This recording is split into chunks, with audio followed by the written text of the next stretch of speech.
All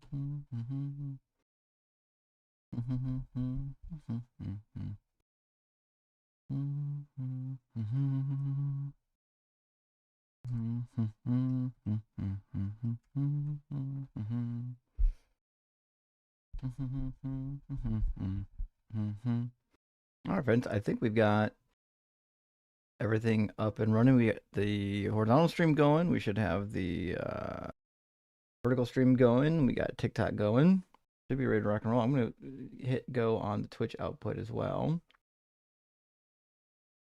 There you go. Twitch is going now as well. Welcome in, friends. Hey, you're on vertical, Meek. Hey, good to see you on the vertical. But let me double check, make sure all the streams are in fact up, although I suspect they are because I think people are commenting on both streams. We are not, today's not a typical debate day, it's just a Tuesday. We're not going to be doing a debate today, although there'll be lots of debates going on tomorrow. I was hoping to get at least one Q&A in. Oh, hold on a second. Got to open up the guest boxes before I forget too. I was hoping to get at least one good Q&A going here this month, since I didn't do one yet. Let me turn my virtual camera on before I forget. And today seemed like the best day to do a Q&A, and we haven't. I don't know if we've done a Q&A during the daytime before. Typically, we do our Q&A. It's just nighttime Q&A. All right, one more second. I think everything's ready to go now with the guest box. Boom. All right, the YouTube guest box is open. The TikTok guest box is open.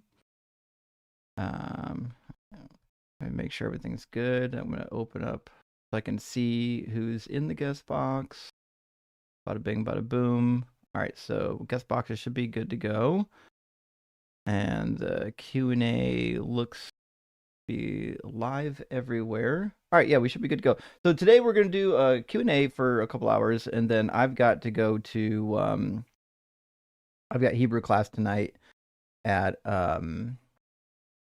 6 p.m. Eastern time. So I'll be done like 4 or 5 o'clock today. But so it should be a lot of fun. Texas Panhandler, thank you so much for the super chat, friend. Also, there we go. It was a little delayed showing up. Really appreciate the $10 super chat. It says, "Hey, afternoon delight. Am I right? Let's go." Actually, it is. Well, maybe depending on what you're looking for. It could be some afternoon delight. If you're looking for debates, I apologize. We're not going to be doing any debates today. Although I might, if we have someone come in that wants to crash out in my guest box, we might allow that anyways. Nevertheless, the People's Warrior, thank you so much for the $2 super chat, says, my B-Day today. Well, happy birthday. Holy shit. First mezzo, and now you guys. Rock hard for Doug. Well, thank you for letting us know that it's your birthday, and happy birthday to your friend. I won't ask how old you are. I know that's impolite, but we're all wishing you a very merry birthday, and also congratulations on surviving one more year around the sun. Although I think you're supposed to have one more trip around the sun. TikTok is saying I'm lagging. Give me a second to get my phone out and check before we get too far in. It's not lagging on, hopefully, it's not lagging on YouTube right now. Oop. I don't know why my phone. I have to press my volume button 10 times for it to do what I needed to. All right, give me a second to check TikTok on my phone and see if it's lagging. Or if it's just y'all's, someone like one person's feed. Sometimes it happens, like it's lagging for one person because their internet's slow. Okay, I've got it open on my phone. And it is lagging. We'll give it a second. It'll catch up. It's just TikTok being TikTok, but it's laggy as shit though. I assume it's not my connection because all the other streams are hold on, let me see. See if it's lagging on. It looks okay on YouTube, so I don't think it's an issue with my equipment. I think it's an issue with TikTok for some reason. That's weird. I wonder why TikTok would randomly be lagging like that. I can restart the TikTok stream. It's no problem. Give me a second. I'll restart the TikTok stream. TikTok's crazy. TikTok always acting a fool. Nevertheless, I mean, well. we'll get it going with or without TikTok. I have no idea why TikTok's acting like that. Sometimes TikTok just being TikTok. Although the TikTok app, the studio, did update like right before I went live. So maybe the new update fucked something up. It does that sometimes. After an update, sometimes you have to like shut the software down, restart it, or fuck. Sometimes I've had ones where I even had to restart my computer, which is ridiculous that you would have to go through all that nonsense. I'm also, give me a second. I'm gonna do a speed test of my internet connection real quick, make sure that's not a bottleneck. It doesn't look like it's a bottleneck, so should be fine. Also, give me a second. Shut off one thing real quick. There we go. We can get rid of that. Oh yeah, upload speed's great. Okay, we're good. Yeah, so my connection's fine. I don't have an issue connecting to the interwebs. Must have been something with TikTok. I restarted TikTok stream. TikTok stream looks like it's okay. It's catching back up, so we should be okay. Let me grab our first guest. Looks like we're gonna get Lobes and then Pedro in here in that particular order. That seems to be the order that they showed up in, and then we'll keep everything rolling here, friends. Welcome in, Lobes. Hey, Justin. Check. Seems like it's a little bit better than it was before. Yeah, I don't know what was going on with TikTok. TikTok does that sometimes. It could be a little bit unpredictable, but it's working right now. Yeah, no, I mean, it was a little bit laggy before I came up. I think it gives the guest a little bit priority or something. I don't know what's going on with that, but yeah. Anyway, did you have a question? Yeah, well, I got two. So first, weren't you supposed to be live yesterday? I think I missed something. I was live yesterday on the line. I was live with John Gleason last night on the line. Oh, okay, that's why I didn't know. Okay. Right, yeah, I know yeah. that you normally do the Monday, Wednesday, Friday. So yeah, I wanted to get on my streams. I want to be able to present the arguments against the prophecies, and you're the expert on that. Whenever it's brought up, I never know what to say. I'm always just like, I don't know about that. So, Okay. is there like a top 3 that's the biggest ones that you hear that are probably and how did you debunk them? Well, the most popular prophecies are typically the virgin birth, because that's like the first one listed in the Bible. That's Matthew 1:23. That comes from Isaiah chapter 7, and really all you got to do to read Isaiah 7, or to understand that prophecy in Isaiah 7, is just read the text. So when reading the text, it's pretty abundantly clear that the prophecy is for the king who's alive at that time, King Ahaz. And it doesn't say anything about a virgin, by the way. You have to go to the Greek text. In the Greek text of Isaiah 7:14, it says the virgin shall conceive. But there's a lot of problems with that. One, a virgin, a Parthenos in classical Greek, isn't always a virgin. We've got a number of instances in classical Greek where they say virgin, or they say Parthenos, and it's not actually a literal virgin. We see the same thing even in the Bible. So if you go to the Greek edition of the book of Genesis, you'll see Parthenos used of Dinah after she's already been sexually assaulted by Shechem. So what's the reference? What's that? What's the reference in Genesis you're talking about? Genesis 34, I think verse 4, maybe 34:4. 34:4. I'm bookmarking it for me to look into later. Yeah. So basically the thing of it is, Matthew is an idiot.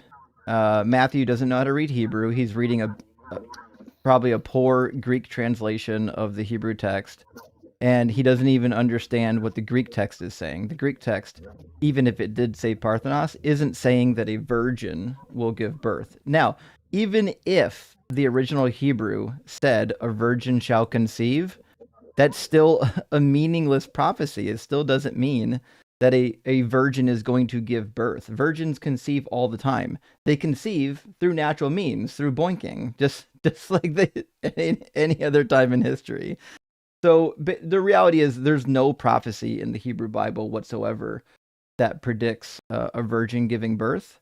It's just not in there. You have to do all kinds of gymnastics to get to that viewpoint. And Matthew, unfortunately, just doesn't know what he's doing, and he's going back into the Hebrew Bible just looking for anything he can find that sounds vaguely familiar to what he believes about Jesus, and then he's just calling it a prophecy. That's probably the most well cited or the most quoted prophecy that Jesus fulfilled. The second most is obviously Isaiah 53. Isaiah 53 is simply not about Jesus. The prophet, I call the prophet Isaiah, but in reality, Isaiah didn't write this. Second Isaiah was obviously written by another prophet under the name Isaiah, and there are a couple passages that tell you who the servant actually is. I'll give you those passages to write down. You want Isaiah 41, 8 through 9, Isaiah 43, 10, Isaiah 44, 1 through 2, 44, 21, 45, 4, 48, 20, and 49, 1 through 4. If you read those passages, it's actually pretty clear that the servant is the nation of Israel, specifically the righteous remnant among the nation. So that's been the traditional interpretation of the passage, and it's easy to see why. It's just because it lines up with what the rest of the book says and what the rest of the Old Testament says. Basically, in the Hebrew Bible, there's like at least a dozen different references to God restoring his servant, being the nation of Israel, and elevating them to a status such that when the other nations see their elevation, they'll come to know that Yahweh is the one true God. That's been the goal all along. It has nothing to do with a dying Messiah at all. So those are the two most popular, and really either one of them can be refuted by simply just reading the text in its entirety, rather than cherry picking random out of context quotations. Right. I was familiar with the 53. That was the one that I think I hear the most. And it's to my understanding that even in the beginning of 53, it says who the suffering servant is, or who the child, that's Israel. It says in the beginning of 53. So I wasn't privy of all these other areas in Isaiah, in second Isaiah, where it mentions this, but I'm definitely gonna go back and look at those too. Yeah. Yeah. Are these on your cheat sheet? I don't have access to it yet. I need to figure out how to get that. Well, all the YouTube and Patreon members have access to the cheat sheet, and I've got a tab on the cheat sheet for the prophecies of Jesus, and I've got refutations listed for the prophecies. I've got like 30 prophecies listed, and just about all of them have refutations listed. But I'll tell you what. I'm gonna real quick, while I've got my document open, I'm going to add some stuff to the JC Prophecies tab for Isaiah 53 real quick.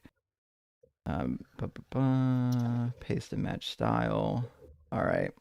Nevertheless, once you become a member on Patreon or on either of the YouTube channels, there'll be a link that you have access to that takes you to the living document. It changes a lot. So the information that's on it right now will be it'll still be there later, but there will be a lot more information. I add to it like every week. So yeah, it's I think it's a really cool tool for debating. Yeah, that's valuable if it's constantly being updated. You said you also have what did you call it? I remember you said one time there was like a sheet, like a desk mat or something that you have that has the cheat sheet on it. Yeah, exactly. So in the gift shop, which I just got linked up again, I need to change the address in my link tree. I apologize, I didn't update it today. But if you go to the gift shop on my YouTube page, it'll have a desk mat with like some cheat sheet items on it. That's really helpful. I had to change the company I was using to make my gift shop items because they kept shipping stuff like super late. Like people was getting it like weeks later than they were supposed to. And so I just got that store back up this week through a different vendor. So if anyone orders anything, let me know how it goes. I only added a couple items to it because I wanted to see how it goes before I add a bunch of shit to it. But yeah, so you can get the desk mat if you just go to my YouTube page. It'll be linked up there. That's tough. All right. Yeah. Well, thanks. I'm definitely going to Sure be looking thing. into that, and I'm going to go back and look and rewatch this so I can write down the references in Isaiah that you listed, and I'll go and either YouTube or Patreon so I can get access to that thing because I'm going to need it. It seems like it's a really useful tool. Oh yeah, I mean, eventually you're gonna. Yeah, if you're doing debates, then you're eventually gonna probably want that. Yep. All right, man. Thank you. Have a good rest of your Q&A. Hey, thanks, man. Best luck to you. W. Lobes. I think I've seen Lobes live before. I'm trying to remember who all in the community goes live. There's a lot of people in the community that go live on the regular. I think I've seen Lobes live a number of times. But friends, remember, there's a lot of people in the community that are out here doing the work, and going live, doing the debates. Let's make sure we're supporting everybody. You know what I mean? A Goon, hey, thank you for the super chat, friend. Says, hey Justin, what are your thoughts about Rabbi Tovia Singer? Well, I like Tovia. In fact, I've got a couple of videos, I think 2 videos on my channel of me and Rabbi Tovia going over some stuff. It's one of those situations where I have to be a little bit careful because I like Tovia a lot. He, I count him among the scholars of the Hebrew Bible. And so, like, obviously, I like to interface with people who are knowledgeable on the topics, even if we disagree. Like, obviously, he's not an atheist. Nevertheless, he and I get along really well, and we really enjoy doing videos together. And someone said once, we might have one of those frenemies type relationships. I don't even think that that's the case. I wouldn't consider him part of my frenemy list. I just think he's a good friend of mine. Now, it is true, obviously, that he's a believer in God, and he's a true believer. He's a true believer in the Bible God. But the thing about like Tovia and a lot of the other friends I have in the Jewish religion is they don't think I'm going to hell. They don't think I'm evil for not believing in their God. They don't, they're not pushing it on anybody. And that's why, like, somebody like me or Rabbi Bert or somebody like me can interface with somebody like Tovia or Rabbi Bert, and it's still a pleasant experience because their view of religion is really just different than like the Christian view of religion. The Christian view or the Muslim view of religion is that you have to dominate the entire world, right? This isn't just a religion for us; it's a religion that everybody has to follow, or else God's really mad. And so that's just not the vibe I've ever gotten from interfacing with my friends in the Jewish faith, which is why you'll see so many atheists are kind towards the Jewish people, because the Jewish people, by and large, don't really give a damn if we're atheists. They don't think that God's going to roast me forever in hell for eternity just because I didn't believe in the same God that they believed in.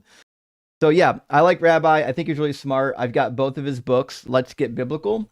I think they're great books. I would recommend them if you want an entry point into why Jesus didn't do it for the Jews. Then I would definitely recommend Rabbi Tovia's books. And if anyone here listening knows Rabbi, you watch his stuff, let him know I'm telling you to go buy his stuff. In fact, I'll probably message him later today. I think he does really good work. Apo, hey, thanks for the super chat, friend. Says, hey, Justin, I found a wild cyclops. Courtney in the wild, no way. She is bouncing around on TikTok a little bit more nowadays.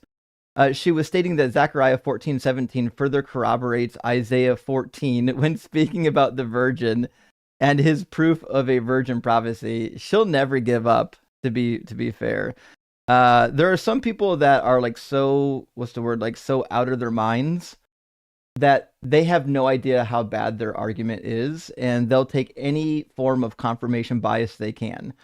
So in Zechariah 14:17, it says, if any of the families of the earth who do not go up to Jerusalem to worship the King, the Lord of hosts, there will be no rain upon them. And Zechariah 14 should have the Armageddon passage. Final victory is the first half of the chapter, and then towards the end of the chapter talks about the survivors of Armageddon. all who survive of the nations that come against Jerusalem shall go up year after year to worship the King, Lord of hosts, and to keep the festival of booths. Oh, isn't it fucking interesting? They're going to have to keep the Mosaic law, the festival of booths. If any of the families of the earth do not go up to Jerusalem to worship the King, the Lord of hosts, there will be no rain upon them. And if the family of Egypt did not, so on and so forth. So I don't know what this does for Jesus's virgin birth, if anything at all. This has literally nothing to do with Jesus. So maybe is there a different Zechariah you wanted to point to? Maybe Zechariah chapter 12. In Zechariah chapter 12, there is a passage that talks about one being pierced, but it didn't say anything about a virgin. Apo, let me know. I have no idea. Maybe I'm missing the argument. I have no idea what Zechariah 14:17 has to do with a virgin, to be fair. Lancelot, my friend, thank you for the super chat. It says, most important question, what do the Browns do at pick 6? Rock hard for Justin. Go Saints. Oh boy. Okay. Good question. Here's the deal. I love the Browns, and I certainly want them to draft good picks. Here's where I'm at with the draft picks. I don't know who's available this year. I haven't looked at the draft rankings, but I know we need an offensive line. We've had some issues, and we've got one perhaps retiree on O-line. We really need a good O-line. I don't give a fuck who is playing running back. As long as we've got a good offensive line, the running back will work itself out. But we need to give the quarterback time to throw the ball. That's all there is to it. We can't have 3/4 of all of our passes turning into sacks and rushes. So I would spend all of my draft picks trying to get offensive linemen and perhaps maybe like a rookie receiver that we can train up. I don't think we need to waste a whole lot on running backs. I mean, I think running backs are super important. Nick Chubb was an amazing running back. But the reality is, if you have a good offensive line, you're going to pick up 5 to 6 yards every run, with or without an all-star running back. So that's what I would say. And Basil, thank you so much for the $20 super chat. Francis, question: in Ezekiel 14:14, there is a mention of Noah, Daniel, and Job. Oh, this is a great reference. Supposedly, this is long before the book of Daniel was written, and I have seen some suggestions that it refers to Daniel of the Epic of Akkad. Thoughts? Yes. So this is actually deeper than you might recognize. So Daniel in the Ugaritic literature was like this super famous Canaanite figure. And the suggestion is typically that, hey, listen, this Daniel character that we read in the Bible, like that we have a book named Daniel, is actually like molded around this Daniel. Now you've spelled it D-A-N-E-L, but if you go to the Ugaritic literature, I believe it's D-A-N-I-L, but the I and the E class vowel are roughly equivalent in most of the Semitic languages. But yes, in the Epic of Akkad, you will find, in not just there's another reference to Daniel. You'll find like this guy who's known for like wisdom and bravery and things, bravery and things like that. But let me see if I can get the other document where he's mentioned, because there's more than one document. The document of Akkad was, or the tale of Akkad was the most famous of them.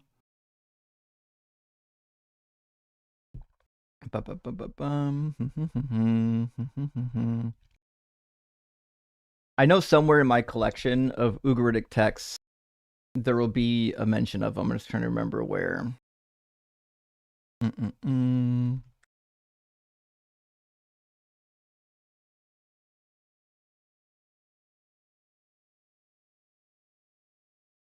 Now, it's possible that I'm misremembering and there's not an additional one outside of Akkad. I really thought there was one other mention of Daniel outside of Akkad. Give me a second.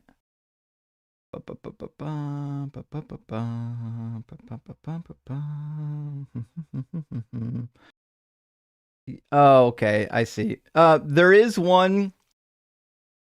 It's KTU. 120 and KTU. I'll put it on the notepad real quick. Put the notepad on the screen so you guys can see it. It's a good question. Okay, so in the Ugaritic literature, a lot of them are categorized under the KTU designation. This is a German designation for catalog. It's a whole thing. KTU 120 through 122 is like a fragmentary document that talks about the Rephaim. The Rephaim is like similar to the biblical Rephaim. They're typically either associated with sages and healers, but they're also associated with the like the souls of the departed. So we find them in like the book of Isaiah. It talks about the Rephaim in Sheol, awaiting the king's arrival in Sheol. And most scholars would say that the Rephaim are like either the departed souls of the Nephilim or the departed souls of great kings. But it's ambiguous because they believe a lot of the Rephaim were what became of, that's how the kings became these mighty kings, is because they were Nephilim. But anyways, in KTU 120 and 122, there's some like fragmentary dialogue about the Rephaim, and Daniel gets mentioned. And the general idea is too fragmentary to know for sure, but the general idea typically is that it's possible that Daniel, one of the reasons why he has this like awesome status within the Ugaritic knowledge base is because he was somehow related to the Rephaim or the Nephilim. So that is one possible other source for Daniel. Now, that being said, the Rephaim show up in the Bible. They seem to be accepted because the Bible seems to be partly Canaanite literature. And it's also true that, like, if you're going to pick somebody that's well known from Canaanite, like actual Canaanite literature, to be like a folk hero who's wise, you would pick those individuals. You know, you would pick Job, you would pick Daniel, you would pick Noah. Now, there's one other thing that needs to be mentioned. The reference that you're referring to in Ezekiel 14 might not even be original to Ezekiel, and here's why. Job seems to have been written in a post-exilic sense. It could be that Job is as early as the exilic period, but if it's true that Job is written entirely post-exilic by like 100, maybe even 200 years, then it would seem like the reference in Ezekiel was added to the Ezekiel corpus, meaning it was written after Job was written. This is definitely something that, like, scholars are going to debate whether or not, you know, all of Ezekiel was written during the exile. It certainly like purports to be exilic, but it's certainly probable, as we know from the other prophets, that people were adding to the literature even after the prophet had died. And so certainly is a question whether or not even the mention of Job is out of place. Because if it was written, say this was added to Ezekiel 200-300 years after the exile, well, at that point, you might actually be able to make a connection between the biblical Daniel, also Daniel, with this particular chapter of Ezekiel, but kind of hinges on when you think it was written. I don't have a firm opinion on when I think it was written. I think most probably by the time this chapter was written, Daniel and Daniel from the Bible had already kind of been conflated. So I'm going to read one more super chat. We're going to get, I was going to get someone before Jason. Maybe it was Jason. I forget who was next, but I'm going to get Jason in here next. Jessica Transmetal Alchemist says, have you ever watched the 2003 British miniseries, The Second Coming, starring Christopher Eccleston, written by Russell T. Davies? I have not. I can't say I've seen a lot of shows. Unfortunately, my show backlog is very slim, and I can't say I've read or seen much from across the pond. I did watch some of the British Office, if that helps, but I have not. I apologize. I have not seen much beyond that. That's like the extent of my my knowledge of the British. Also, Oppo did, to the prior chat on the virgin birth, Oppo did give some clarity. It's not Zechariah, it's Jeremiah 14. All right, let's grab Jeremiah 14. It'd be interesting because Jeremiah doesn't was written after Isaiah, so I have no idea why Jeremiah has anything to say about this. But Jeremiah 14:17. I'll read it for you real quick, and we'll see if there's any relevance here, which I kind of doubt that there is, but we'll find out. Let me link up my browser real quick so we can read it. There we go. Oh shit, that's kind of a big window. Give me a second to shrink this down to the right size. There we go. It's about the right size, and then we'll do. There we go. It should be readable. Okay. You shall say to them this word. Let my eyes run down with tears night and day. Let them not cease. For the virgin daughter of my people is struck down with a crushing blow, a very grievous wound. If I go out into the field, look, those killed by the sword. Okay, Courtney said this because she obviously has never read Jeremiah. Jeremiah pictures the nation of Israel on multiple occasions as a woman, and also the city of Jerusalem. I bet if I just go back a couple verses, it's going to say some bullshit about the nation of Israel or the city of Jerusalem. Actually, let's go to the beginning. Let's see what the actual context is. Wouldn't be shocked if she doesn't even know what the chapter is about.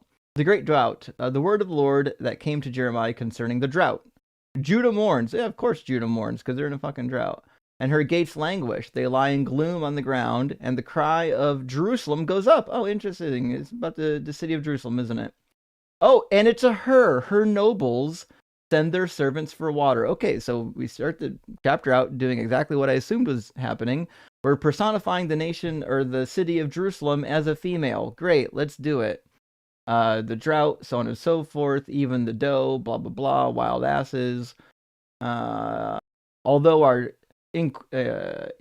inequalities testify against us, act, O Lord, for your name's sake. Our rebellions indeed are many, and we have sinned against you. O hope of Israel, its savior in time of trouble. Why should you be like a stranger? Blah, blah, blah, blah, blah, blah, blah, blah. Thus saith the Lord concerning his people. Okay, so now he's addressing the people of Jerusalem. Truly they have loved to wander. They have not restrained their feet. Therefore the Lord does not accept them. Now he will remember their iniquity and punish their sins. Okay. Okay, now he's moving to the prophets. Blah, blah, blah, blah, blah. The prophets are prophesying. Therefore the Lord concerning the prophets. And the people to whom they prophesy shall be thrown out into the streets of Jerusalem, victims of famine and sword. There shall be no one to bury them, themselves, their wives, their sons, and their daughters, for I will pour out their wickedness upon them. How sweet to tell about how you're going to destroy your children in Jerusalem. You shall say to them this word. So now this is what you're going to say to the people that are thrown out in Jerusalem during the exile. Let my eyes run down with tears night and day, and let them not cease. For the virgin daughter of my people is struck down with a crushing blow, with a very grievous wound. This is just talking about virgin daughters in Jerusalem being struck down in the exile. She couldn't have thought that this is literally referring to a pregnant virgin giving birth to Jesus, virgin daughter. I gotta be honest. It's hard for me to believe somebody would be that stupid. I'm just being quite frank here, that they would think somehow this is a reference to Jesus. That really can't be the case. No one's that dumb. I don't know. I didn't watch the live stream. I hope she's not intimating that this is about Jesus somehow, because the prophet Jeremiah mentions that there are virgins in Jerusalem that are going to be struck down. That's crazy. If there was a virgin that's going to be struck down, it would mean that Jesus died. Like there's nothing in here that could be about Jesus. That's literally the dumbest thing I've ever heard. This would literally be suggesting that Jesus couldn't be born because his virgin mother died. This is ridiculous. Okay, well, moving on. Let's get Jason in here, and we'll see what our next question is. How you doing, Jason?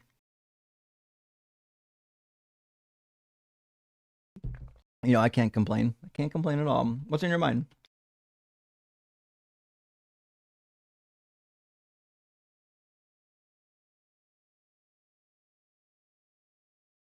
Sure.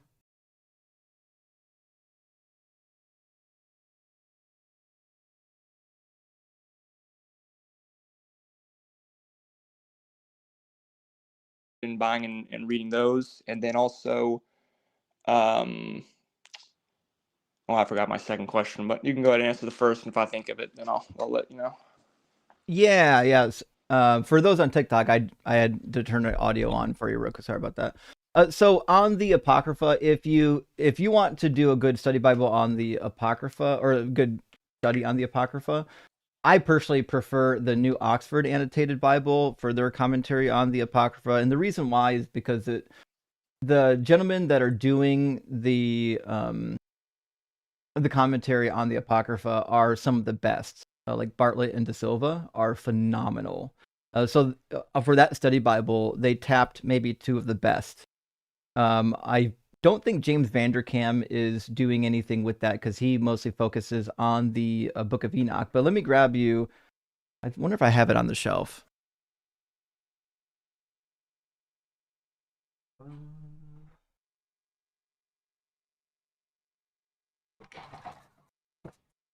Yeah, I got it down here. Okay. So, if you go to like a bookstore, like if you go to Books A Million, you can find what is considered like a critical edition of the Book of Enoch. You can also find it in the Charlesworth 2-volume series, Jewish pseudepigrapha. But if you want a better background, like background information on the Book of Enoch, I like this one. This one's called Enoch and the Growth of an Apocalyptic Tradition by James Vanderkam. And I apologize, my camera's reversed right now. But you can take a screenshot and flip it. So this is the monograph series. This was published in the Catholic Biblical Quarterly, which is a journal for biblical studies, like the SBL. By James Vanderkam. Vanderkam is like famously one of the most prolific writers on the Book of Enoch. He was professor emeritus at Notre Dame University. And if you want to know about Enoch rather than just reading Enoch, I highly recommend this work by James Vanderkam. Also, if you just want a good commentary on Enoch, I think the SBL Study Bible and the New Oxford Annotated Study Bible will give you pretty good notes, not on Enoch, on the Apocrypha, on those two things. As for a commentary on Enoch, I can't say I've ever looked for one, but I know in the Charlesworth pseudepigraphic text, he does a little bit of commentary.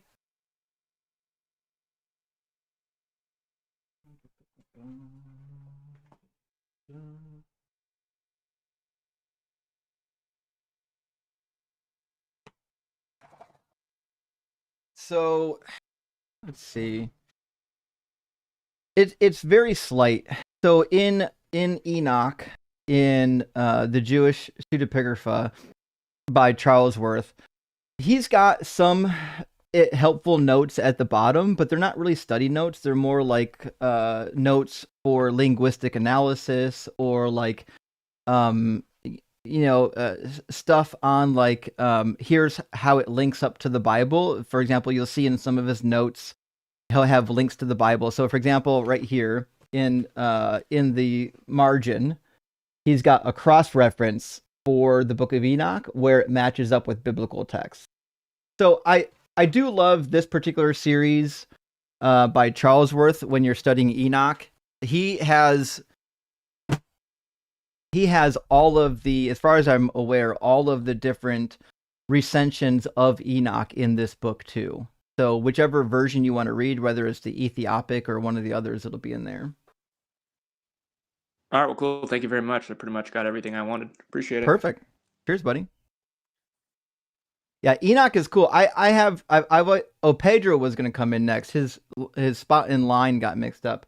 There are two things I always recommend to people before you read the New Testament. Obviously, read the Old Testament.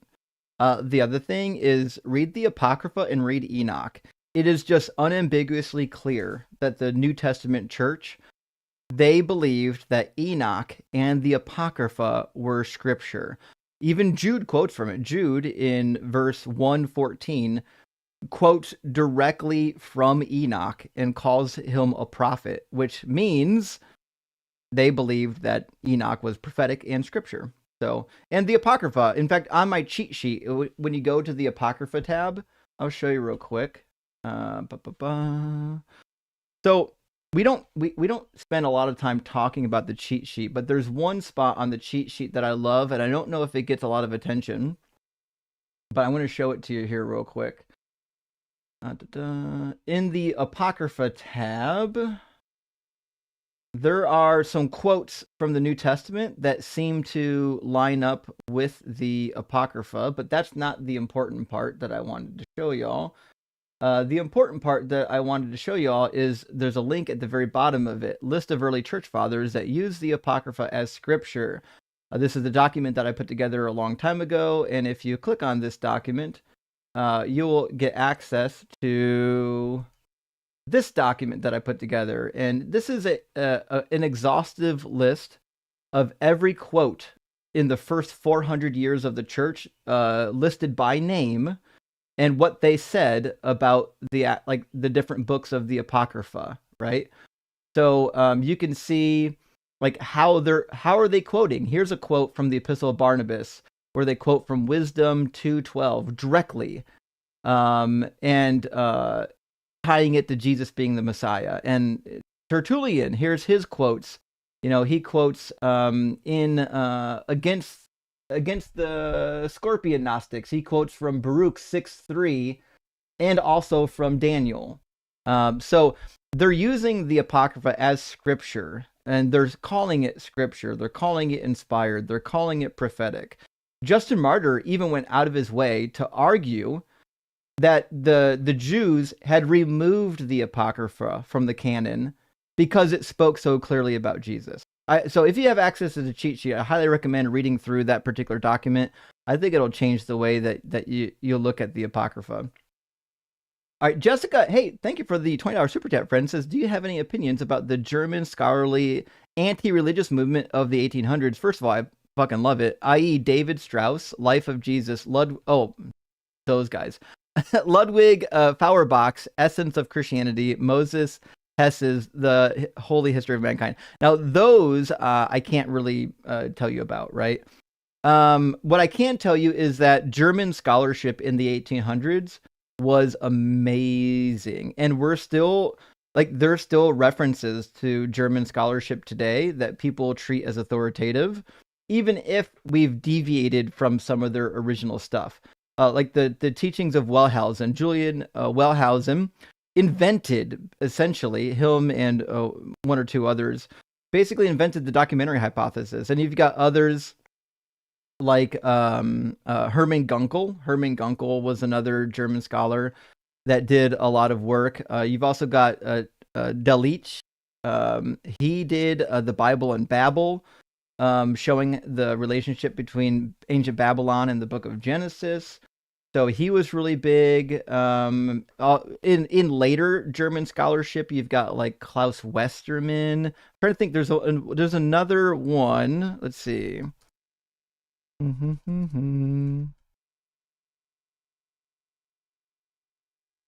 me a second. I had a meme once I made with my 4 favorite German scholars from the 1800s. Because there's 2 other that I'm my brain is not coming up with that are really important, that you'll definitely want to know about. Give me a second. There's Hermann Gunkel, Julian Wellhausen, and then there's another one, or there's 2 more. Oh fuck! I forgot about Wilhelm Gesenius. You know what? Well, yeah, he was pretty big. Also, Samuel Driver wasn't German, was he?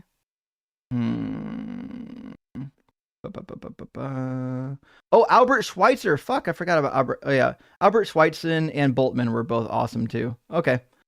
Yeah. There's also Kaufman. Kaufman was another really good. In fact, Christine Hayes at Harvard, if I remember, she's at Harvard if I remember correctly. Christine Hayes uses Kaufman's references a lot as well.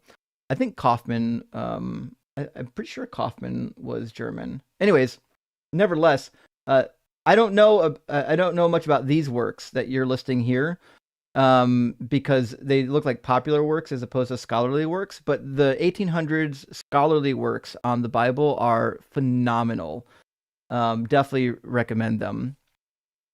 All right, let me grab Pedro, and we'll keep the conversation rolling. Welcome in, Pedro. Are you Well, actually, I don't. You don't have to be 18. We're just doing Q&A. How you doing? I am more than 18.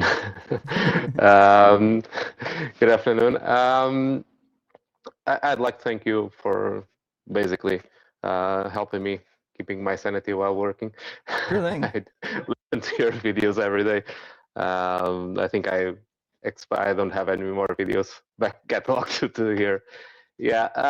So I have a question because I've been an atheist for quite a while now, but I am from Portugal, which is a very deep Catholic country, and although I'm very outspoken, if anyone asks me, I'm surely an atheist. But there's one person in my life, which is my mother, that although I never lied to her that I am an atheist, but yeah, I'm not sure how to break to her the situation, because yeah, she has been through a lot in her life, both health-wise and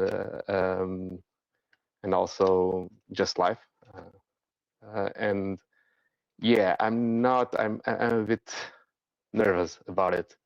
Yeah, I don't know if you have any pointers. I know you've been through some stuff, and here's what I would say. Does she need to know? I'll give you why I'm asking that. So my mother knows that I'm an atheist, and she wasn't crazy about it when she first found out, but we talk about it. But there are some people in my family, I'm not gonna, I have no reason to tell them. If somebody else tells them, that maybe they'll find out, who knows. But I don't feel like I need to evangelize atheism to my family. I think the ones that are questioning will probably find me anyways naturally. So I've got, I've talked about this before. I've got an aunt that is really a dedicated Christian, and she is just a lovely, lovely individual. I have zero reason at all to come and tell her that I'm an atheist, other than if I want to see her cry. So if she wants to believe I'm a Christian until the day she dies, I think I'm more than happy to let her believe that. Now, if there's a toxic family member that's Christian nationalist, or is thinks that atheists are evil, maybe I would go out of my way to cook them in public. But if your family member, if you love your family and you want to have a good relationship with them, it's not required for you to tell them that you don't believe. In fact, I just did a couple months ago, I did a wedding. I officiated a wedding, and I prayed with them. I did the whole thing. It was a Christian wedding. So I mean, to me, it's not I know people probably think in my real life I'm out there just deconverting everybody. I'm really not. I don't believe that you have to deconvert your friends and family. I think that's one of the reasons why I host a live stream rather than going out in public or to Christian live streams, because when they come to you, that means they're ready for the information. You know what I mean? But I don't see a need to go out telling people if they're not ready for it. Yeah, I don't come from that angle. The only problem is that I have 2 kids, and although I've been an atheist for probably, I don't know, 15 years or something like that, or some sort of deconstruction, I did all of my good-natured Catholic old stuff. I don't know how to call it in English. We have names for it in Portuguese. And although I was already an atheist, I actually, kind of funny, I married in the church, although I was an atheist. When they said all of those misogynistic things during the the service, I was like, what? Yeah, I was just biting my tongue. My son was baptized through this church and all that thing. I never talked with my wife. I've been with my wife for 20 years. We never spoke about it. And 2 years ago, we spoke about religion. And I said I was an atheist, and she said she was an atheist as well. So 20 years basically living with a person, and then we discovered that we were both atheists. But now my daughter, we haven't baptized her, and it has been yeah, sometimes it's a bit of a, like, I don't know, it's a topic that sometimes comes up. And because my mother is basically a teacher, we have a school discipline here, which is basically religious studies, but it is from like the organization that regulates it and teaches and like does everything. It's the Catholic Church, so it's a bit weird. And my mother teaches it, so it's a bit. It's starting to be a bit. Gotcha. I don't know, stressful in So family life. But I have no. I have no problems with my mother. I don't need to tell her. I don't evangelize. Basically like you. I just don't have a YouTube channel and talk about it. fair enough. So I think, you know, if there are people in your family that you want to know, you want them to be informed at least of your position. You know, when the topic comes up, I'm a big fan of talking about things when it's natural rather than saying like, hey, we need to have a conversation. But that always puts people on edge. Like, yeah, I'm sure you've been in a relationship or you had a friend where it's like, hey, we need to have a talk. And then they're like, well, I'll see you next Tuesday. And from then until next Tuesday, like, well, what the fuck were we talking about, right? So I'm a big fan of talking about things when it comes up naturally. And so maybe if you're in a setting where the topic of religion comes up naturally, you just say, hey, listen, you know, I have no problem with you being religious. It's perfectly fine. But I just want to let you know where I'm at and where my family is at so that we're not talking past each other, so that we can show you that we can show each other respect for each other's positions.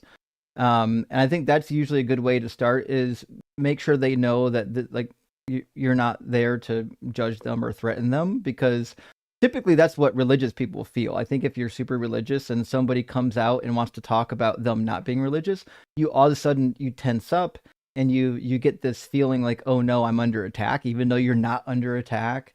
So I think you want to start by being as gentle as possible, easing into it, letting them know that like, hey, you're not here to judge them or to attack them. And maybe with that opening, you can find like a soft landing for your words. It doesn't always work that way, but I think that's probably the best way to approach. Yeah. Well, thank you for wise words. I'll try and do that. Yeah. Thank you for everything that you do, and Sure thing, man. see you Best next of luck time. to you. Hopefully it goes well for you. Yeah, thank you. Cheers, buddy. Cheers. That is hard, telling your family, and I will definitely, I recognize that my experience is going to be different from a lot of people's, because I have a channel and people just kind of stumble upon it. And you know how it is when one person in your family finds out. What do? They go and chat with the with the rest, right? So I didn't have to like go around making announcements. Like the chatter kind of started on its own naturally. Now, to follow up, because if anything, if I'm not anything, I'm thorough. To follow up on, I was documenting real quick, going through my notes of my favorite German scholars. I put together a list of some of my favorites while I was chatting to that guest. If anyone wants to take a snapshot, here are what I think, in my humble opinion, some of the best of German scholarship. And I'm going to also add Klaus Westermann, although he's more recent. So Martin Knopf, Gerhard von Rad, Hermann Gunkel, Albrecht Alt, Walter Eichroth, Julius Wellhausen, Wilhelm Gesenius, Klaus Westermann, and then also we didn't want to forget. I already forgot someone. I was writing that down. We also don't want to forget. If I spelled that correctly. Delitzsch. That's a tough one. Give me a second. Make sure I get that right. That's a tough one. Franz Delitzsch. This is wild. This is like as difficult as Nietzsche. There we go. Oop. Is there a paste as without formatting in here? Probably not. Nevertheless, y'all can figure it out. Franz Delitzsch is the name. These are amazing German scholars. Now, some of their work obviously is dated, but Klaus Westermann probably not so much. He's more recent. Nevertheless, if you guys want like stuff that's from good German scholars that's in the open domain, meaning you can get the stuff for free nowadays, these are the guys to go to. They're really good open domain scholarly works. Some of it's dated, as I said, which means, there's some things that they're going to say that is maybe no longer universally agreed upon or no longer relevant because newer information is available. But it's actually just really good information still yet if you're starting out in biblical studies.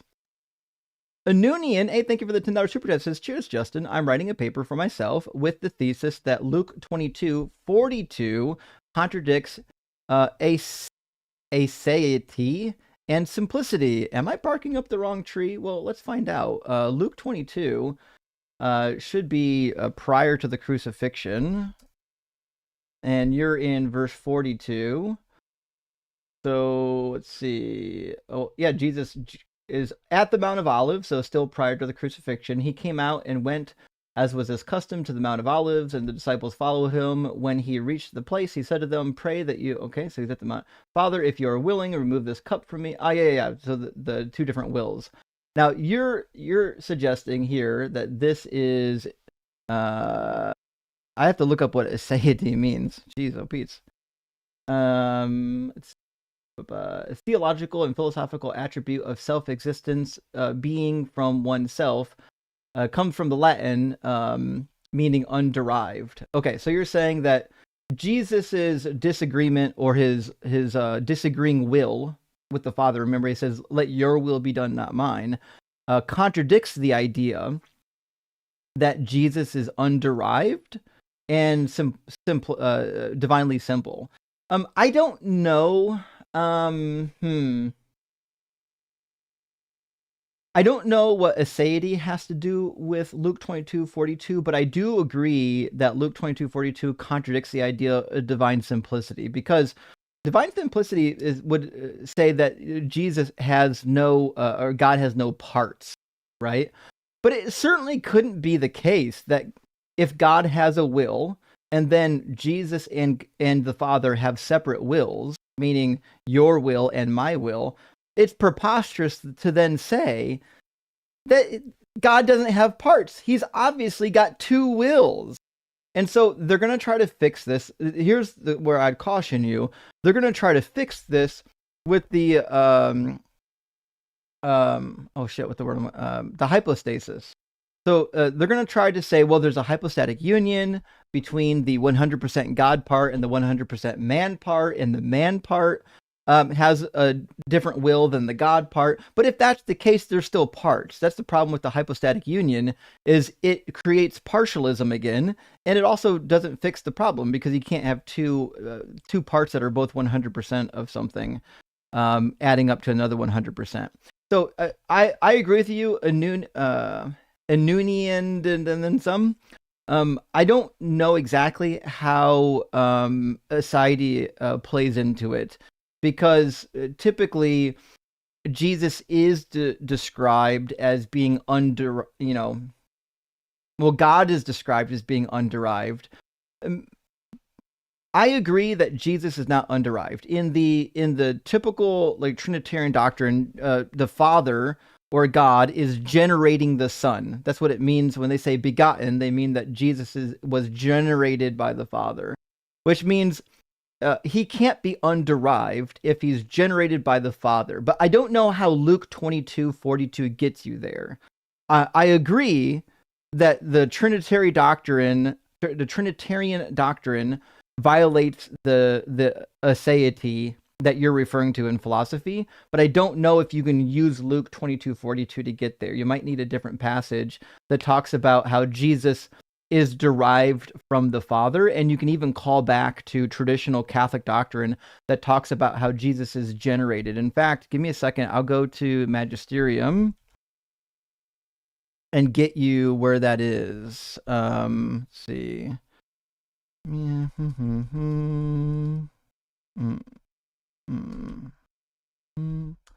Tell me how. Let's see, the Son is generated from the Father.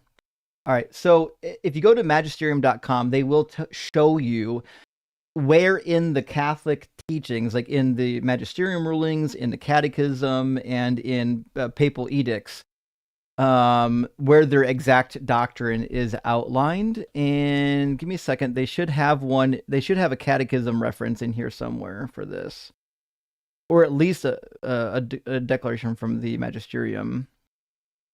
It says the Son is eternally generated from the Father in the divine Trinity through an intellectual procession. And actually, interesting, they're quoting here Thomas Aquinas for this on 3 different occasions, and the Compendium of Theology for the Catholic Church, also by Thomas Aquinas. So it's interesting. They're actually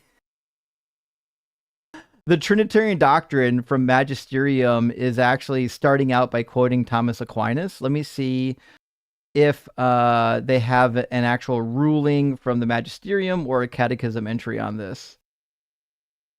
Wow, interesting. I don't see even one catechism entry from the... Well, it's an AI bot. Anyways, you might want to look up the Trinitarian doctrine in the catechism, see what reference they have for you. But yeah, I agree with you. I think you need more than Luke 22 to do it, though.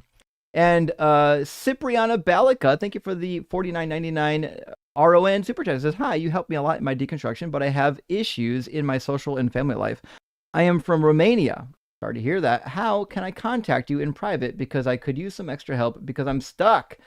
Well, the best way to contact me in private would be via email. I check my email basically daily. I don't always have time to answer every email every day, but I do eventually get to them.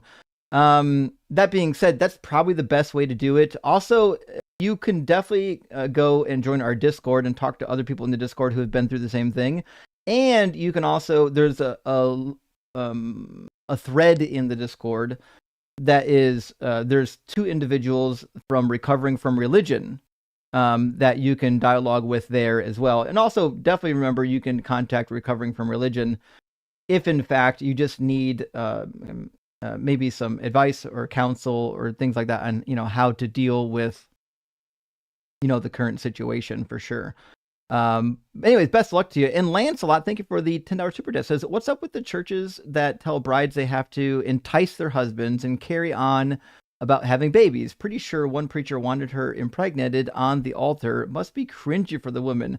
It is, part of the reason is because we've got doctrines in the Bible that would lead you to believe that women need to have children, like that's their lot in life. So if you go to 1 Timothy chapter 2, we're going to find a passage that I think was pretty heavily used in Christendom to force this baby making on women. Paul talks about how women should behave in church. He says, let women learn in silence and full submission. I do not permit a woman to teach or have authority over a man. She is to keep silent, for Adam was formed first, then Eve, and Adam was not deceived, but the woman was deceived and became a transgressor. Yet she will be saved through childbearing, provided they continue in faith, love, and holiness with self-control. Well, holy shit. Her salvation is tied to having babies? You can see why they would use something like this as like, oh no, these women need to they need to have babies. Like it can't be good enough that they just exist. They need to be baby makers. And this is basically the proof text for that. So that's kind of where they got that from. Well, I'll do one more, actually. Let me put that back up. The other passage that they're going to bring out is Genesis 3:16. When God curses woman for what she did, it says, I will make your pangs in childbirth exceedingly great. In pain you shall bring forth children. Yet your desire shall be for your husband, and he shall rule over you. So the biblical picture of marriage is basically have babies, and your husband rules over you. That's it. There's not much way around it. You know what I mean? This is kind of what the Bible says. And Hannibal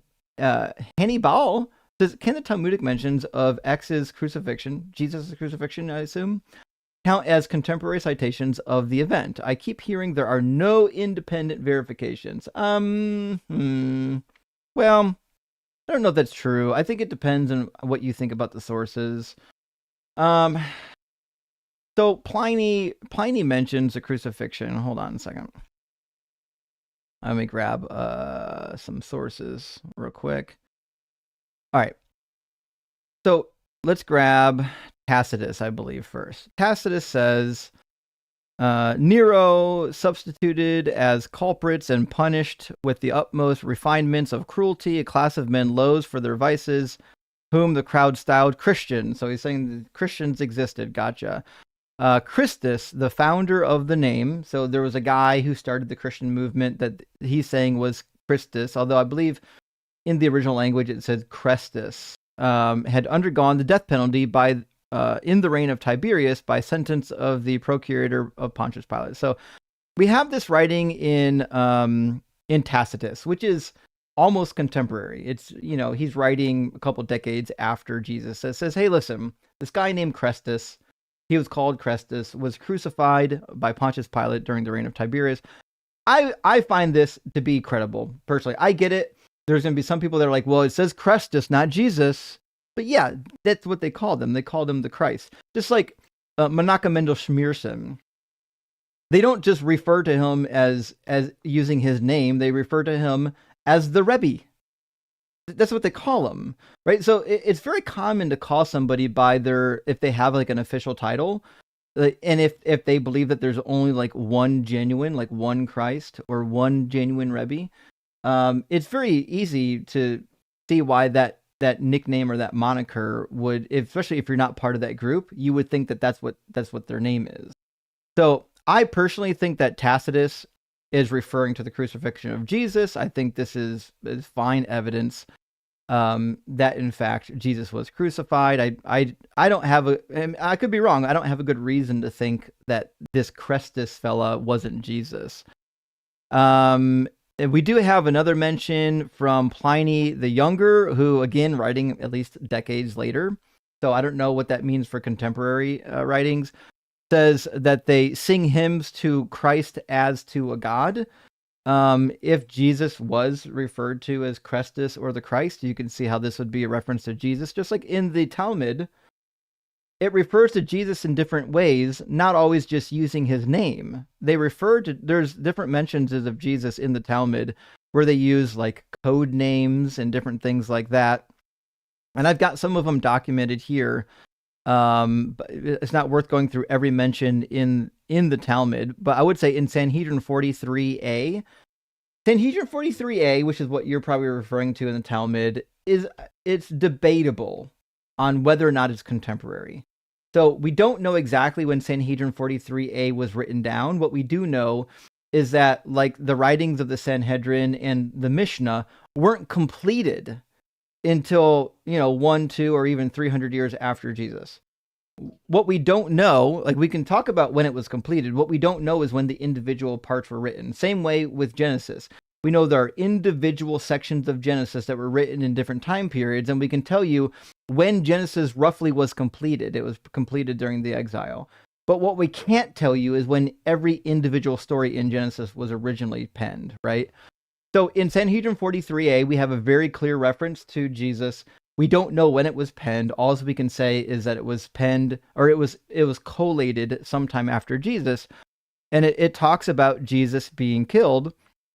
It says, on Passover Eve, they hung the corpse of Jesus the Nazarene after they killed him by way of stoning. A crier went out before him for 40 days, publicly proclaiming Jesus the Nazarene is going to be stoned because he practiced sorcery, incited people to idol worship, and led the Jewish people astray. Anyone who knows of a reason to acquit him should come forward and teach it on his behalf. And the court did not find a reason to acquit him, so they stoned him and hung him his corpse on Passover Eve. It's interesting that some of the details are corroborated, like being hung up on a piece of wood on Passover Eve. The stoning isn't included, but to be fair, if the Jews killed Jesus, they probably would have stoned him. So there's some conflicting evidence about how he died, but again, these seem to be references contemporary enough compared to other historical figures to say that this likely happened. You can never guarantee it. Like you can't guarantee that these stories are real, but what you can say is, well, based on what we would use for other historical figures, like this would be verifiable evidence for other historical figures. So there's not a great reason to discount it when we're talking about Jesus. Hope that answers your question. And I'm going to grab one more super chat, and then we're going to get Greg from Nizansi in here, and then Creed next. Bryce Aroni, my friend, thank you for the $10 super chat. Says 1 Samuel 15, Saul kills all of the Amalekites except Agag, the king. Then Samuel kills Agag. Chapter 30, the Amalekites magically respawn, and David has to do it again. How do believers get around this plot hole? Okay, easy. All right, so what believers are going to tell you is that when it says that they killed every single person, it was hyperbolic. It wasn't real. Now, that doesn't work because in the chapter, remember, God is mad that there were any survivors at all, even fucking animal survivors. That's why he's so mad at Saul, because there's any survivors at all. So it's not good to say that the command to kill all of them was hyperbolic, because it wasn't. That's why God got mad. So this is called an anachronism. Now, here's likely the case. This is what Christians won't tell you. The reason why we have some of these anachronisms is because these stories were individually circulated and then at later times put together into a document where they tried to write a coherent story. It's clear when reading it, especially in the book of Kings. You can tell, especially in 2 Kings, you can tell that a lot of these stories were loosely circulating and then were eventually put into a document. Now, when you take a bunch of stories and you put them into a document, sometimes you don't pay close attention to the plot holes.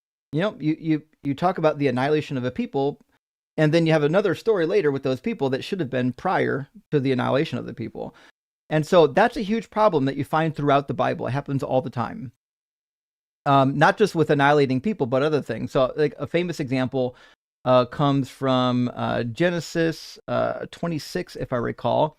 Genesis 26 it has two problems in Genesis. We get the wives of Esau named twice, and their family members are different each time. We have another doublet in Genesis concerning Esau and concerning Jacob, in that when Jacob and Esau meet, what we find is that they're down by the Jabbok River. In fact, it wasn't 26. I know one problem shows up in 36. We'll grab that one first. Esau's descendants. All right, let me put this Bible verse up. So there's two problems in 36. The wives of Esau have different family members when you go to the cross-reference earlier in Genesis. The other problem is that, listen to what it says in verse 6. Esau took his wives, his sons, his daughters, and all the members of his household, his cattle, and all of his livestock, and all the property he had acquired in the land of Canaan, and he moved to a land some distance from his brother Jacob. So he's saying, listen, Jacob and Esau are living together in the land of Canaan, and they moved apart because their possessions were too great for them to live together. Well, that can't be fucking true, because earlier in the story, when Esau and Jacob meet and they make amends, he was already living in the land of Edom, and he went back to the land of Edom after he made amends with Esau. Let's see. Let me grab the verse. I thought it was 26. It's probably not 26. It was probably something like 29 or, see, a couple chapters previous. Jacob meets Rachel. Oh, that gotta be maybe 32. Yeah, it gotta be 32, not 30. No, I don't know why I was thinking 26. 33 and 32 is the chapters where they meet. Okay, when we look at when they go to meet, to look up now, Esau and I'm sorry. Now Jacob looked up and saw Esau coming, and 400 men with him, so he divided his children. He ran to meet him. All this is happening at the crossing of the Jabbok River. And said blah blah blah blah blah blah blah blah blah blah. Esau says, "Leave me, or let me leave you with some of the people who are with me." But he said, "Why should my Lord be so kind to me?" So Esau returned that day on his way to Seir, that's in the land of Edom. But Jacob journeyed to Succoth and built himself a house and made booths for his cattle. So we've got an interesting anachronism in Genesis, where Jacob and Esau are living in the land together after they had already parted ways. And these types of anachronisms show up in the Hebrew Bible all over the place, because they're stitching random stories together in what they think is like a coherent storyline, and it's actually not nearly as coherent as they think it is. So that's what I would say to that. All right, let's get Greg from Nizanzi in here and see what's going on. How you doing, Greg? Hey, Justin, greetings. It's Mzansi. That basically means south. It's the local name or the more traditional name for South Africa. It's not an official name, but it's what we call, and it's always a tongue twister. Well, greetings over in South Africa. How you doing? Well, I will never ever get you to try and pronounce our national motto. I cannot read it or pronounce it. And if you want to look it up, you will, just look it up for humor. It's basically similar to the American motto, referring to many one. But yeah, if you can read it, you will be you will be the best linguist ever. So in English, it says diverse people unite. And in what I can assume is South African, it looks like Iki A Ikari Leke. It's like 3 clicks. I would not have guessed any of that. Wow. Okay. That's a tough one. I cannot pronounce it right. They're always trying to get me to say the click sounds at work. It's always amusing. Yeah, on that, 2 things. Have you ever heard of the ZCC, the Zionist Christian Church? I don't think I know them, no. Okay, so it's a offshoot. It's sort of a pagan come Christian mix. It's a very, very strange. Folks from traditional Christian circles will look at them and say, "Yeah, but that's just paganism," and they put a Christian bent on it. It's a bit of a culture. There's 2 or 3 million members in this part of the world. I mean, you'll see them. They still gather outside. They wear traditional garb, more Middle Eastern type dress. They do baptisms by the river. You'll often see them if you're driving through, especially on the weekends. You'll see groups of them gather by the river. It's actually quite unique. They don't really have a church as such, but they do have a annual Easter pilgrimage where typically hundreds of thousands of folks will meet up in a town pretty north of me.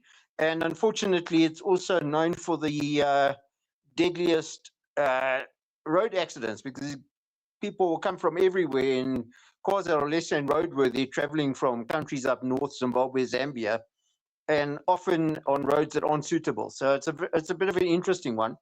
But there's part of it. Now, this is something, a small question for you. Can we look at a god like as more an anthropomorphic character called the Tokoloshi? There's others who's seen here as sort of an evil, maybe like Black Pete, if you know the European, Santa's little helper. He brings evil and steals the souls of children. Now, here's the interesting thing, and I'll bring this up with people who, this individual, the Tokoloshi, okay, it sounds like a strange name, but it's the name of this thing, is known for stealing the souls of people that particularly sleep too close to the ground. Because he's short, he'll come and steal your soul. So you've got to sleep high. And hundreds of thousands, if not millions of people in this part of the world will put their bed on cinder blocks or paint cans or anything to get that extra height, that they can sleep in safety, that if the Tokolosh comes at night, their soul won't be taken. Kids are terrified of the Tokolosh. And yes, I am known to tell the neighbors' kids if they don't behave, they might meet the Tokolosh that night, and they tend to run off. Probably the wrong thing to do, probably causing trauma. Not my kids. I don't have to pay the psychological bills, but yeah, maybe I'll feel a bit guilty about it. But it works. They're terrified of this thing. Yes, here's the thing. It's actually true. 100% true. Oh, is there a question? I guess I'm waiting for a question. No, sorry. I just want to give you the backdrop because you wouldn't be familiar with mythology. Where this comes from is this individual is seen as the Satan, like the a Krampus. Evil guy. Yeah, basically, like I said, Black Pete. Krampus is, I think, Zwarte Piet's Netherlands, and Krampus is German or something like that. So here's where the origin of this thing is. People would die in their sleep and turn pink and their soul was taken by this individual. Now, what they didn't know at the time, it's actually carbon monoxide poisoning. Because in winter, because of the way we are and being in the valleys, you get these inversion layers. People would sleep around the fires in their huts. And of course, they die of carbon monoxide poisoning. So this sort of superstition arose that this individual's stealing their souls and they need to sleep higher, because the ones that slept higher, and it's purely evolution of religion, would not die. You know, if it was too cramped around the fire and you had to sleep, you know, slightly up, and there was an inversion layer that night, you might survive, but everybody else in your house would die. So, you know, how do you see that sort of thing fitting in with Judaism? I mean, I can see it in certain biblical passages where these sort of things come in. I mean, stories like the different treatments, sprinkling blood of pigeons on people to heal leprosy. Is there some sort of, you know, a string of truth that threads through that somewhere? I may not understand the question. What do you mean by string of truth? So if the Tokoloshi, which is our little evil dude, is based on people's misunderstanding of carbon monoxide poisoning, how do you see that sort of mentality in Christianity? Or Well, in Judaism? Christianity, like the most direct parallel is unclean spirits. So both the Old Testament and the New Testament, they have this, this idea that there are these unclean spirits, which is pretty abundant in the ancient Near East, that cause all manner of disease, even plagues. The unclean spirits could even be charged with like weather phenomenon, different things like that. So this is definitely because they didn't know how germs work. They didn't know how sickness worked. So they would blame these unclean spirits on these individual things. In fact, even in the Bible, in the New Testament, we hear a story about getting rid of unclean spirits by cleaning your house. Oh, yeah, that's right. With the mold, and you've got to purify it. And you know, when there's any type of mold, the whole thing's unclean, and then you suddenly wash it, and it, I suppose, you know, and then people realize, okay, washing the stuff makes it go away in some form, or burning it. I mean, the same with pottery. Wouldn't they smash pottery completely if there was any hint of uncleanliness? Say that again? Wouldn't the Jews also, if they detected mold, I think it was, well, if I get it right, sort of a blemish. I'm assuming it's mold based on what I remember. That the King James is a bit strange mentioning it. But if they found like mold on pottery, wouldn't they totally smash all the pottery that it would to keep it clean? I mean, I suppose that's one way that they might have stopped disease. Yeah. Quite often, if it was a earthen vessel, they would destroy it. If it was a metal vessel, they had multiple ways of purifying it that didn't require destroying it. But earthen vessels typically were destroyed. Yeah. Now, by the way, I'm a Rhema alumni. 1995, but Rhema, South Africa. So you can kick me now for being the heathen if you want. I actually bought into that nonsense. I'm old enough to have deconverted by actually riding a bicycle to the library to look up Tyre, and totally devastated that what I see in the encyclopedia is not what's in my Bible. Well, yeah, that's unfortunate. Once you start going to academic resources like encyclopedias, dictionaries, lexicons, the Bible falls apart pretty quickly. You'll find very quickly that the academic study of the Bible doesn't have anything to do with the church practice of studying the Bible. So, but hey, thanks for the background. It's really interesting to hear about this tradition. It doesn't shock me that somebody has developed this whole concept around a Krampus-like figure based on a couple bad experiences. Now, look, I use that when people try and bring up, the brilliance of Christianity and that. I'll say, but look, how can you're calling these people heathens and pagans, and they look down upon very much so by Christians. They're not seen as real. There's no real Christian except the Christian that you're talking to. And you use parallels to this, and then it's a case of like, this is what these people believe, but it's based on this. Now you can't, and you read into it. Now I've got a friend who's very devout, and she goes to a local charismatic church. She's saying her daughter's getting more involved in the church because she's currently unemployed, which I hope that gets sorted out. And she's doing Bible studies. I said, look, she's always welcome to come do Bible studies with me. And I was told under no circumstances would that ever happen, because apparently I'm the wrong, when I have discussed things in the Bible with her, she's, okay, she didn't know certain things, and then I point them out, and I'm not trying to necessarily deconvert her, but I am trying to prompt her to, hey, there's more to it than this. Have a look at this or have a look at that. It's obviously the theme of the month is, it's Armageddon, it's the end times, and then you point out, yeah, that's old. Nero was the mark of the beast. We know that, and you point out why, and it's a case of, okay, maybe there's more to it. But anyway, Justin, you keep doing what you're doing. It's always weird hours, and sometimes I wake up at 7 o'clock in the morning and you're still going. I'll put you on, and by the time I've fast forwarded at 2 times speed, you're finished. So I've watched a lot of your stuff, but you actually talk a lot slower in real life than I'm actually used to watching you. But keep it up, and all the best. Well, it's good to hear from your friend. Best of luck on your journey, man. Yeah, no, it's all good. But yeah, it's always interesting. Cheers, buddy. All right, we got to move on and keep things flowing. I'm going to grab a couple super chats, and then we'll get next in line is Creed, our friend Creed. X Million, thank you for the $20 super chat. Friend says, if Abraham never went into Hagar, so she conceived, might the covenant of Genesis 17 have been less of a big deal that led to God to institute circumcision? Succinctly, is Islam the reason that my parents had me mutilated? I'm not sure what Islam has to do with it. Islam developed after Judaism, like far after Judaism.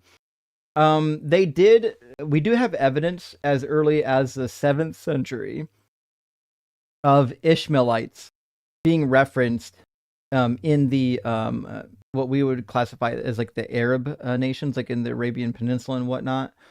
So in the Arabian Peninsula, we do have a pretty rich history of these people claiming to be from a guy named Ishmael. It's unclear if the biblical story is explaining a current people group, or if that people group they took up the moniker of Ishmaelites because of what was in the text.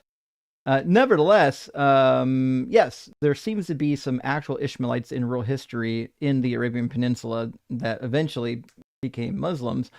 I don't know what may not understand your question. Are you saying if Abraham never went into Hagar, would he still need to be circumcised? Yeah.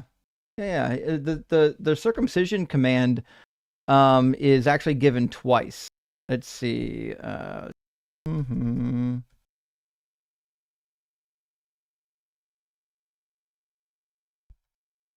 me grab. I thought chapter 12 was the first mention.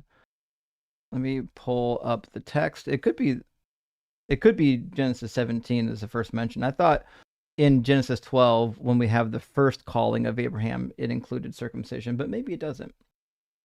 Also, I would point out too that Genesis probably this portion was maybe written even after the circumcision command in Exodus. It's hard to tell. It depends on how you're going to read the text. But nevertheless, let's read Genesis 17 and see if I can understand what your question is asking for here. When Abraham was 90 years old, the Lord appeared to Abraham and said, I'm God Almighty, El Elyon. Walk before me and be blameless. I will make my covenant between you, and I will make you exceedingly numerous. When Abraham fell on his faith, blah, blah, blah, blah, blah, blah, blah, blah, blah, blah. Blah, blah, blah, blah, blah. I will establish my covenant between me and you and your offspring after you throughout your generations for an everlasting covenant to be God to you and to your offspring after you. And I will give to your hand and to your offspring after you the land where you are now alien. Blah, blah, blah, blah, blah, blah, blah, blah, blah. I keep my covenant. This is my covenant, which you shall keep between me and you and your offspring after you. Every male among you shall be circumcised. You shall circumcise the flesh of your foreskins, and that shall be a sign of the covenant between me and you throughout your generations. Every male among you shall be circumcised when he is 8 days old, including the slave born in your house and the one bought with your money from any foreigner who is not of your offspring. So, yeah, it just says that you got to get circumcised. You, your entire household, all your slaves, and everybody in between. So let me see if I can understand your question here. If Abraham never went into Hagar, so she conceived, well, then she wouldn't have conceived, to be fair. If Abraham didn't go into Hagar, she wouldn't have conceived, so I may not understand the question. Might the covenant of Genesis 17 have been less of a big deal that led God to institute circumcision? I guess here's X Million. I love you, buddy. I don't know what your question is, to be honest. I don't know what Hagar has to do with the circumcision. The rite of circumcision, as far as I can tell, would have been commanded with or without Hagar. I don't fully understand what the tie-in here is the audience figuring this out? Can somebody in the audience help me out? I don't know what the question is. Is Islam the reason that my parents had me mutilated? No. I mean, did you grow up Islam? Is that what you're saying? Because I don't. If that's the case, I don't understand. If you grew up Islamic, yes, Islam believe in circumcision too. Is that what you're asking? Reverend Chad thinks he might know what's happening here. Let's see if Reverend Chad's got an idea. Hey, buddy. All right, Justin. Hey, buddy. Islam supposedly started from Ishmael, right? Yeah. Mm-hmm. Yeah.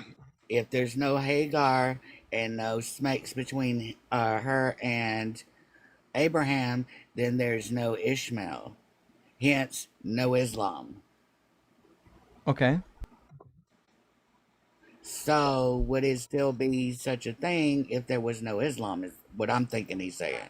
Oh, that's a fair question. So he's saying, listen, if Abraham never had sex with Hagar, would Islam never have happened? And if that's the question, then maybe it depends on what you believe about actual history, because it's not clear if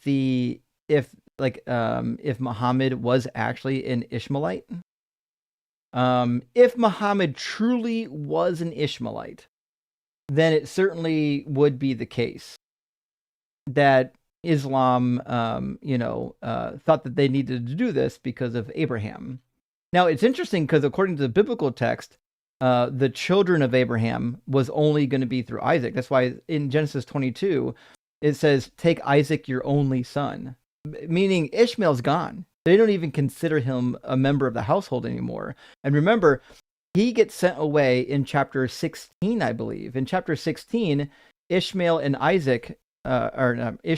Hagar get sent away because they're not going to have any right in the household. In fact, Sarah says, send this slave woman and her son away, for they will not have any part of the inheritance. In fact, let me grab that for you.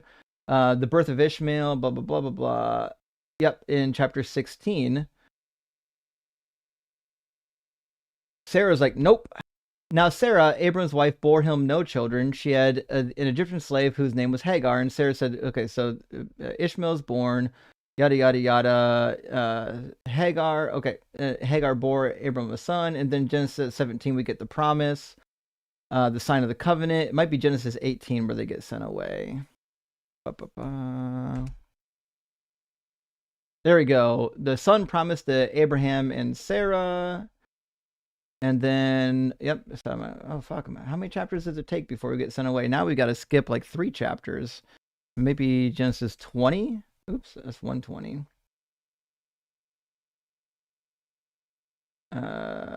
Abraham and Sarah. Man, these interludes are crazy. Okay, fuck. Maybe it's 21. Okay. Birth of Isaac. There we go. Now we get sent away, chapter 21. The child grew and was weaned, and Abraham made a great feast on the day that Isaac was weaned. But Sarah saw the son of Hagar the Egyptian, whom she had borne to Abraham, playing with her son Isaac. So she said to Abraham, cast out this slave woman with her son, for the son of this slave woman shall not inherit along with my son Isaac. And then he gets nothing. He gets no inheritance from Abraham. That's why in Islam, they add more to the Ishmael backstory that's not in the Bible. They have to.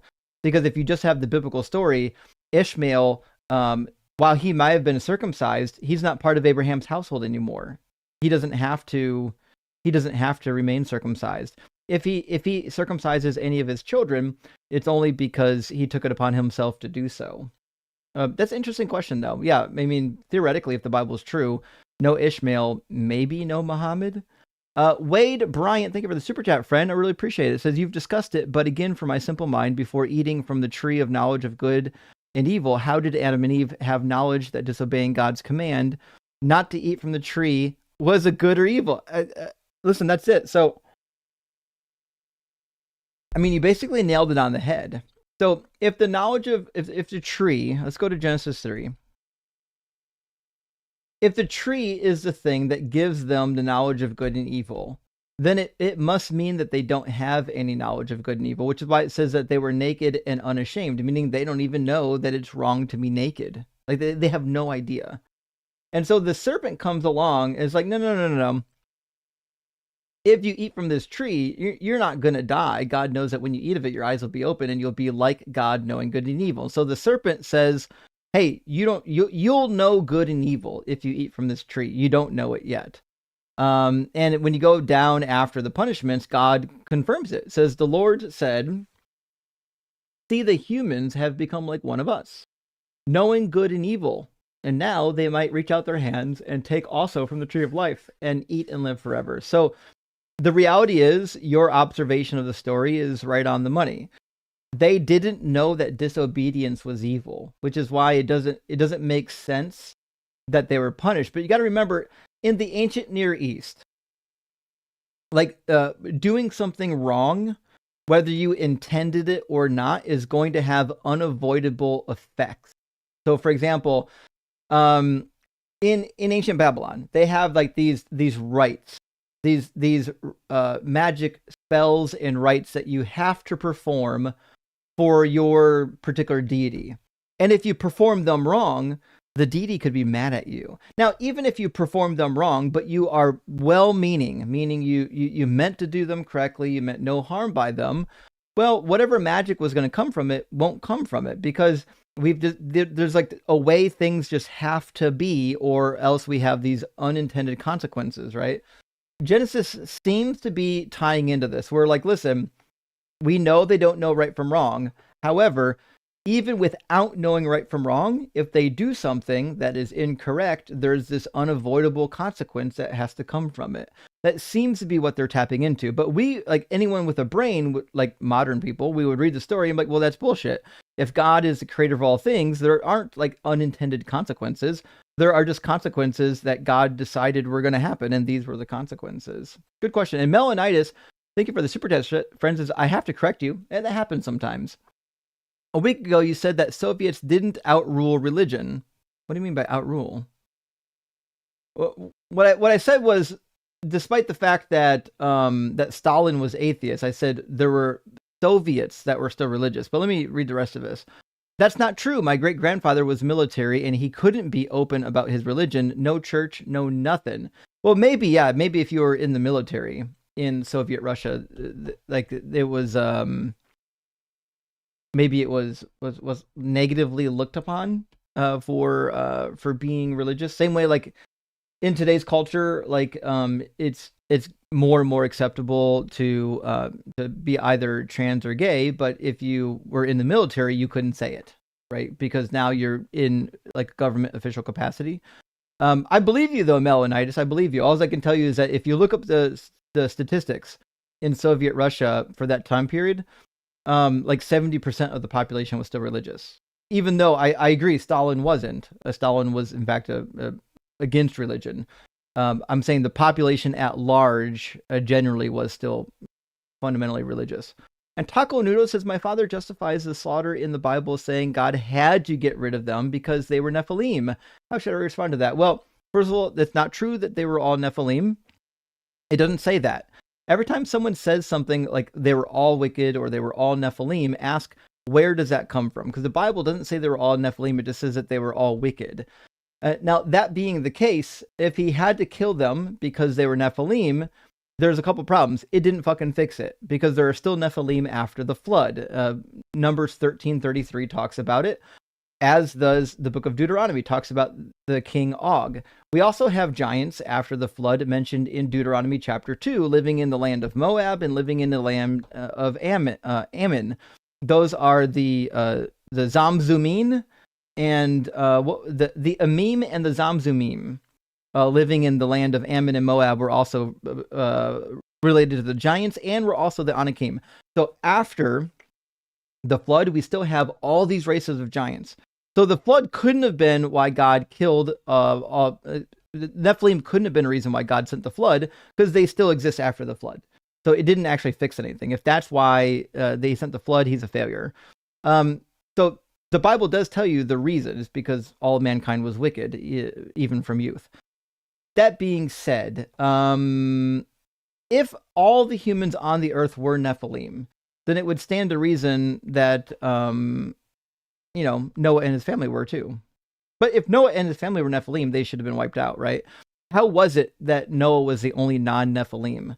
Also, got to remember, when we're talking about the Nephilim, while we don't know how many there were, there's no good reason to believe that everybody on the earth was a Nephilim. Like, that's where I would push back first is, please find me the verse where it says everybody was a descendant of the Nephilim. Because when you go to Genesis 6, where it talks about this, it doesn't say anything about all of the women of the earth being mated by angels. It says, let me put it up here. When people began to multiply on the face of the earth, or ground here, daughters were born to them. The sons of God saw that they were fair, and they took wives for themselves, all that they chose. So they're saying, listen, they chose wives. That means some of them weren't chosen. That's what it means to be chosen. To be a chosen wife means you're chosen and somebody else isn't. Then the Lord said, my spirit shall not abide in mortals forever, for they are flesh. Their days shall be 120 years. The Nephilim were on the earth in those days, and also afterward, meaning after those days, after the flood, when the sons of God went into the daughters of humans who bore children to them. These were the heroes that were of old and warriors of renown, meaning there were some old warriors that were really well known. Not everybody was one of these warriors. That would seem to be the case. Now, there is a theory that Noah had Nephilim blood going through the family via the women, because we don't really believe the way the Nephilim story pans out that the women manifested as giants, only the men manifested as giants, kind of like Gilgamesh. So there is a case to be made that maybe one of the daughters married to Noah's sons had Nephilim blood. All right, last super chat before we get Creed in here. Juiced Vandenover, thank you for the super chat, friend, says, question about John 3. It hardly ever comes up, but I heard this story only works in Greek and not at all in Aramaic. Thoughts? Well, John 3 is an entire chapter, so I'm not entirely sure which part you're referring to. Let me see if there's something in here that stands out. Like John 3 is famously the passage about Nicodemus, but let me see if there's something else in here. There's also Jesus and John the Baptist doing the ministry. One who comes from heaven. If I had to guess, I assume you're referring to, there's got to be some Greek wordplay in John chapter 3. Let me see if I can find an article talking about this.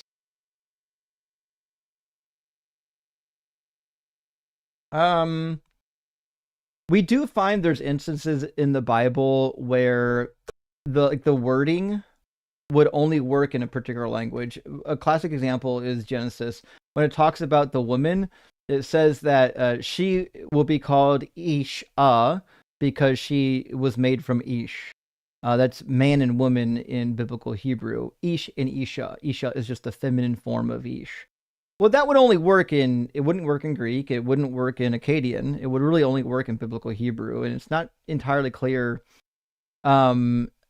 if it would, how well it would even work in biblical Hebrew, but it definitely only works in this method for this variant of biblical Hebrew. But nevertheless, I'm curious if this is what's happening. Let me see what we can find here. It looks like there is some wordplay here on from above and lifted up and spirit in the Greek text, but I don't really know. Without reading deeper into this, I don't really know what the wordplay, like what the hidden message is. That's the point behind these wordplays, is to have some kind of, divine gnosis, some hidden message. But I don't really see anything offhand here. This is definitely a topic where I would have to get back to you on that one. If there's some wordplay happening here in John 3 that only works in Greek and not in Aramaic, I'd be interested to know it. But to be fair, you got to remember, there's a lot of stuff in the New Testament there's like a lot of play on words that would really only work in Greek, and John is kind of full of that kind of stuff. If you go to John chapter 1, there's some stuff in John chapter 1 that just you wouldn't catch it in Aramaic. So, for example, in the beginning was the Word, and the Word was with God, and the Word was God. Well, when we hear word like logos in Greek, like there's a very definitive meaning to this in biblical Greek that you wouldn't capture in Aramaic. Aramaic had different words to describe this, and sometimes it wouldn't even be an exact thing. It's like between the Aramaic period, like the original Aramaic period through the Babylonians to what we get now, the term logos seems to be borrowed from the Greco-Roman world, or really the world of Greeks, rather than the Aramaic word. So yeah, I got to be honest, without more information, I don't know if I could help you on this particular inquiry, because you have an entire chapter worth of data. If there's a wordplay, I'll need to know which verse the wordplay is in, and I'd have to actually look it up in Greek to see where the wordplay is found. I don't know if it's I don't know if it's reasonable to read an entire chapter hoping to find a wordplay. I think you'd probably waste a good 2 or 3 hours searching through it in Greek to figure it out.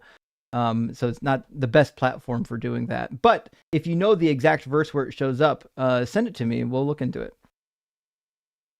All right, we're going to get Creed in here. Maybe. I tried to get Creed in here and Creed just dropped. Creed, what happened, my man? Okay. Well, Creed, if you get time, come on back, man. Oh, there he is. Try it again. Welcome, Creed. Sorry, I don't know. So I accidentally closed the tab on my phone on accident, and it cut me off. Oh, that's all right. What's on your mind, bud? I just had a question. So you know how in the early Gospels, it seems like Jesus Christ is set to come back like really soon. Yeah. Does it seem like the later books of the New Testament sort of start to retcon that, like in the Book of Acts on those? So I find like the book of Luke, Acts, it tries to rewrite this idea that the end is imminent. It seems to be like hedging on this idea of, no, the end won't come until the gospel has reached all nations, right? So like it's going to be soon, but don't look for it right now. It's like, even in Luke, we find the passage where it says that, when the kingdom, you won't look over here and say, there's the kingdom over there, or there's the kingdom over here. It's actually already in your midst. It's already among you. It's already inside of you. And so Luke is kind of like rephrasing this idea of what it means for the kingdom of God to come. And Luke is trying to say, actually, in a way, it's already come, which would like be in agreement with what we find in 2 Thessalonians, although with the wrong type of agreement.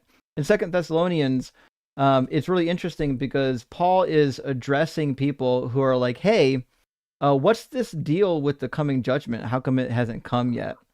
And he says, some of you are even arguing about saying that it has already come. I think is it chapter 3 or 4 where it talks about this? Give me a second. I'm in chapter 2. Let's see. As to the coming of our Lord Jesus Christ and our being gathered together to him, we beg you, brothers and sisters, not to be quickly shaken in mind or alarmed, either by spirit or by word or by letter, as though from us, to the effect that the day of the Lord is already here. So Paul's writing to the Thessalonians in his second letter saying, hey, if someone's already telling you that the time is of the second coming is already happened or is happening right now, let no one deceive you in that way, for that day will not come unless the rebellion comes first and the lawless one is revealed, and the one destined for destruction. So this is written later in Paul's ministry. 1 Thessalonians is written at the beginning of Paul's ministry. So now you've got a really cool situation where you've got a letter written early and a letter written late. And even in one of Paul's later letters, he's trying to like temper people's expectations, even though in the first letter, if you go to chapter 4 of the first letter, he's talking like it's about to happen imminently. He says, since we believe that Jesus died and rose again, even so through Jesus, God will bring with him those who have died. For this we declare to you by the word of the Lord, that we who are alive and who are left until the coming of our Lord will by no means precede those who have died. So they're like, hey, listen, we're kind of expecting him to show up in our lifetime, at least at this part in the ministry. When we get to later parts, like in Luke, Acts, it's a completely different story. They're trying to have a more vague, fulfillment of the kingdom coming, if that makes sense. Yeah, because I just noticed that when you get like later on, Look at Acts has like really weird moments where it feels like they're just trying to say, "Oh, and then not right now, guys. Just wait a little bit longer. You'll be very soon." Well, Second Peter as well. If you go to, and obviously, nobody really thinks Second Peter was Second Peter, but if you go to Second Peter 3, there's this really interesting passage where it's like you can only read it by assuming that these people were like, "Hey, what the fuck gives? Have we been lied to?"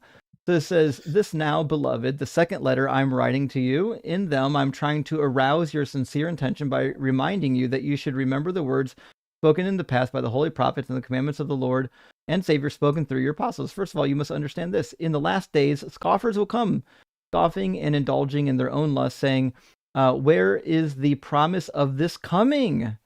Forever since our ancestors died, all things continue as they were from the beginning of creation." They live deliberately. So, like, even in Second Peter, people are like, "Hey, when's this second coming actually going to happen?"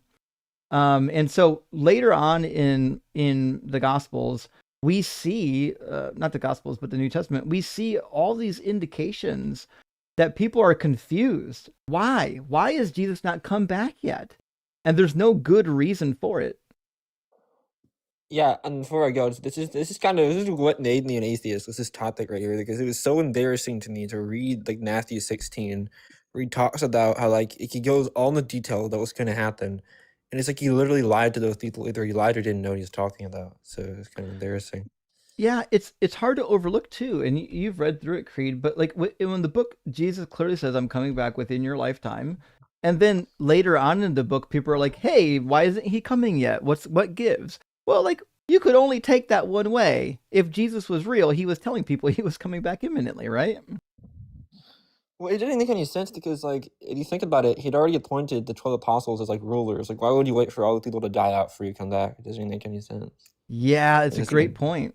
Yeah, because he says to the 12 disciples that you'll be ruling and reigning with me over the 12 tribes of Israel. Like, well, like, why would he tell that to his disciples if he actually meant you're going to die for thousands of years and then rule and reign over them?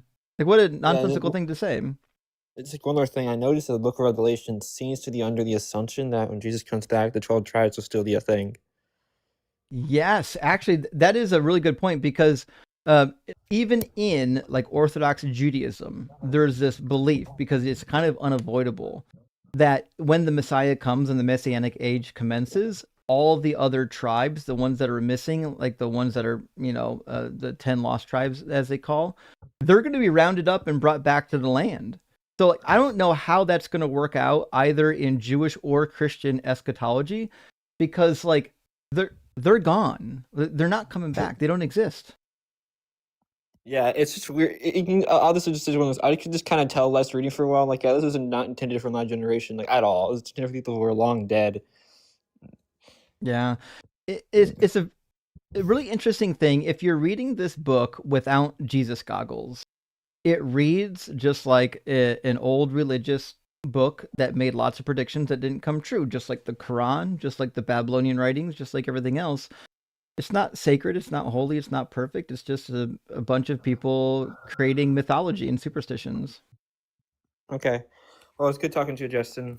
Hey, good to hear from you, buddy. Hope you're doing well. Okay. Cheers.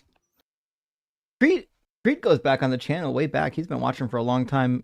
When Creed and I first started chatting, he was still in the believer camp, and it sounds like he's converted, at least now for 6 months, over to the dark side. And it sounds like he is as he's studying, he's reinforcing his opinion that this book doesn't make a whole lot of sense, and I'm in agreement. Thank you for the 10-pound super chat from Jinx. It says, Justin, what is your personal take on how good and logical Hinduism and Buddhism are? I know you're an atheist, but I think I remember you talking about them. I want to remember what specifically and why. Okay, so here's kind of my view. So I don't know a ton about Hinduism. What I do know is that Hinduism has like the one thing that I think Hinduism is dangerous for is like creating the caste system. Like this kind of idea that like your lot in life, the thing that you're born into is because of like your past life, because obviously they believe in past life regression, you know, reincarnation, things like that. So I don't love the caste system. Outside of the caste system, I don't know of anything in the teaching that is like super detrimental. But again, my depth of knowledge is super limited. Most of the Indians I knew were kind people. I mean, the ones that were actually practicing Hindus. They were kind people. They believed in doing good. They didn't believe in harming animals. A lot of them were vegetarians. So for me, based on my limited personal experience, it seems like Hinduism doesn't have as many flaws as the Abrahamic religions. And I think polytheism makes more sense than monotheism, to be fair. Now, when it comes to Buddhism, I think of all the religions, Buddhism makes the most sense. They don't believe in any gods. They do believe in some spirit type of world. Some of them believe in reincarnation. Some of them don't seem to believe in reincarnation. Some of them, there's various different beliefs within Buddhism, but the tenets of Buddhism typically I kind of like. So they believe in like living super humbly, like the desire of things is like one of the roots of evil, essentially, which I can get behind. They believe that a lot of the suffering is caused by desire. So they believe in like not wanting to obtain wealth, not wanting to, basically they're anti-capitalist. But they also, if you look at like their various like what do we call them, like their path to enlightenment, maybe. I don't know what they call it. I'm sure they don't call it that. But like if you look at like here's like the roadmap in Buddhism to becoming enlightened or reaching nirvana, a lot of them are really good. Like so, for example, if I remember, like they've got ethical teachings like lying,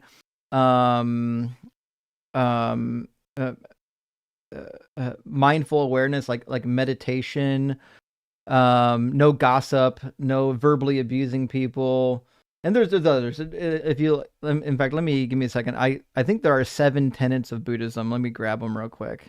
Let's see. I thought there were 7. I could be wrong.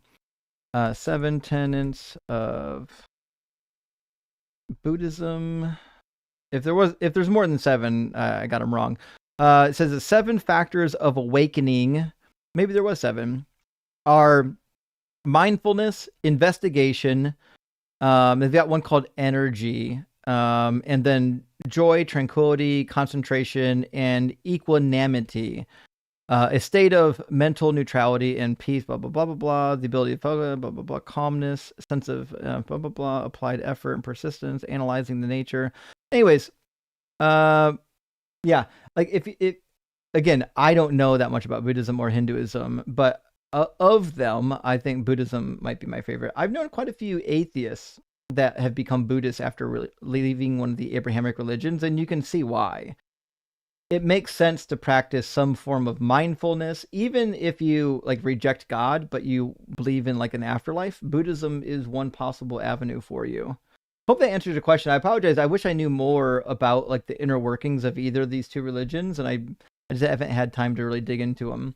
Team as my friend, thank you for the super chat. Says, are you open to debating popular apologists in formal in-person debates? I think that would help with reaching more people and growing your channel.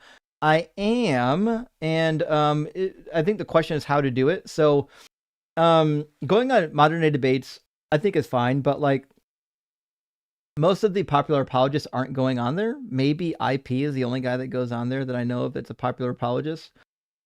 So like maybe debating him on modern day debate would be fun. But I am working right now with Jimmy on the line. He's putting together a new channel where they're trying to bring together big names in like the atheist community and big names in the apologetic community to do formal debates.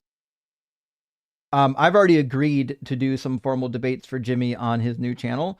So that's going to be coming up. So basically they already have me on a ticket, and they're looking right now for a big name apologist to come and debate me. He's also going to set up a roundtable similar to what Jubilee does, and they're gonna have like, you know, a 5-on-1 or a 10-on-1 with me doing the hot seat.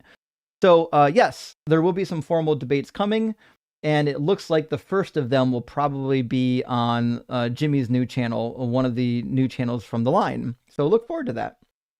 And Amir says, I find the idea of soul to be at the crux of much of the grip of the religious have on society. What is it? What's in it? What part of me are not in it? I don't. You'd have to help me out a little bit, Amir. I don't know what you mean by soul to be. This is. Let me see if I can make some sense of this. The idea of soul to be. Let me just Google that. What does the phrase soul to be mean? You guys know what this means? Anyone in the comments know what soul to be means?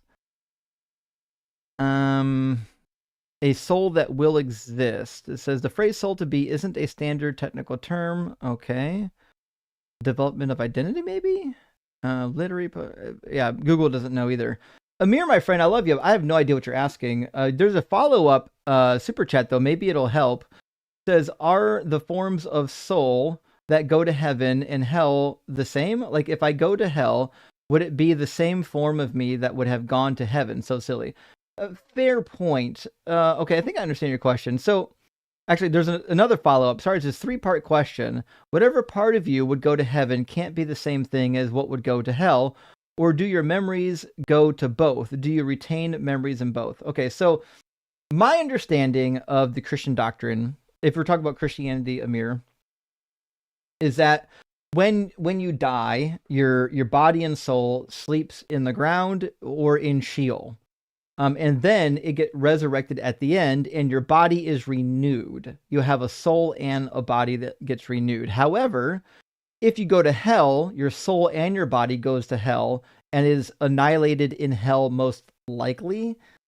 Either that or your body is annihilated and your soul stays in the hellfire. It's hard to say, because the Bible is contradictory. The Bible doesn't give you a solid answer on whether or not you are tormented in hellfire eternally, or if in fact you're eventually annihilated.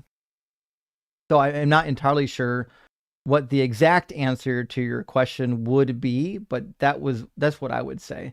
And Gary says, you're brilliant. Take my money. Go Sabres. Well, thank you, Gary. I really appreciate that. And you're brilliant for being here and supporting the channel. And Captain Hammer says, thanks for doing what you do. Well, thank you for supporting Captain Hammer. I really appreciate that, friend. And Matthew, good to see you as well. Thank you for the $2 super chat. It says, Hebrew tonight. Are you teaching, practicing, etc.? I'm practicing, actually taking modern Hebrew. So some people might know, when I was in seminary and Bible college, I took classical Hebrew, and it's when you take it in Bible college or seminary, the emphasis is on reading. You don't do a whole lot of pronouncing or speaking Hebrew or conversing with other people in Hebrew.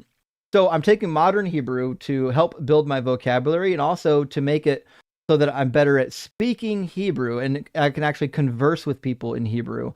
That is a really powerful tool to not just be able to read Hebrew, but also be able to speak it effectively. So that's what I'm doing right now. I'm taking modern Hebrew, not biblical Hebrew, so I can get better at speaking it and build up my vocabulary so I can read the Hebrew Bible more coherently as well, because, you know, it's been at least 15 years since I was in seminary. I've forgotten a lot of my vocabulary. This is going to help build it back up again. And Milf Wrangler, thank you for the $10 super chat. Says, what determines whether or not a text gets canonized? Great question. So when it comes to the Christians, they had councils. So early on, the Christians noticed that there was a problem, and that is we had all these texts, and nobody could agree on what was authoritative. So one of the first things that Constantine did was he issued these ecumenical councils to say, hey, we need to we got to start pinning down what are official doctrines and what are official books. And so the very early ecumenical councils went to work on trying to figure out what those are. There were some sources early on in Judaism that attempted to explain or to give a list of canonized works. If I remember, Philo and Josephus were two early ones. Let's see.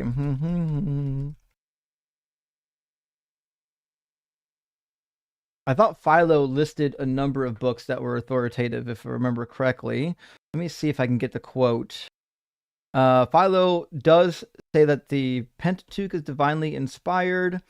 He does quote from it excessively, but does he give an actual canon? I don't think he does. No, he does not. Okay, so my understanding is the earliest Jewish canon comes after the school at Jamnia. This is after Jesus already died. Had a number of councils trying to nail down what they thought the official Jewish canon was. So the Jews and the Christians didn't have a canon until after Jesus. That's why it was so difficult to stop the spread of like heretical Jewish sects. Because if you were a part of the Essenes, you had other texts that you thought were authoritative. If you were part of the Christian movement, you have other texts that you thought were authoritative. If you were a Galilean at certain points in history, or if you were a Samaritan, you only held that the Pentateuch was authoritative. The Sadducees, who were from the north, didn't even believe in the prophets or the Psalms. They only treated the Torah as authoritative. So in Jesus' time period, there was no such thing as an official canon. It wasn't until after Jesus already died that the Jews were like, we need to pin this down. And the Christians, sometime shortly after that, started to do much of the same. Steve, thank you for the super chat, says, what does the Old Testament say about men having sex before marriage? Not fucking much. Basically, if you boink a woman outside of marriage, it's kind of incumbent on you to marry her. And so, for example, when we get to Deuteronomy 22,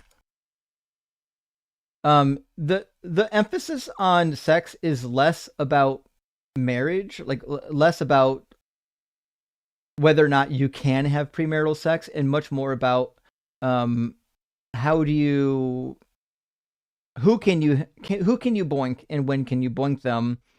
And there's not really a restriction premaritally. It's just kind of expected that you wouldn't, based on the law codes of the ancient world. But in Deuteronomy 22, we have an interesting law. It says if a man meets a virgin, so she's not engaged, it says, and seizes her and lies with her, and they are discovered, the man who lay with her shall give 50 shekels of silver to the young woman's father, and she shall become his wife because he violated her. He shall not be permitted to divorce her as long as he lives. Easy. Okay. So if you even rape a poor young woman, then like she's going to become your wife. You pay the bride price, she becomes your wife, and you're not permitted to divorce her. Now, there's another one in Exodus that talks about seduction, and I forget if it's like chapter 21 or 22. Let me see. I bet it's listed here. Yeah, Exodus 22. Which is a little bit similar. When a man seduces a virgin who is not engaged to be married and lies with her, he shall give the bride price for her and make her his wife. That's it. Like that's the whole shtick. There's another one that shows up in Leviticus. Was it Leviticus 23 or 22? Let me check. Festivals, offerings, festival of trumpets, Day of Atonement. It might be 27. It talks about sleeping with a man's slave if you take the virginity of another man's slave. Give me a second. I got it written. I got it on a sheet here, actually. Give me a second. Blah, blah, blah, blah, blah, blah. I've got it in one of my notes. Leviticus 19 is what I was looking for. I don't know why I was thinking chapter one of these other ones. All right, Genesis 19:20. It says, if a man has sexual relations with a woman who is a slave designated for another man, but not ransomed or given her freedom, an inquiry will be held. They shall not put the man to death, since he has not been freed, but he shall bring a guilt offering for himself to the Lord at the entrance of the tent of meeting, a ram as a guilt offering, and the priest shall make atonement for him with a ram, so on and so forth, because he sinned. So if you take the virginity of another man's slave, there's restitution to be paid because that virginity is belonging to the slave owner, which is why in Exodus 21, you can buy a slave girl in Boinker. Pedro, thank you for the super chat. So I forgot to thank you for the Euro-friendly schedule. It was an amazing birthday present. Also, praise his rockiness, Doug. Well, thank you, Pedro. I really appreciate that. Huge W. And yeah, I've got Hebrew class on Tuesdays, and I couldn't go live on Monday, and I can't go live this weekend, and I didn't do a Q&A at all this month. So like I got to find a time to do a Q&A this month still yet. And this seemed to be about the only time I could do it. When I'm done, though, I think Ian is going to be live later today. So when I'm done, I'm probably going to send everybody over to Ian's place. But all right, I'm going to grab a guest from the YouTube queue, Bacon and Bush, and then I'm going to grab somebody from our TikTok queue. Let's get Bacon in here. Welcome in, Bacon. How's it going? Hey, not too bad. How are you? I'm doing all right. So I guess I'll just ask the questions. Sure. So John 1:1 ends with the Word was God, right? Sure. So I was raised a Jehovah's Witness. It's been 30 years since I left, but I guess it's weird because just like Sunday, your co-host, I think, on the line was saying he was bringing up some points that I thought were weird that I just assumed was correct. Okay. So the New World Translation and a big part of Jehovah's Witnesses believes that they removed the A from the word was God. So it should say the word was a God. Yeah. And then there's another part of the Bible where it says, talking about the Father, the Son, and the Holy Spirit, and it says these three are one in the King James Version. And they say that that was added. Yes. Around when the King James. So I was just wondering if there's any validity to that statement. Okay. So yes and no. Let's do the first one first. So in John 1, this is the one thing that I think the JWs did a really good job at, and most Christian scholars actually agree with this. Also, welcome in everybody from the Mezzo Raid. We're just doing a Q&A today. In John 1:1, you'll notice a couple of interesting things. So it talks about the word, which is ha-logos or ha-logos, depending on your pronunciation. And it says that the word was with pantheon. Now, this is an accusative way to put a definite article on top of God. So it's just saying the God, meaning like the God, like God the Father. So the problem with theos is it could be translated as God, it could be translated as divine, it could be translated as divinity, it could be translated as godness. There's lots of ways to translate theos. When you have the definite article, meaning the God, we know what it's talking about. It's talking about the monotheistic high God. But what's interesting is the second usage, it just says, and theos en halagos, meaning God was the word. I think most likely the New World Translation is correct here. It should more properly be translated as divine was the word. Meaning the word was of some, the logos was of some divine substance that is godlike. Just like in biblical Hebrew, we've got words that sometimes can give you, what's the word I'm looking for?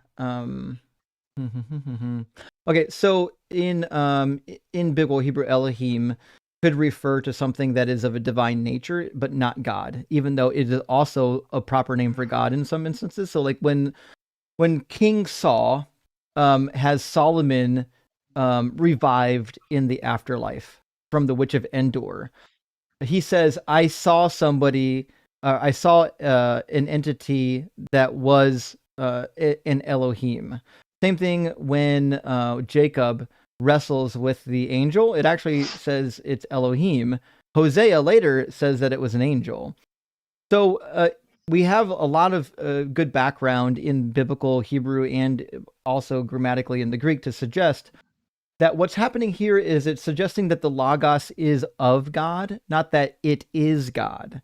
And so I'm going to agree actually with the New World Translation on this one. And I think even if I check out the newest, let me see what the NRSV updated edition says. I'm curious what it says here. What about the NABRE? Did they update yet?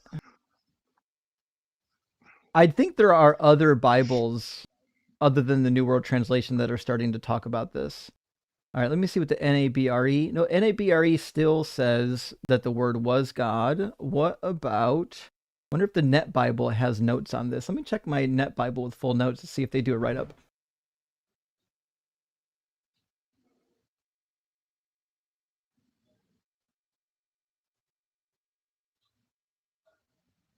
The Net Bible with full notes is really good if you want to get into the translation discussions, because they'll kind of give you their reasoning for why they translated it in certain ways. Now, I don't always agree with why they translated it, because sometimes they will translate it strictly to adhere to doctrinal reasons, but it's nice to at least see what they're saying here. So let's see what it says in their notes. Dun, dun, dun, dun, dun, dun. Okay. What God was the word? The rule is often invoked to support the translation of theos as definite God rather than indefinite a God here. However, Caldwell's rule merely permits but does not demand that a predicate nominative ahead of an equative verb be translated as definite rather than indefinite. Furthermore, Caldwell's rule did not deal with a third possibility that the anarthrous predicate noun may have a more qualitative nuance when placed ahead of a verb, which is what we're saying. So most scholars right now are saying there's actually a nuance here. It's a qualitative nuance, saying that God here is qualitative, not an identity, meaning it's of divine substance, divine status. So yeah, it's a huge thing. I would say this. I do believe, if I remember correctly, I think one of the popular creators right now talking about this is Dan McClellan. I think he's probably made multiple videos on this at this point. And I've read quite a few commentaries on John 1:1, and most people seem to agree that it's perfectly viable as a translation to say either that the word was a God, or to say that the word was divine. I think those are fair translations either way. Now, your other question, sorry, that was a long answer. Your other question is going to be on John, on the three that bear witness in heaven, the Trinitarian statement. That's John chapter 5:7, if I remember correctly. I can't remember. I didn't think to look it up. That's fine. So It's been a while since that's okay. So that particular statement, the first time we see of that in any Greek text is like medieval, like Desiderius Erasmus. So there's this interesting thing. In fact, let me get you the papyrus that actually mentions it first. I have it written down on like a blog article that I wrote like 10 years ago. Give me 1 second.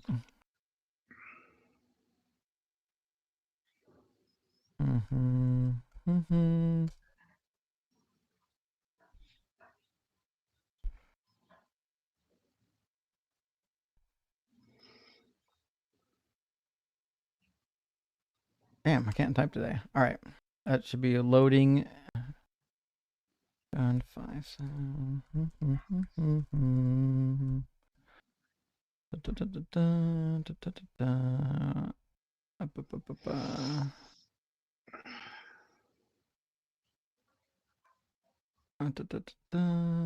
All right, so yeah, the Codex Montefornitis. There we go. Holy shit. Was the earliest manuscript we have with this quotation, and this is from 1520.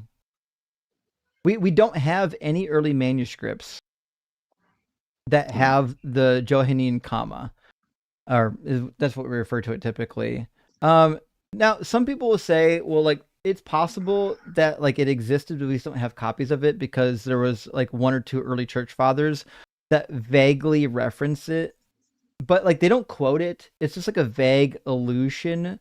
It's not really clear that they understood it to be an actual text that exists.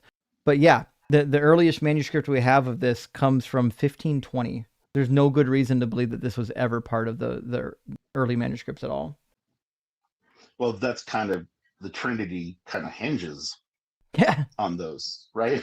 Yeah, it does actually. Okay, In fact, if you go to, let me open up the Net Bible. I'm going to go to John 5:7. I bet they've got a hefty footnote on this one. Give me a second to see if there's a footnote. Yeah. All right, give me a second.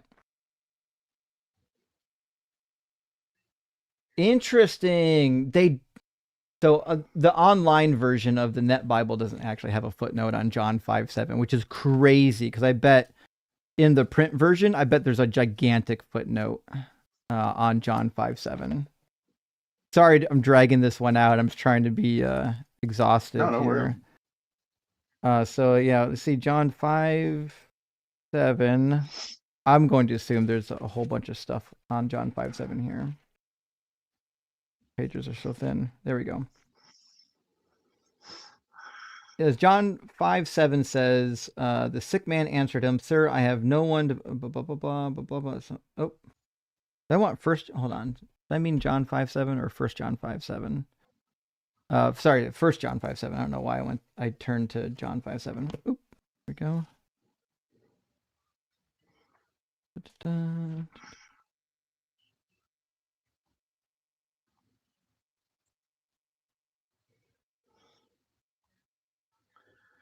There we go. 1 John 5 and 7, I bet is not even in here. I've got verse 6 and 7 says, "For there are 3 that testify," and then that's it. The rest of it's cut. So it goes right into verse 8. "For there are 3 that testify, the Spirit and the water and the blood, and these 3 are in agreement."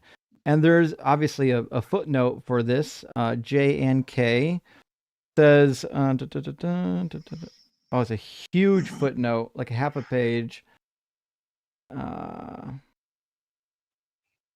Yep, it says the same thing I said. It doesn't show up until we get an edition of the Textus Receptus that was based on that one manuscript from 1520. So Okay.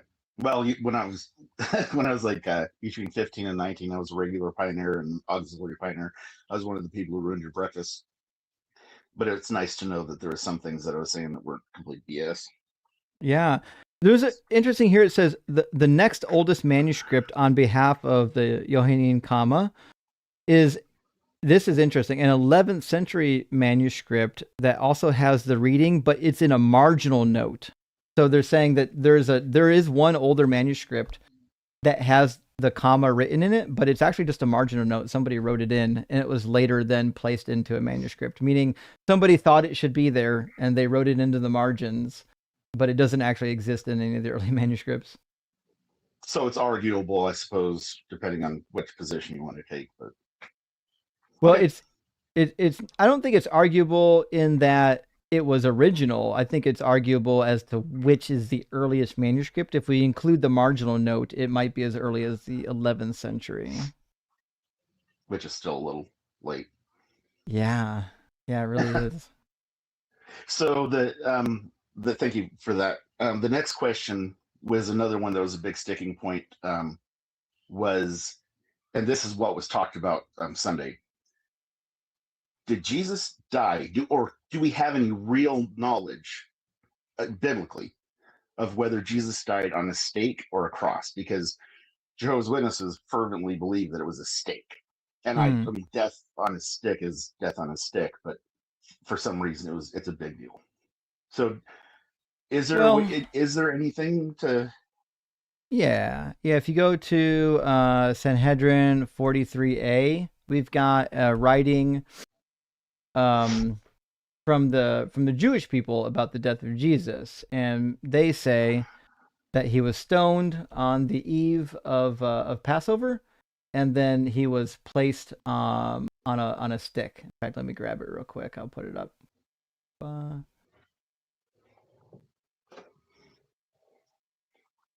right, I got it right here. We'll put it on the screen.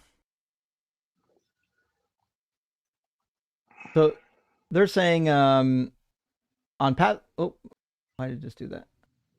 There you go. On Passover Eve, they hung the corpse of Jesus the Nazarene. After they killed him by way of stoning, a crier went out before him for 40 days, publicly proclaiming Jesus the Nazarene is going to be stoned because he practiced sorcery, incited the people to idol worship, and led the Jewish people astray. Anyone who knows of a reason to acquit him should come forward and teach it on his behalf. And the court did not find a reason to acquit him.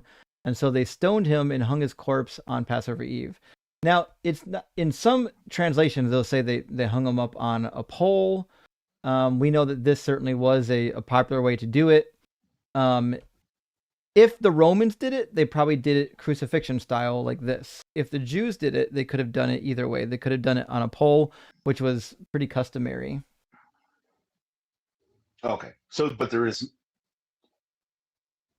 that's really just a matter of what you choose to believe, then, I suppose. A little bit, yeah. It depends on if you assume that the Romans did it, and Right. if that was the Romans' way of doing it, then it makes sense that it would be a cross then. Am I yeah. understanding you correctly? Yeah, so they did impale people. To be true, they did impale people, but it's different. So the Well, you're not going to crucifix, be nailed to the thing you're getting impaled by, right? Or, yeah, or okay. am I misunderstanding what I'm So saying? there are two methods. So in the ancient world, is even in Rome, they typically would crucify people. That was like your standard capital punishment. There were cases where they would impale people, and my understanding was Nero made use of this. In fact, let me double check that. Let's see.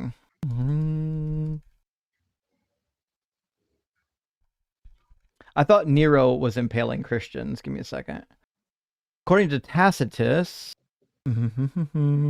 yep, yeah. Well, yeah. So according to Tacitus, Nero hung Christians up on poles and lit them as torches. Traditionally, it's been interpreted that they were impaled, not crucified, when they were used as torches. But I bet there's probably some wiggle room in how they were turned into torches.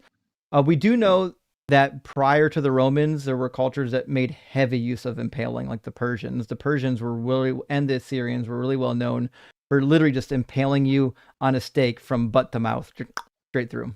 Yeah. Yeah. Okay. But I mean, if you're going to believe the Bible at all, or if you're going to use the Bible as a reference for how it happened, you wouldn't assume he was impaled and lit on fire True. unless. Yeah, if the Bible is true, Jesus was obviously crucified, not impaled. And I'm not really talking about whether the Bible's true or not, but whether I understand, I understand whether what the Bible's saying happened. Yeah. And so my question was just because for some reason, the Jehovah's Witnesses, the big thing was it was a stake, it wasn't a cross. And I just always thought that sticking point was really odd. Because outside of the Catholics liking to wear the cross, I didn't see what difference it really made. So I was just kind of curious if they were correct enough that distinction mattered. I don't know if they're correct or that it matters. Whether he was crucified or whether or not he was impaled, I think is irrelevant. But like if we're just using the Bible as the guide, he obviously was crucified because there were holes in his hands, which were from the nails. You know what I mean? Okay, so I guess that they thought that his hands were nailed together above his head, and his feet were nailed together below him. Oh, you mean rather than like this, he was like this? Yes. Well, exactly. The sign was above his head in the text. The sign? Yeah, they hung a sign above his head. If you go to John, was it John 19? They hang the sign above his head. It might be John 20. Give me a second.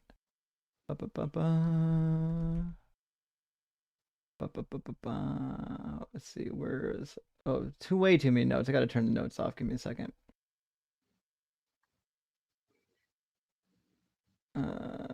Footnotes off. Okay. Yeah, so when they crucify him, they put the sign over his head. Okay, it's got to be the next chapter. Give me chapter 20. No, I was right. Yeah, he resurrects in 20, so it's got to be the very end of 19 then. The crucifixion. Yep. Yep. Blah blah blah blah blah. Many of Jews. There we go. Pilate also had a notice written and fastened to the cross, which read, "Jesus, the Nazarene, King of the Jews." In fact, if let me grab the cross reference for 19, because I thought this shows up in another passage that says it was above his head, but I don't actually see a cross reference. I know it shows up in the other Gospels, though. Give me a second. Oh, so it's actually okay. Yeah, I wonder what I don't recall the cross being stated in the New World Translation. I know it was in the King James Version. Yeah, So, I mean, obviously, you could waste some time looking at the Greek words to see if it actually says oh yeah, no. cross. That certainly is something that could be done. But again, it's a nonsensical thing to quibble about. I have no idea why anyone would find this to be a point of contention. Says in Matthew, it says above his head they put the charge against him, which read, "This is Jesus, King of the Jews." So if that's above his head, then I don't see, I guess his arms would be way up here, maybe. But that's, I don't know. Or maybe it was hung above his hands and it wasn't literal. It doesn't matter to me as much. These are really big points for the Jehovah's Witnesses.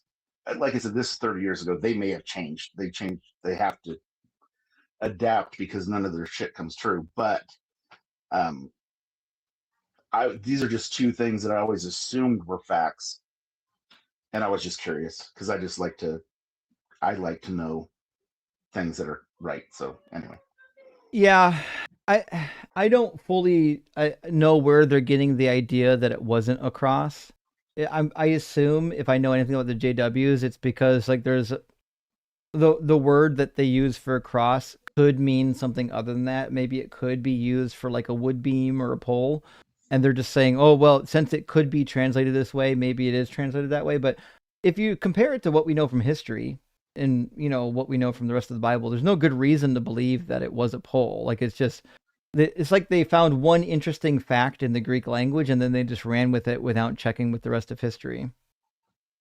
I think more or less it's wanting to be distinct from all the other religions in these weird ways, so that because Jehovah's Witnesses obviously believe that they're the only religion, without question. Yeah. So they have to find stupid little points to be able to say, well, Catholics believe in the cross and the Trinity, so whatever. Well, that's the whole shtick with Jehovah's Witnesses, is they have to be special or unique. That's why they make a big deal over the divine name being Jehovah, even though that's literally not the divine name. 5 minutes of study, they would know that this is a scribal tradition where they're putting the vowels from Adonai on the word Yahweh, because they don't want you to pronounce Yahweh's name. They want you to pronounce Adonai.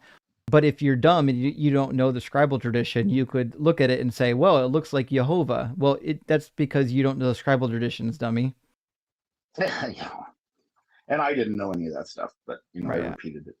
It's okay. All right, well, cool. I really appreciate your time. Hey, thanks for coming in, buddy. Good to hear from you. Right.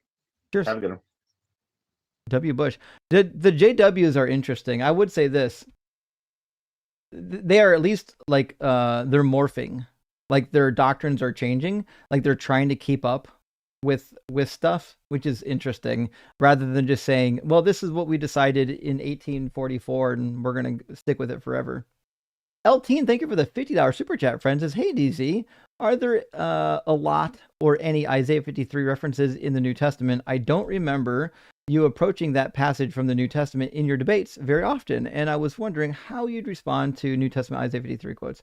Well, typically, so there's one in Acts that's really popular when it talks about the eunuch, the Ethiopian eunuch. Is that Acts chapter 8? Give me a second. I believe it's Acts 8.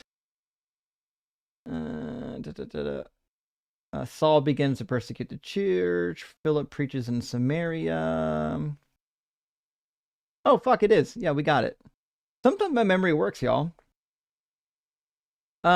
All right, Philip and the Ethiopian eunuch. Then the angel of the Lord said to Philip, get up and go south on the road that goes down from Jerusalem to Gaza. That is a desert road. So he got up and went. There he met an Ethiopian eunuch, a court official of Cadence, queen of Ethiopians, who was in charge of her treasury. He had come to Jerusalem to worship and was returning home, sitting in his chariot, reading the prophet Isaiah. Then the Spirit said to Philip, go over to join this chariot. So Philip ran over to it and heard the man reading the prophet Isaiah and asked him, do you understand what you're reading? The man replied, how in the world can I understand unless someone guides me? So he invited Philip to come up and sit with him. Now the passage of scripture the man was reading was this. He was led like a sheep to the slaughter, like a lamb before its shearers is silent.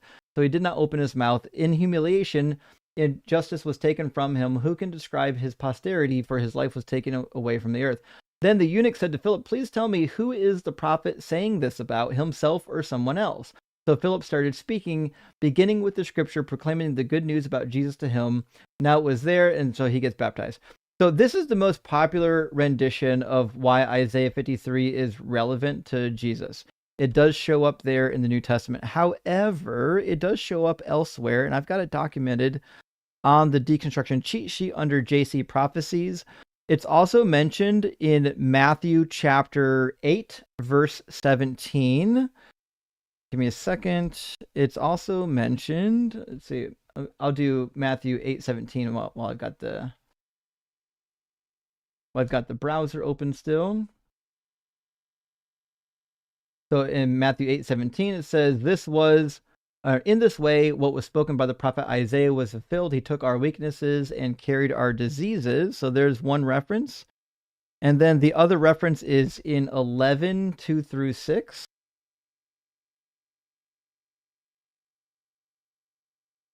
Which says, "Now when John heard in prison about the deeds that Christ had done, he sent his disciples to ask a question, 'Are you the one who is to come, or should we look for another?' And Jesus said to him, 'Go tell John what you hear and see. The blind see, the lame walk, leopards are cleansed, the deaf hear, the dead are raised, and the poor have good news proclaimed to them, and blessed is anyone who takes no offense of me.'" Now, this could be a reference to Isaiah 53. I personally think it's a reference to Isaiah 35, which is another thing. But there is one other reference to Isaiah 53, I thought. Give me a second to see if I can find it. At least I thought there was another reference to Isaiah 53. Yeah, John 12:37 and 38. Okay.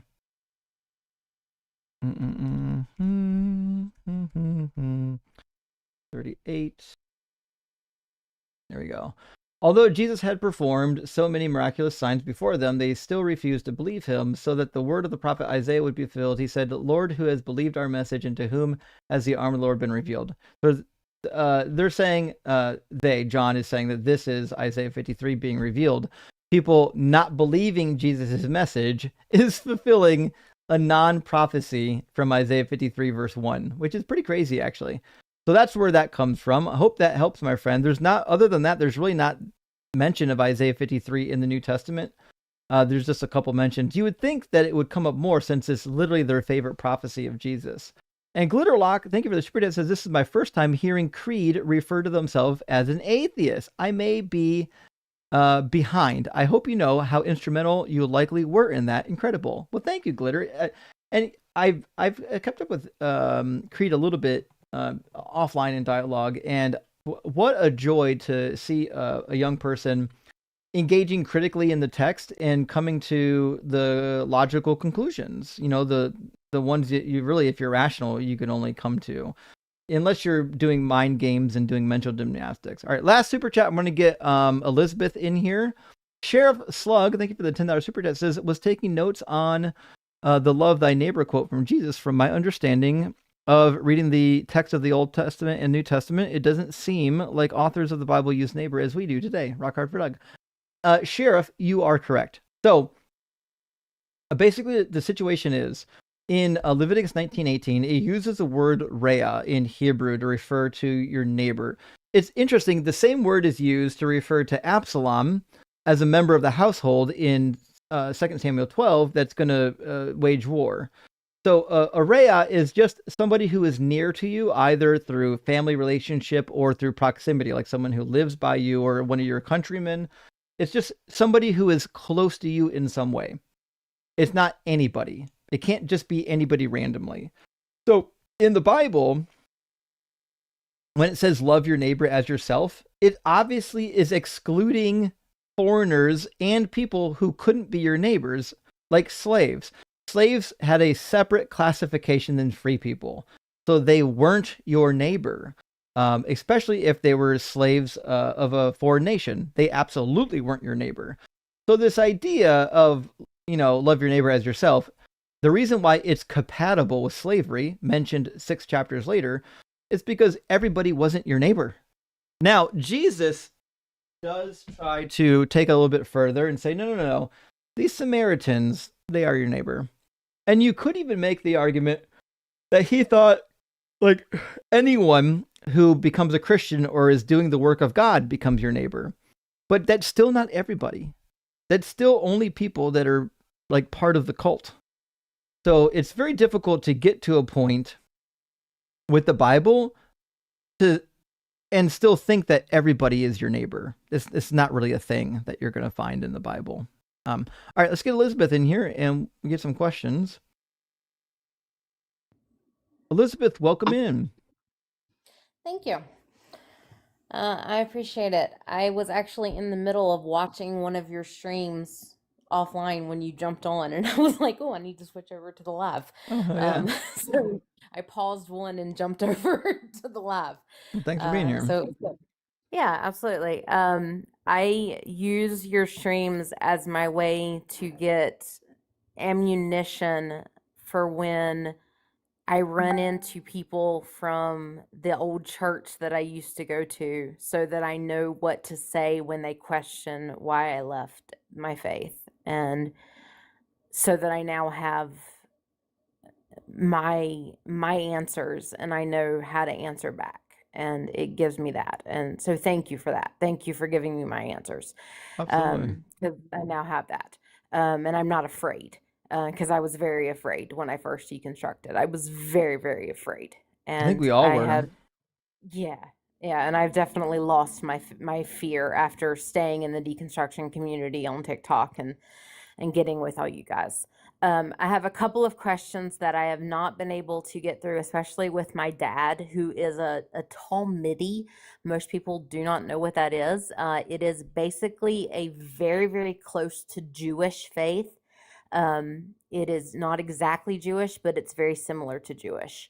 They practice all the Jewish ceremonies and they do that, but they pick and choose some of the stuff that they don't like and threw it out. Okay. And we have fights over the slavery portions, over the fact that, well, it's okay because it was better than all the other cultures around there. And I hear you talk about how you understood the other cultures around there, and I figured you could give me some more information on that as far as understanding the other cultures. And then the other question I run into with him is on the Deuteronomy, I think it's 22, where the woman gets raped and she's forced to marry him. And he says, no, she doesn't even have to live with him. He's just forced to take care of her. And she should be grateful. And I'm like, I don't even know how to answer that and how to respond, because it seems evident that she's forced to marry him. It is a great, and it's even if they have sex, according to him. And I'm like, that's not what it says. That's not what it reads. So those two questions I can't get past. Okay. So we'll start with the one about the laws.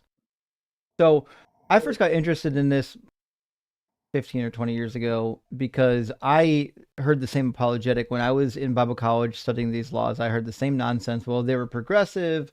Well, God was trying to bring them out of something progressively. In fact, even one of my Old Testament professors from Bible college, Eugene Carpenter, peace be upon him, wrote a very influential commentary, an evangelical commentary on Exodus. In fact, it's a 2-volume set. It's a large commentary. And in it, you'll find when it talks about slavery in the Hebrew Bible, especially in Exodus, he's like, well, they were still stuck in the old ways. He had to bring them out. So this is a very pervasive apologetic, but I'm going to tell you why it doesn't work. So the first problem is the Old Testament tells you to follow the laws forever. which means there is no progressivism. The other thing is these laws, if you just compare them to the other laws of the ancient Near East, they don't add up as being any different. In fact, I've got a copy. If you go to the deconstruction cheat sheet, if you have a copy of it, I've got a tab called Laws, where I've begun filling out the biblical laws by topic and then comparing them to other laws from the ancient Near East. So I've got the Hammurabi law code, Eshnuna, the Hittite, Middle Assyrian. The Gortine laws are Greek laws. We don't have to worry about those just yet. I got Sumerian, the laws of Ur-Nammu, Lapid-Ishtar, and I've begun adding the laws of Alalach, which is up in ancient Anatolia, and also the laws of the Middle Assyrian palace decrees, which are for managing the harem. And so you can go to this and see kind of the crossover. Most of the crossover so far has been working with the Code of Hammurabi. I've got a lot more left to do. But like, if you just look at like the comparison of laws, you'll discover that they're really not all that different from what the Bible is doing. So for example, if we do the Exodus 21, let me grab Exodus, and we're going to do 21 verse 2. Let me see if I got that in here. The one I'm looking for, Exodus 21:20, 21:26, 21 Middle Assyrian, Deuteronomy 20. Actually, Deuteronomy 22, the one we were just talking about, should be on this list by now as well. But give me a second. Or maybe I'll just do. Let's try this. This will pull up the Hammurabi. Here we go. Exodus 21:2. On row 5 and 4. If you buy a male Hebrew servant, 6 years he will serve, and the 7th year he go out free. But in the Code of Hammurabi, it says if a debt overtake a man and his wife sells, and he sells his wife, son, or daughter, or give them over to slavery, 3 years in the house of their buyer or master shall they serve. In the 4th they shall give them their freedom. And so you're like, oh, well, the Code of Hammurabi is actually more generous here, and it's more generous in the instances of divorce. For example, if you divorce a woman in the Hebrew Bible, you can just send her away. Nothing. You don't owe her a damn thing. But if that is the case in like the Hammurabi Law Code, typically there are provisions for the women.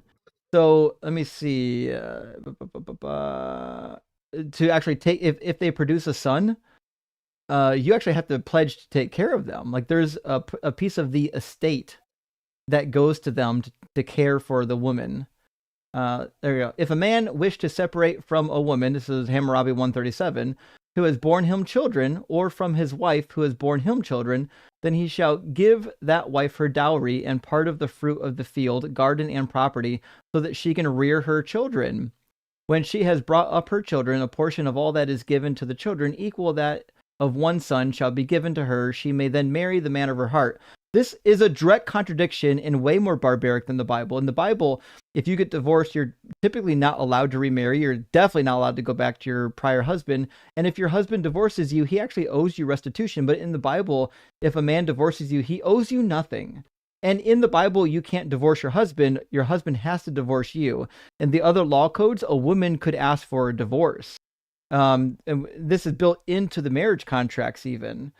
So all you have to do is read some of these ancient laws, and it'll be pretty apparent that the biblical laws actually aren't any better. They're roughly equivalent. And if you want to know what some of those laws are, I've been documenting them on the deconstruction cheat sheet, and I'll be continuing to add to them as we go. Okay. I had a membership. My membership lapsed. I don't mind repaying for my membership. I could never get the cheat sheet to download for me. It's not downloadable. How to even open for me. Open for me. You just need a web browser. It kept telling me that it was like not available, is what it kept saying. That's odd. So well, do me a favor. Shoot me an email sometime, and I'll send you a link to it. I could save a copy in PDF and send it to you. The only thing is, like, you won't get any updates.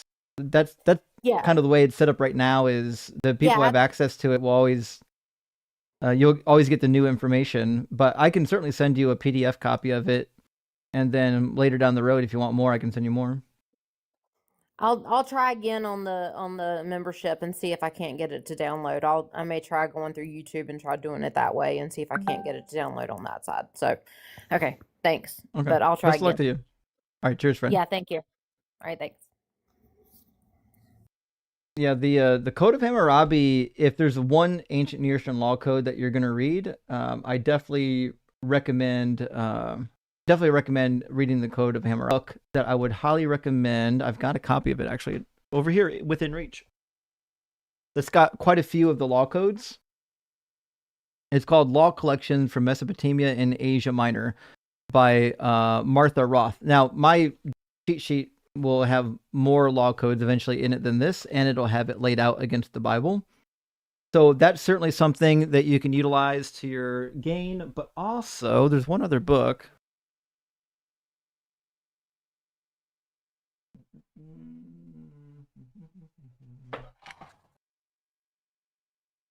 These two books will have a little bit of crossover with the Bible.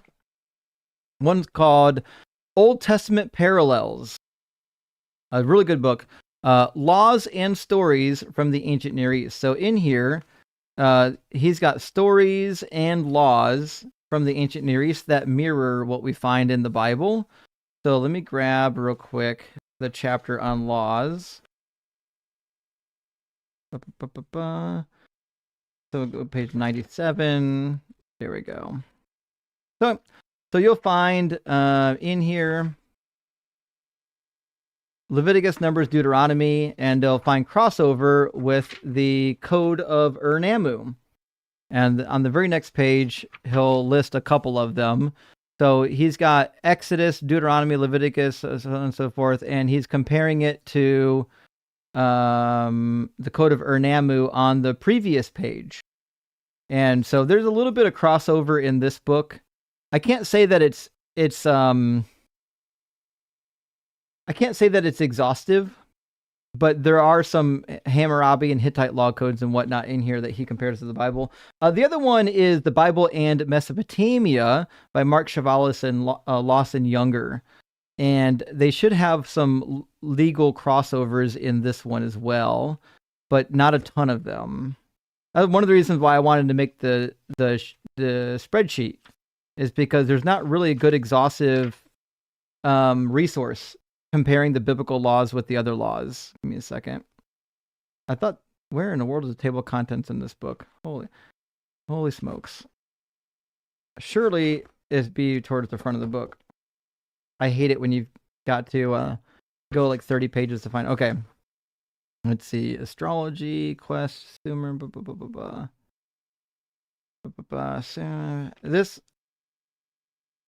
This one's going to be probably not quite as useful for the study of the laws because they're just scattered in various chapters. But this one will have some. And nevertheless, you guys know my motto. Just read the text yourself. Read the text firsthand rather than reading texts that talk about a text, you know? Andy, thank you for the super chat. Says, hey, Justin, any updates on the Cedar Forest stuff? Was looking forward to reading that. Rockhard Verdict. Well, thank you, Andy. I have to disappoint you on the Cedar Forest book, though. That is not going to be even worked on until I start my PhD work. So we're at least a year out before I even... we're a year out before I even start to get anything put together that could be published. But I would say this. Give me a second. Let me open up Pages on my Mac because I actually do have a start on it, by the way. I started this a long time ago. And I can tell you how much I've got done so far. Let me see. Where the hell is that thing? It should be saved in my cloud in Pages. And what did I call it? It should be this guy right here. And I've got quite a bit of it already kind of outlined, like where I want to go with it. Let me see. Let me open up my page view, page thumbnails. Yeah, I've got an outline of what's going to be in it, and it's at currently about 65 pages. So, and that's just the outline of the book. I actually have to like fill it in. So, that being said, I got a lot of good stuff to start with, talking about the mythology of the cedar forests in the individual ancient Near Eastern cultures, and I'll be building on this. I'll be building on this theme when I work through my PhD content. So sorry, that one's a long ways off, my friend. And Sloshy says, thanks for the story about your aunt. I have a 98-year-old Christian family member, and I often imagine admitting I'm not an atheist, but it's not relevant at all. Yeah, see what I'm saying, Sloshy? Like, listen, if you got a family member and you love your family member and you don't want to create strife with them, you don't have to tell them you're an atheist. Just let them live their life. You know, if it would cause them heartache to know you're an atheist, let them pretend, right? The next million says, for your previous answer follow-up, what are the chances that my foreskin was breaded and fried and served as calamari? Well, based on the amount of calamari I've had, I'd say the chances might be pretty good. I've not had a lot of calamari that I liked, which might account for things. Although there is the distinct possibility that it was served as chitlins. So keep that in mind. And Shaga says, Hindu nationalism is a thing in India, like the USA. I have heard that. I don't know to what extent it is, but it sounds depressing if it is, to be honest. Like, Hindu nationalism probably isn't the way to go. And Slug says, where did the name Lucifer and Satan come from? Well, Satan comes from the Bible.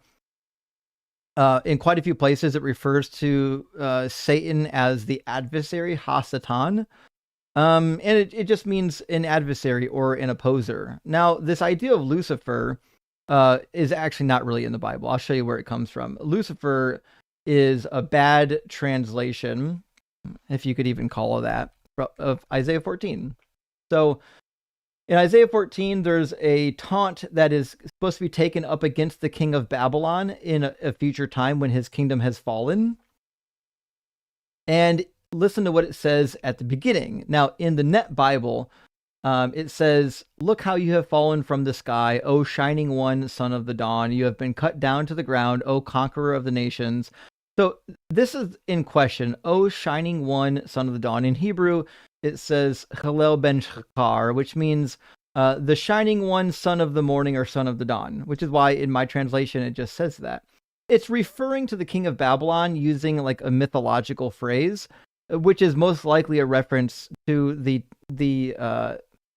failure of Athtar the Terrible to take over the throne while Baal is in the underworld, and this is all happening on Mount Zaphon in the Baal cycle. Nevertheless, in the King James, because when the King James was translated, they wanted you to still believe that Isaiah 14 was about Satan. It's absolutely not about Satan, by the way.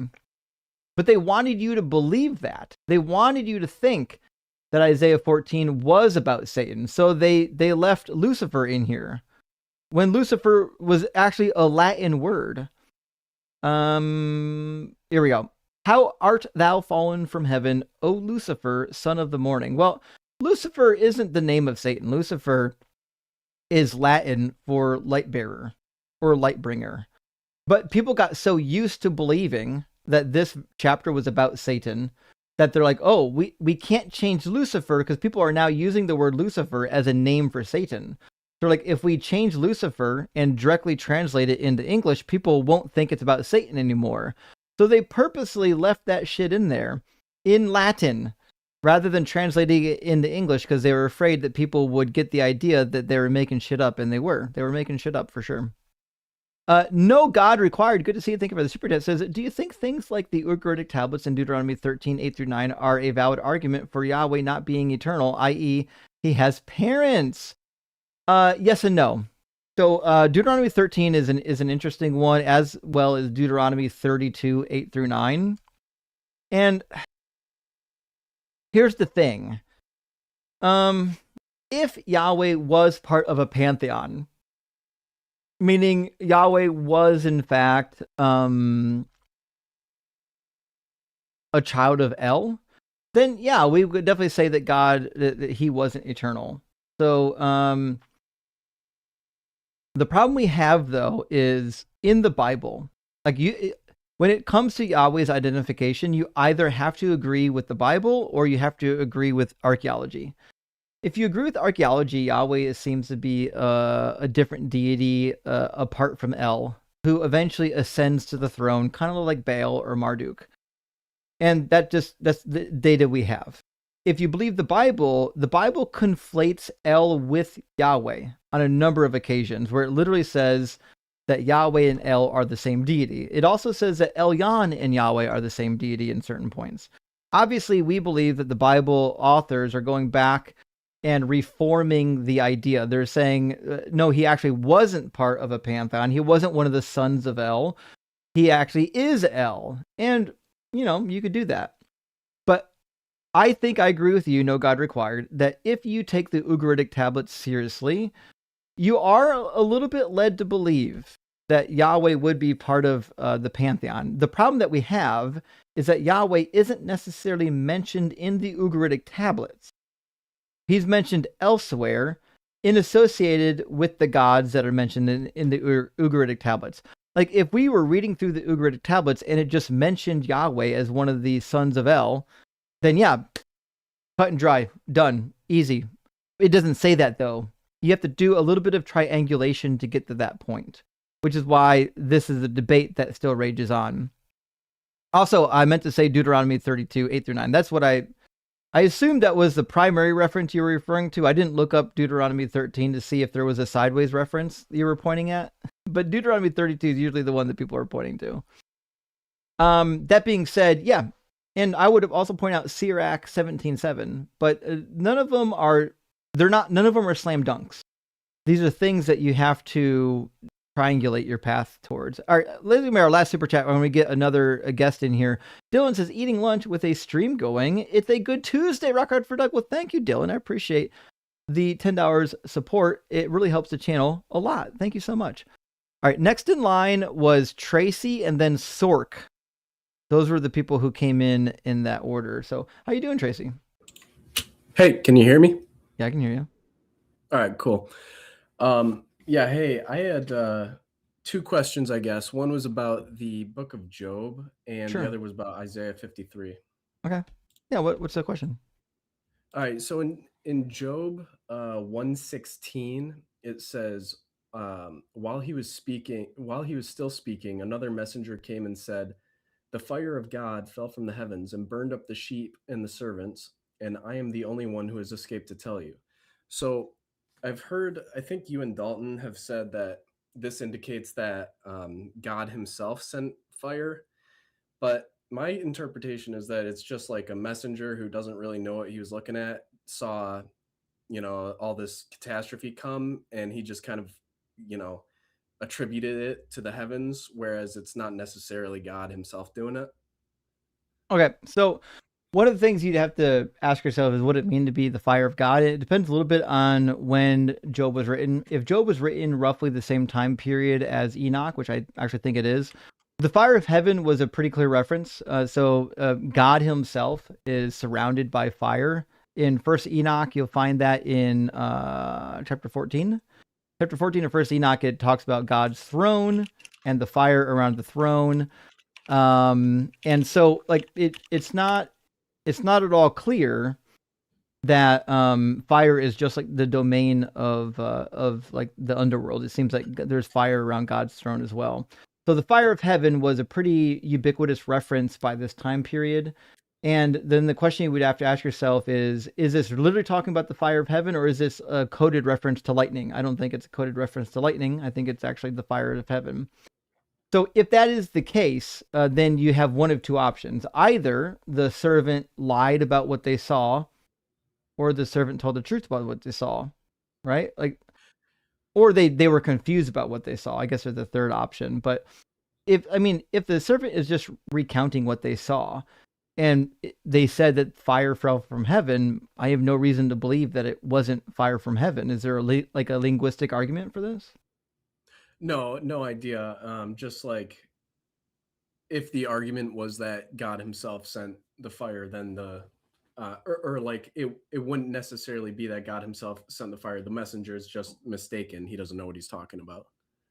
Well, I mean, I can understand why an apologist would say that first of all, it doesn't make the passage any better. You already know that. Of course, God, right. even if Satan did it, God gave him permission to do it, so it Yeah, doesn't yeah. fix anything. But to be like, I don't understand why we would invoke confusion on behalf of the servant. Like, if the servant saw fire from heaven, we still have to ask the question, what is the fire from heaven, and did they see it? Well, if they saw fire falling from heaven, then the only natural reaction we could have is, well, it must have come from God, right?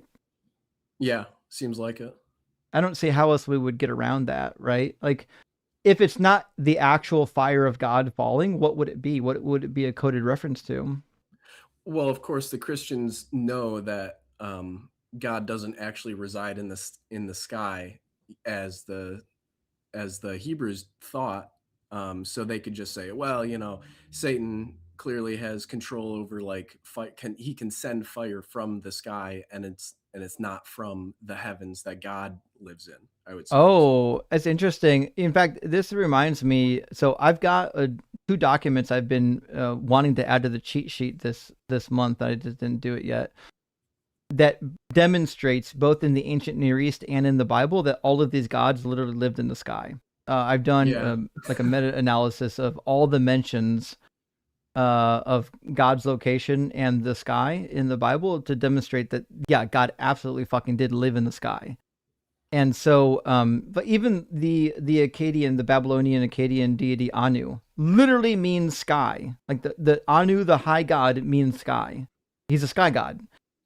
That's where everyone believed that God lived. Psalm 150 verse 1 says, praise the Lord, praise God in his sanctuary, praise him in his mighty firmament. Psalm 2:4, he who sits in the heavens laughs. Heavens is sky. Hashemayim in Hebrew just means the sky. He who sits in the sky laughs. There's no good reason to believe that like God is in some alternative universe far away, according to the Bible. Yeah, I agree. Did you say you had 2 questions though? Yeah, that's right. The other question was about Isaiah 53 and I guess 52 by proxy. Yeah. I was having a debate with this guy. I don't know, just Reddit debate, not real formal or anything. But the argument that he made, Christian apologist made, was that it's special pleading to claim that the foreign nation kings are speaking in 53, where because the rest of the Bible, the entirety of the rest of the Bible, introduces foreigners speaking explicitly rather than what Isaiah does, where he says, who has seen what we've seen, right after introducing the fact that the foreign nation kings will contemplate it, right? So it's pretty clear to me, and to I think most people, that the transition from 52 was it 13 to 15 into 53:1 is the introduction of the foreign kings contemplating, and then 53 of course is them contemplating, and then it's it even links to 52:10 where it says who has the arm of the Lord been revealed to, or whatever, and then in 53:1 who has seen the arm of the Lord? Like it's very obvious to me. But then the argument is that, well, since they weren't explicitly stated as saying, here's what the foreign king said, that means that it wasn't actually a foreign king speaking. 1 second, I'm going to grab a commentary. Yeah.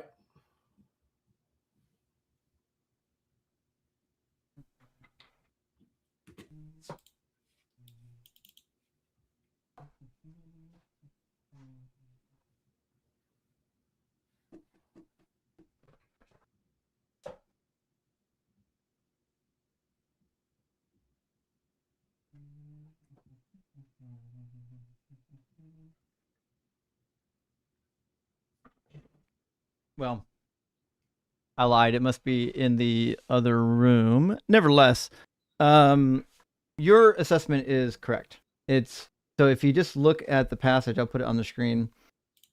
It clearly introduces them in the last verse, right? So it talks about the kings of the nations, right? It says the kings shall shut their mouths because of him or at him.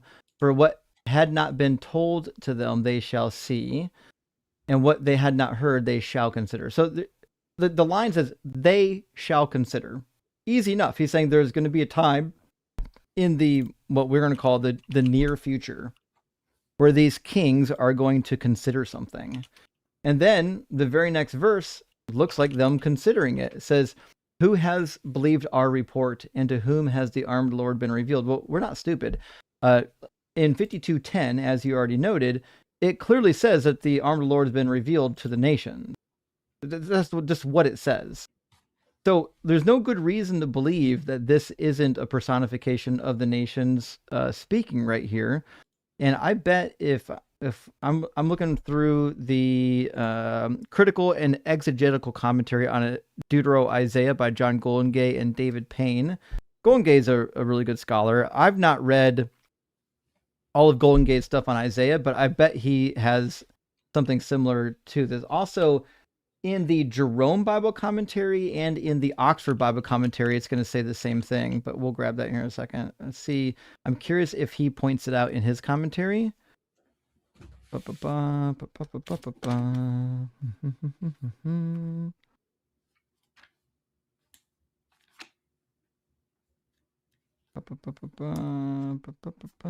is a poorly organized commentary. I love you, John Goldengay, but your commentary is not really well structured.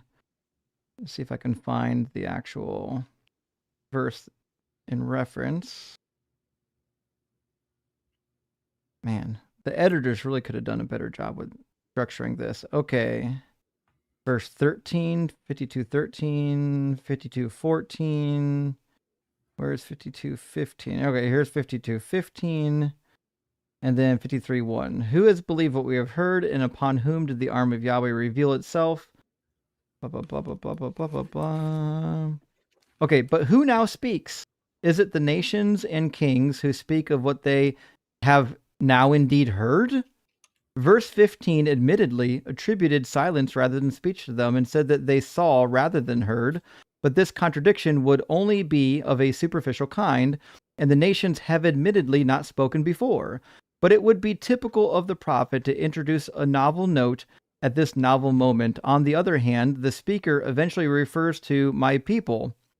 Further, in verse 13 to 15, the nation's acknowledgement lies in the future and will be based on the servant's exaltation. So Goldengay is basically agreeing with us that this seems to be a personification of the nations, which is why it even talks about our people. I don't see a good reason to look at Isaiah 53:1 and think that it's not a personification of the nations. Let me grab you the Jerome. Sure.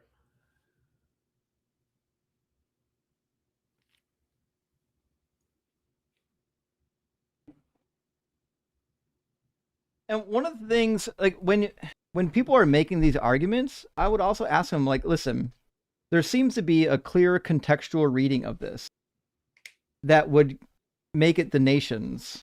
Give me a good contextual reading why I would think that it's not the nations. And they're probably not going to be able to do it. But also, you can also, like, I hate to use appeals to scholarship, but if they like, I don't want to use the word insult. If they degrade your position because you're like, well, you know, that's not a viable reading of the text. I'm like, well, look, all these fucking scholars agree with me. Like, either it's a viable reading or it's not. Like, you don't have to take it as the only reading, but it's obviously a viable reading considering that the scholars, like the professionals here, agree. All right, here's 52:13 to 53:3. Some scholars, Webre, I've got his commentary downstairs, highly recommended it, have regarded Isaiah 52:13 through 15 as a distinct song of thanksgiving, blah, blah, blah, blah, blah, blah, blah. All right, let me grab the part.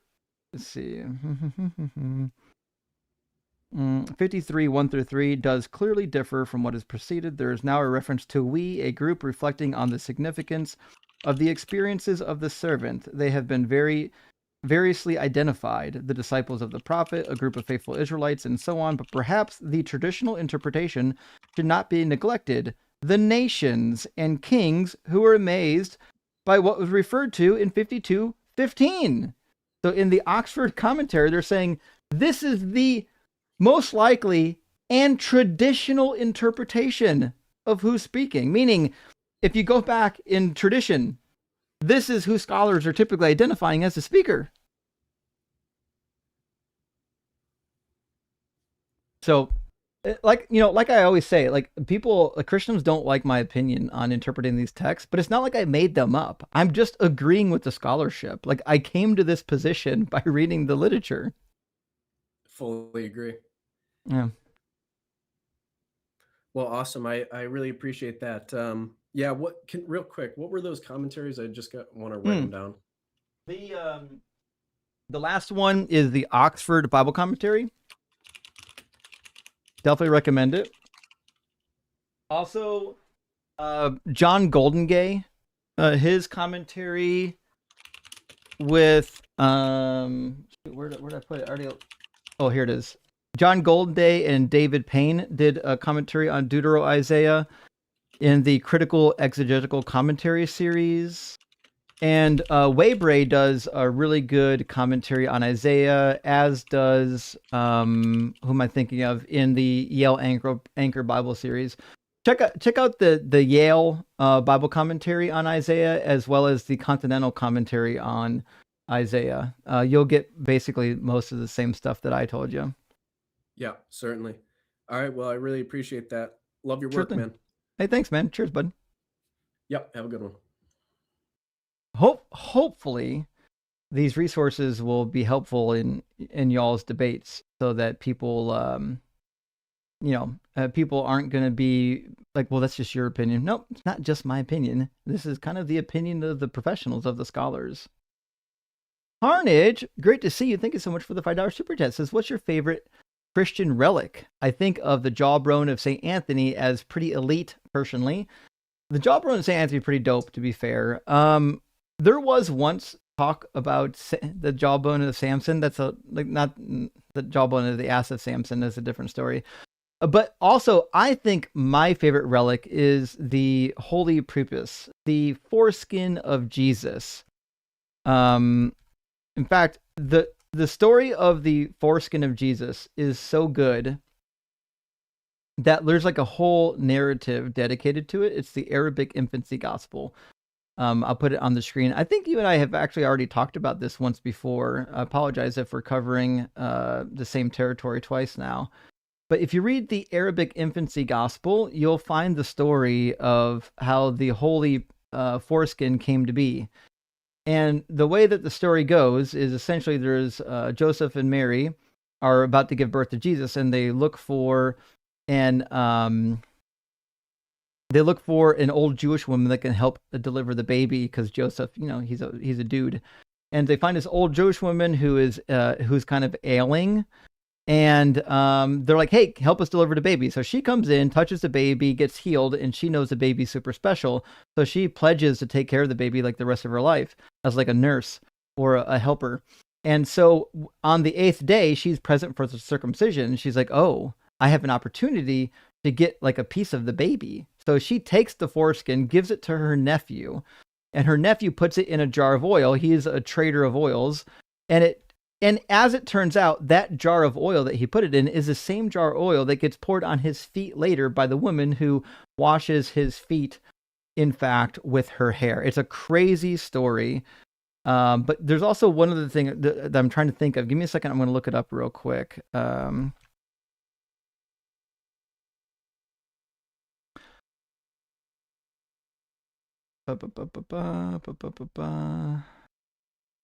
Where is it?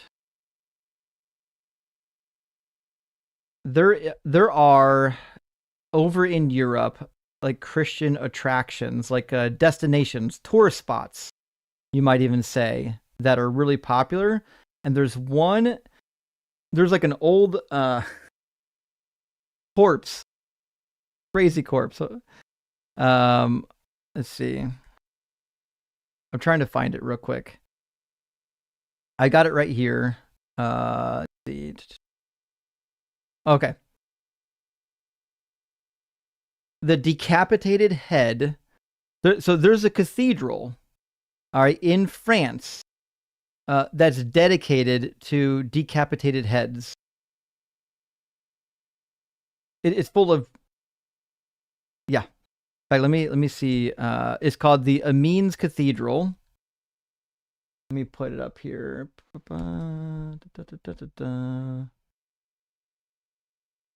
There we go. It's a large Gothic cathedral. It's in France, and it's literally dedicated. Like the theme of the cathedral is decapitated heads. So like if you want like a really creepy place to visit in Christian tradition, that's one place you can go if you're not like queasy in the stomach. If you want to go see a bunch of decapitated heads, that certainly is something that you can go check out. It might be more creepy than even the Roman catacombs. So, there's that. Also, in Germany, they do have a dead body festival for like dead Christians. They even dress up the bodies and march them through the streets. It's pretty crazy. John Blair says, please tell me about born again recruitment. Rock hard for Doug. Well, I don't know what you mean by born agains. I mean by Christians. Well, the Christian recruitment is basically God will roast you alive forever in hellfire if you don't convert to our religion. That seems to be the recruitment tactic. I'm going to grab just one more chat here, and then we're going to get a guest in. Bacon and Bush, hey, good to hear from you today. Thank you so much for sending 5 Deconstruction Zone memberships. I really appreciate that, friend. It really helps the channel a lot. And hey, now there's 5 more people who got access to the cheat sheet. Hopefully you make use of it, friends. All right, I'm pretty sure Jay was in next and then Council. So let me get Jay Bandersnatch. How you doing, Jay? Hey, Justin. How you doing? I can't complain. Good. What's on your mind today, Jay? I called specifically for Isaiah 49 because I was confused on who the servant was. But I had something I was thinking about. Bacon had brought up Jesus not being crucified, but impaled. And that kind of put a new spin on when Jesus asked Thomas to put his hands in his holes. Right. I can just imagine. Yeah, I was impaled. Put your fingers in my holes. Anyways. If he doesn't have the holes, but to be fair, I think they did rectify the view at some point where maybe they were nailed, but over his head, which I don't know how that works. But I mean, it is possible. Okay. It's a weird view, though. Well, if he was impaled, it would have been up his booty, right? Oh yeah, true. I mean, if he was impaled rather than nailed, then yeah, it would have. Right. Okay. Sometimes they would put it through. They would put it through like the abdomen, like it would go up through the soft spot of your belly, and then up through your rib cage. That because as long as it's through the rib cage, you can stay on it. So there were multiple ways of doing it, but yeah, a lot of times they did go right up through the anus. Okay. Well, beyond that, so Isaiah 49, I'm a little confused because it seems like there's almost 2 servants they're talking about. Yeah. And I'm trying to figure out who the servants are, if there's 2 or if there's 1, or because I'm preparing my own argument, and I got to Isaiah 49, and I'm like, I don't know exactly who the servant is. It's a tough one. So there's possible 2 servants in Isaiah 49. I think one is the prophet and one is the nation, and I'll explain why I think that actually is the case. I also want to bring up Isaiah 42 before we end. I'll show you why. So in Isaiah 49, there clearly is one servant, which is the nation, right? It says, "He has said to me, 'You are my servant, O Israel, in whom I will be glorified.' Then I said, 'I have labored in vain. I have spent my strength for nothing in vain. Yet surely my just reward is with the Lord, and my work is with God." Okay, so this could be a personification of the nation of Israel speaking. When he says, "You are my servant, O Israel," that certainly is one method. You could also interpret this as being about the prophet. He has made my mouth like a sharp sword. In the shadow of his name, he has hidden me and made me polished shaft. His quiver has hidden me. So this certainly could be about the prophet. But if you keep reading it in verse 6, we get another question. "Indeed," he says, "is it too small a thing that you should be my servant, to raise up the tribes of Jacob, to restore the preserved one of Israel's? And I will give you as a light to the Gentiles, that you should be my salvation to the ends of the earth." Now, you could interpret this as, in fact, the prophet, because he's the one bringing the message. to the nation and to the Israelites. You could still interpret this as being about the nation of Israel, because in our traditional interpretation, it's not that the servant is all of Israel. The servant is the righteous remnant of Israel. The wicked ones are being purged off with the refining of fire. And the ones that come out are going to be perfect and sinless, according to the text. So then we would read this. Is it too small a thing that you should be my servant? And we'll say servant, we'll say righteous remnant of Israel, to raise up the tribes of Jacob? Yeah, exactly, because they will. The righteous remnant will be the one that raise up the other tribes, and to restore the preserved ones of Israel. Yeah, they are the preserved ones, the righteous remnant. I will give you as a light to the Gentiles, that you should be my salvation to the ends of the earth. So there's a reading of this, that this could be the righteous remnant of Israel, and it could also be the prophet. Now, I want to read you a section from 42 that illustrates why Isaiah is so damn frustrating, because who's ever writing this is not really good at keeping track of like who's speaking or who's speaking to who, because it's possible. And John Watts wrote a commentary on Isaiah.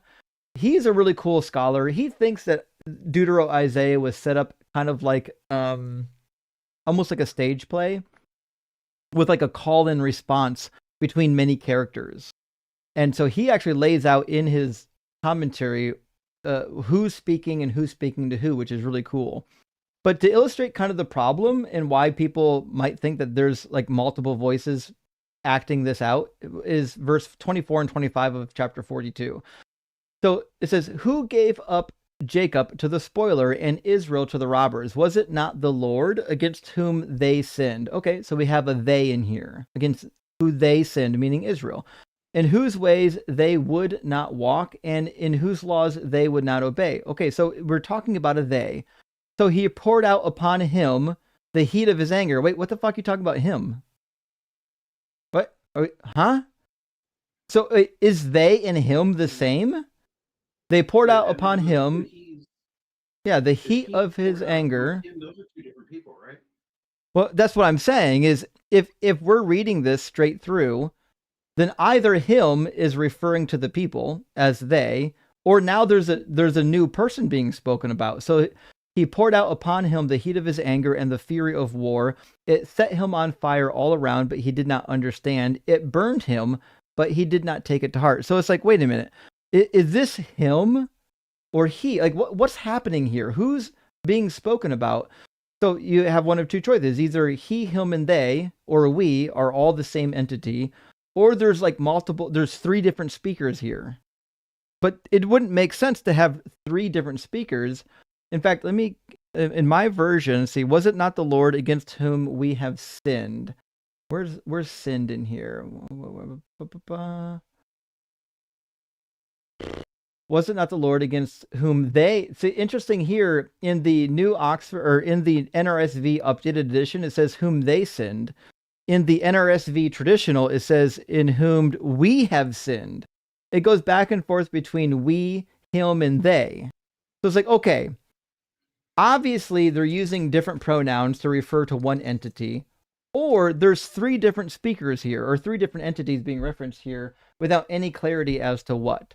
So when we get to Isaiah 49, and I see that there's, again, some ambiguity under the pronouns, even though it seems like it's referring to the righteous remnant of Israel, I'm going to lump them all as one unit. I'm going to say these are all references to the righteous remnant of Israel because we have precedent elsewhere in Deutero-Isaiah of referring to this people group using multiple pronouns, even pronouns that don't really apply, given the immediate context. You'd have to know the extra, the long-range context to know that you're capable of referring to the Israel as a he or as a they. What about, so in Isaiah 49:5, who is the servant that, it says, and now the Lord says, who formed me in the womb to be his servant, to bring Jacob back to him. Mm-hmm. Who's the servant there? Well, that's what I said. We covered that. It could either be the righteous remnant of Israel, or it could be the the prophet himself. It says, the Lord says, who formed me in the womb to be his servant, to bring Jacob back to him. If Jacob, or if the servant is the righteous remnant, then yes, that's the job of the righteous remnant, to bring the nation of Israel back, that Israel might be gathered to him.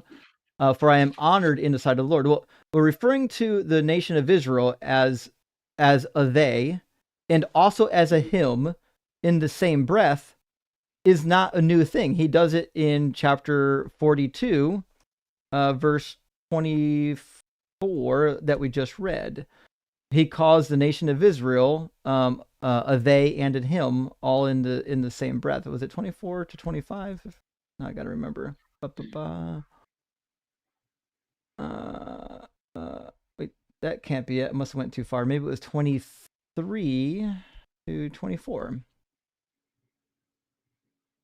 Yeah. Among who will you give this heed? Who will attend and listen to come? Who gave Jacob to the spoiler and Israel to the robbers? Was it not the Lord against whom they sinned? So referring to Jacob, right? He says, against whom they sinned, and in whose ways they would not walk, and in whose laws they would not obey. And then we need verse 25 as well. Unless maybe 25 is split into the next chapter. Yeah. So he poured out upon him. See, so he's saying, listen, Jacob sinned. They did not obey God. God was mad.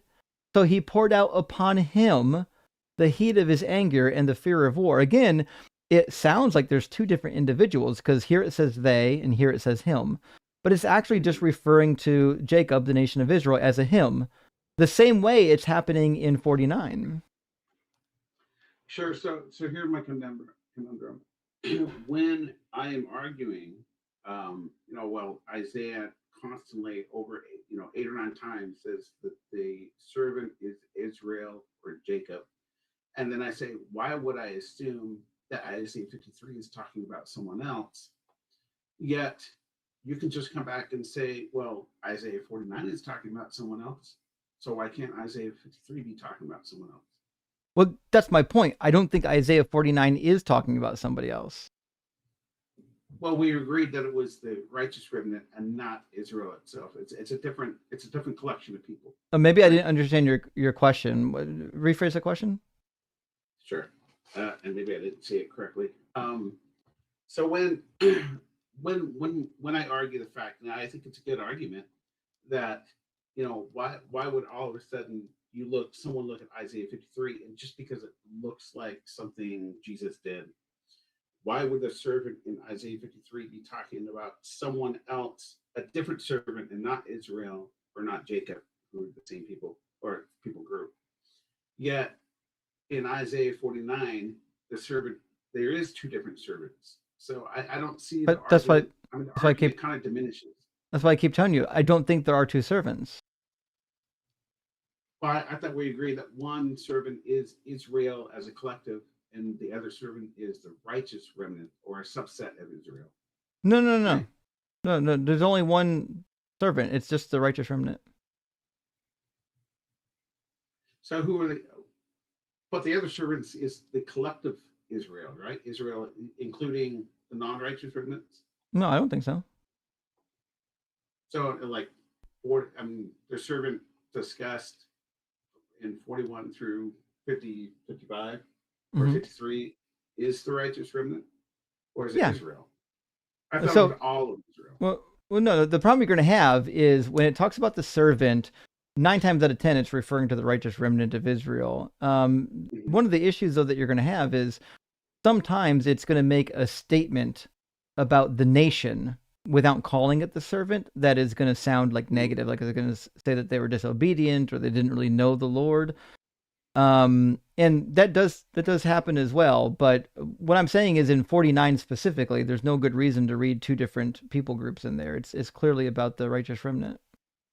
Okay, so if I substitute, so when I read it, let's just read 49:5, and I'll substitute what I think is the servant. So 49:5 would say, and now the Lord says, who formed me in the womb to be his, righteous remnant, to bring the rest of Israel back to him. Mm-hmm. Is that so? There's two different people groups, right? Yeah, the righteous remnant and the scattered Israelites. Yeah. So there is two different servants there.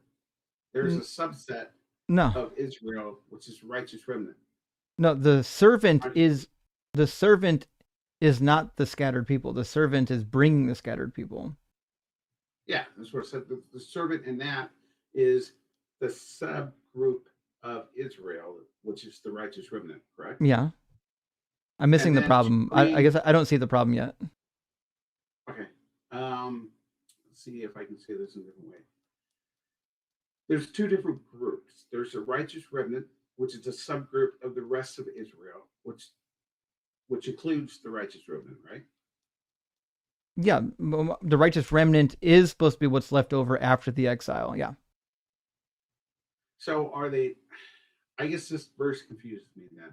And now the Lord says, "Who formed me in the room to be His servant to bring Jacob back to Him," because those to me are two different either people or people groups. It seems like there's two separate people groups there. There's the righteous remnant of Israel and the rest of Israel. I don't So see what there's the problem two is yet. different servants. I'm failing to see the problem. Well, there's two different servants then. No, there's One not. servant There's one discusses servant. the righteous remnant. One servant. Huh. That's it.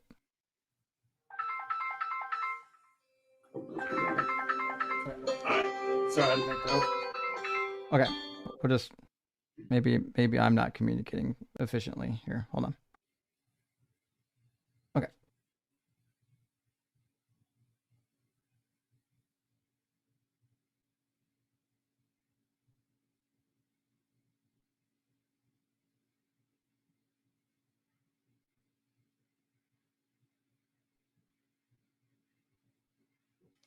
Israel is divided in two. You've got a righteous Yes. remnant and a non-righteous remnant. Mhm. The righteous remnant is the servant. Okay, so who's a servant in all the other? Let's see, I'm going to my. It's always a righteous so there's- remnant. Every time it says, like in Isaiah 44:2, it says, "Do not fear, O Jacob, my servant." That's also talking about the righteous remnant. Yeah. Okay. All right. I'll definitely. Because those. those are- I thought it was talking about the whole nation. Those that are not part of the righteous remnant have no reason to not fear. They're going to get fucked up. Mhm. God's going to kick their ass. And in that particular verse, Isaiah 44:2, I was doing some. It says, "Oh Jacob, my servant, Jeshurun," and Mhm. I guess there's only a couple other verses in Deuteronomy that I've seen the word refer Jacob as Jeshurun. What is that about? Jeshurun is typically how it's Jeshurun, pronounced, yeah. and it's supposed to be a term of endearment. Give me a Yes. second. Deuteronomy 32 and 33 mentions Jeshurun or however you want to say it, but Uh-huh. that's the only cross references I've ever seen. I'm assuming that's the same. That's the same that they're replacing the name Jacob with that name, or what? No, typically for Jerusalem, it's supposed to be a code name for Jerusalem. Oh, is that what it is? Yeah. So Jeshurun is supposed to be a code name. My understanding typically was for Jerusalem itself, and the meaning is typically like the righteous one or the upright one, or you could even say like the righteous ones.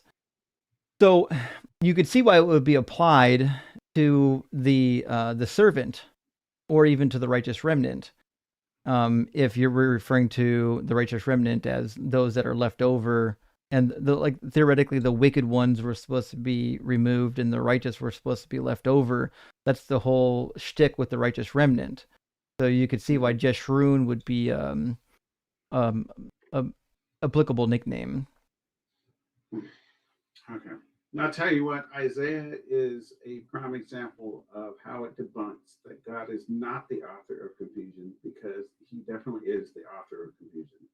Well, even in Acts 8, when we were reading earlier, you've got Philip trying to help out the Ethiopian eunuch. Like, listen, if this was a clear prophecy, like, we wouldn't find that throughout history people had to like squint and like look slanted at it and try to figure out what the fuck's going on. Like, if God wanted to communicate who the servant was, he could have very clearly communicated it. It's preposterous to me that the most widely known and theoretically compelling prophecy for Jesus, you've got to like piece together like a fucking Matlock detective. It's crazy. I agree. All right. It doesn't make any sense Well, at hey, all. Justin, been watching for a while. I like what you do. I think, and I think other people have said it before, but I would really like to see you debate West Huff, because that's like the new Messiah for believers. And Yeah. I watched West Huff, and he doesn't seem. I mean, he seems like it almost seems like he knows a lot, but then it doesn't seem like he knows a lot. You know what I'm Right. saying? Mm-hmm. He says a lot of stuff that I don't know. I'm not an expert, but it doesn't seem like what he says is actually, because I know one time he had claimed that the Dead Sea Scrolls was like 100% accurate to the original Isaiah. Oh, right, yeah. That was wrong. Yeah, because isn't it only like 60% accurate or something? I don't know the accuracy. I do know in the biblical Qumran. Give me a second. Well, actually, even easier. Just get one of these. Hold on.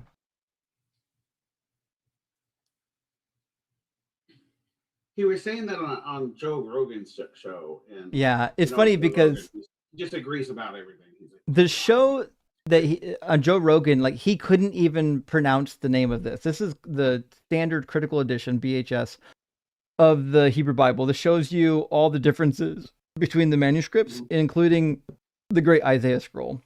So the thing of it is, like, I knew the minute I watched the video and he couldnn't pronounce Biblia Hebraicos Ducretensia, that no way he even knew what the fuck was in this book. He'd never read it. I couldn't pronounce it either. It's a tough one, but if you go to Bible college, you have to learn how to pronounce it, right? Or at least abbreviate it. You could tell as he was saying it, he couldn't even remember what the words were. He's like, so anyways, the reason why he couldn't tell you the name of the book is because he had never done it, because he reads Greek, doesn't know shit about Hebrew. And so if literally you just go to Isaiah in the BHS, you'll find dozens and dozens of inaccuracies between the Great Isaiah Scroll and what we would consider like the Masoretic tradition or the Masoretic text. And so, yeah, I mean, all you need is what, like a $35 book, and you can basically debunk Wes Huff in real time. Not even hard. I mean, to be fair, you have to know a little bit of Hebrew, but yeah. What's the best way to, besides going to, I guess, a seminar, what's the best way to learn some ancient Hebrew? I mean, you're taking class on modern Hebrew, but if it was me, I would do. If it was me, it depends on how your brain works. If you're really good at learning languages, like immersion style, like just being thrown into it and learning words, and eventually figuring out the grammar yourself, you can do like Duolingo. That'd be fine. You can do it that way. It won't be biblical Hebrew. It'd be modern Hebrew, but there's a pretty large crossover between modern Hebrew and biblical Hebrew. But if you want, what is the alphabet the same between the yeah. two? Mm-hmm. Okay. But if you want to learn like actual biblical Hebrew, I would get. I'll show you a good intro, and I'll explain why I like this one best. To be fair, Josh Bowen has a Hebrew book out now too, teaching Hebrew. So that's totally worth getting. Highly recommend it. I already scanned through it. I think it's really good. It's got a lot of really great explainers in it. The only reason why I kind of like this one is because it comes with an accompanying set. You can buy it with an accompanying set of flashcards. The Basics of Biblical Hebrew by Gary Practico and Van Pelt.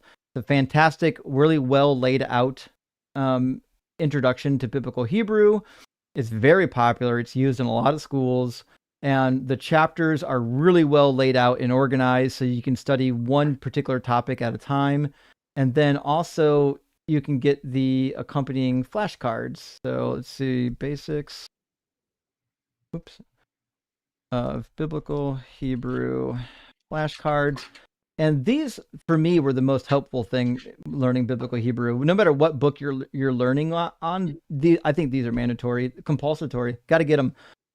They're Old Testament Hebrew vocabulary cards, and they're ordered in the most frequently used. It has the 1,000 most used words in the Hebrew Bible, and you learn them in order of frequency. So if you only learn like the first 500 most used words in the Bible, you can actually read quite a bit of Biblical Hebrew. Okay. I'll check those out. I just took screenshots of. Absolutely. Well, hey, thanks, Justin. I appreciate your work, like I said, and you have a good one. Hey, thanks. Cheers. Good to hear from you, buddy. Yep. W. Bandersnatch. We've seen Jay Bandersnatch in the community quite a bit. I can understand the question on Isaiah 49. I would say, when dialoguing with Christians on Isaiah 49, that's a sticky point for a lot of Christians. A lot of Christians, they get to Isaiah 49 and they don't know what to do with it. I'm going to put that in my dialogue. I got a document in my Google Drive with dialogues on each passage. I want to put that in there before I forget. Isaiah 49 has two servants. It seems like the author is just switching between I can't write. Between pronouns as he does in Isaiah 42 verses 24 through 25 for the remnant of Israel. Cool. I'll fill that out later. I'll add all of these notes on Isaiah to my cheat sheet. I apologize if I had more pressing things. So here's kind of where we're at, friends. I've got like 20 super chats still, questions via super chats that I have to answer before logging off and going to Hebrew class. I'm going to run through what's left of the super chats and then call this Q&A done. I'll be doing another Q&A at the beginning of April. So coming up just after Easter, I'll be doing another Q&A in quick succession. So if you have more questions, write them down, save them. I'll be doing another Q&A shortly. I'm going to be I'll be only hardly around during spring break, the last couple of days of the month, the first couple of days of April. My son and I are going to be on spring break. We're going to be doing cool stuff. So, but after spring break, I'll definitely get back in the saddle and we'll do another Q&A right away for people who's got questions and want to dialogue about the text. Wherefore art thou bay? Says, as a former JW apostate, I love your explaining. Bunch of nuts. LOL. You know what? You are right.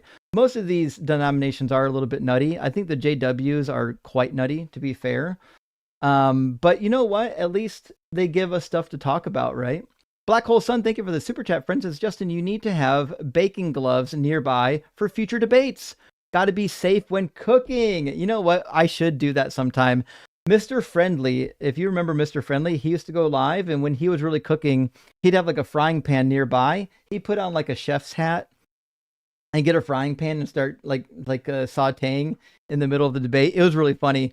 I haven't done that. Maybe I should get around to doing that. I used to eat pretzels sometimes, like soft pretzels, when guests were making pretzels of themselves. Maybe I'll do that again soon. I haven't done a whole lot of nonsense things like that in a while. I need to get back to doing some fun stuff. 88 Melissa, thank you for the super chat. Says, I came across some interesting information recently. It said that Eve is not Adam's wife. Is not Adam's wife's real name. What's your opinion? Well, I mean, in the text it says that it is. So if you go to Genesis, it says that her name is Chava, which means like living in Hebrew. Let's see. How do we spell Eve? E-V-E in Genesis? Or is it E-A-V? Now I forget how to spell Eve. Isn't it crazy how you forget to spell like like easy words. All right, let me grab Genesis and see where Eve's name is announced. 1 second. It's got to be like chapter 2, I thought, right? Maybe the end of chapter 1. I forget. Let us make humans in our own image. Every created thing, blah blah blah blah blah. Every blah blah blah. Maybe chapter 2. Maybe chapter 2. Maybe chapter 2. You know what? I know what to search for. Let me just grab living.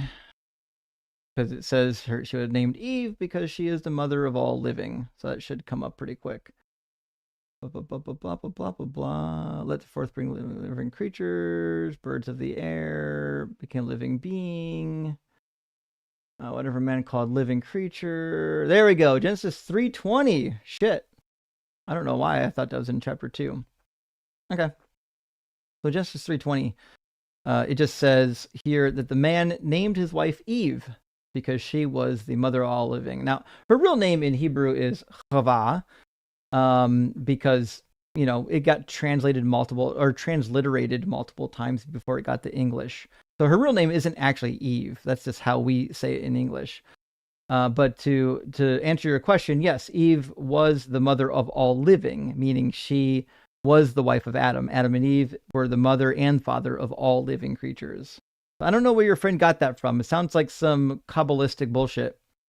Con School, hey, good to see you, buddy. It says, someone asked me if heaven has its own firmament. I propose the rock hard firmament. Also, how do we call in on YouTube? I have some LDS related questions. The link in the description of the video is how to do it. It should be down in a clickable link in the description for tiny.cc/DZ live.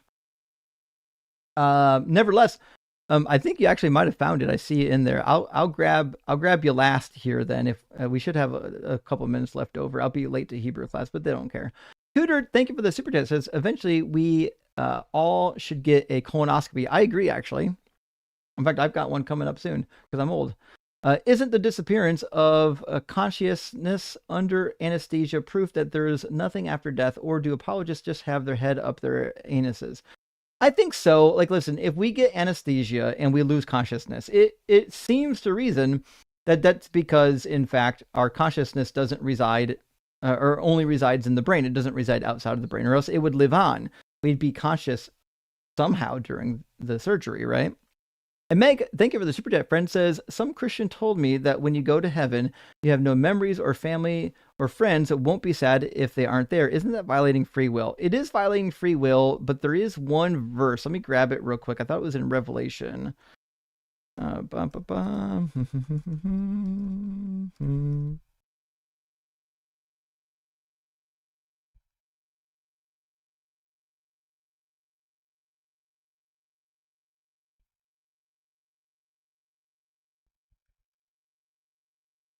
There's a passage in the New Testament where it talks about people who are in the heavenly kingdom aren't going to remember things of old. I thought it was going to be in the new heaven, new earth passage in Revelation 21, which mirrors Isaiah 65. So let's grab Revelation 21 and see if that's the proper reference. Let's see. He will wipe away all the tears from her eyes. Death will be no mourning and crying will be no more, for things have passed away. That's not it. That's not it. Maybe it's in the original reference of Isaiah 65. I bet it is. I bet if we go to Isaiah 65 and just type in a search for remember. Yep, we got it. So I'm about to create new heaven and new earth. The former things shall not be remembered or come to mind, but be glad and rejoice forever in what I'm creating. So it seems to be like this is the passage people are pointing to, saying that you won't remember the shit in the new heaven, new earth that happened prior. I don't know. I don't know if that is the best way to read that passage. It seems to be suggesting that the old heaven and the old earth will be basically, it's done away with. It'll be a thing of the past. You won't even think about it anymore. I don't think we can conclusively read that as God is going to wipe your memory so you don't think about your loved ones burning in hell. But that's what they're going to point to, right? Joshua, thank you for the super chat, says, would you ever set up a pre-order for the book on prophecies signed? I will actually. When I get closer to publishing, I will definitely do signed pre-orders. Well, anyone who wants a signed copy will absolutely get one. Also, if you buy a book and you want it signed, you can mail it to me and I'll sign it and send it back to you. So it won't be a problem. I'll definitely make sure it gets signed, friends. And Anime, thank you for the super chat, says Deuteronomy 23:13-19. Was it enforced pretty much as written, dispensationism or similar in place? Dispensation or similar in place. Well, I mean, this is Deuteronomy 22. I'm not sure this is related to dispensationalism. Maybe you don't mean dispensationalism, but let me read 13-19 to see if maybe this should be the verses on rape, but let me see what you're referring to. Or I mean on virginity. All right, 13-19. Right. Okay. Passages on virginity. Dispensationalism says, was it enforced pretty much as written or dispensation or similar in place? Okay, well, I think what you're asking, if I'm hearing you correctly, is, was this something that was strictly enforced? And we don't know for sure from history, like what was enforced during the time period it would have theoretically been given. But what we do know is that we've got references from the Talmud that talk about how it is enforced in some places and not enforced in other places. For example, in Galilee. Give me a second to grab that. Okay, so we got a passage from the Talmud that says, let me see if I can zoom in regards to the bloody sheet. It says, in Judea, at first the groomsmen would sleep in the house with the groom, and that the groom and the bride sleep in order to examine the sheet on which the marriage was consummated, immediately following intercourse. It was in order to ensure that the groom would not attempt to obscure the blood of the rupture of the hymen and claim that the bride was not a virgin, and in Galilee they would not do so. So he's saying, listen, in Galilee, you got to remember, in Galilee, they were already kind of moving away from the Jewish customs. So they're like, in Galilee, they don't really do this anymore. Probably because Galilee was heavily Samaritanized. This is in Ketuvot 12. If we go to Ketuvot 12, give me a second. Ketuvot 12. I bet if we keep reading in Ketuvot, we'll find a reference. Let's see, what verse do we want? Let's grab verse 12. I bet we might have more data about where it is still being practiced, perhaps. Rather, it is concerning the latter clause of the Buriata. They would appoint for them 2 groomsmen to examine them, and the principle was stated that in the case anyone would blah blah blah blah if needed. Yeah, there's not much in here.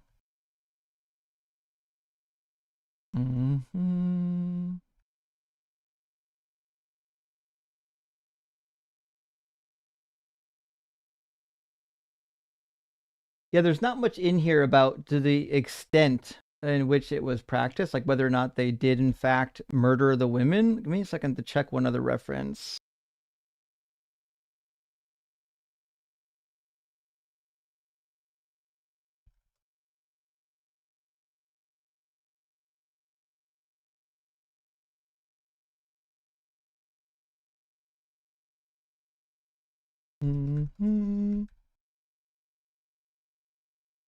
All right. I've got here that we know for sure that there were exceptions. So I got a couple exceptions in my Google Drive that I think will help to clarify it, while I've got something else I want to pull up. So also in Ketuvot, we talk about this tradition of the bloody sheet. And it seems like in this instance, they weren't necessarily going to be murdering women. Says a certain man who came before Rabban Gamliel bar Rabbi Yehud Hanasi and said to him, "My teacher, I engaged in intercourse and did not find blood." The bride said to him, "My teacher, I was a virgin." Rabban Gamliel bar Rabbi Yehuda Hanasi said to them, "Bring me the cloth."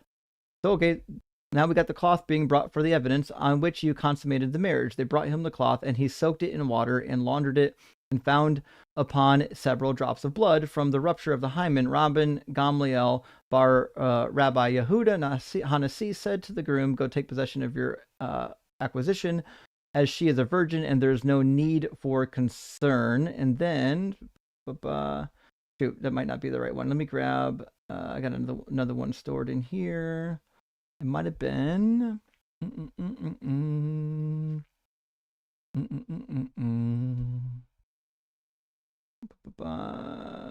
Marrying a virgin.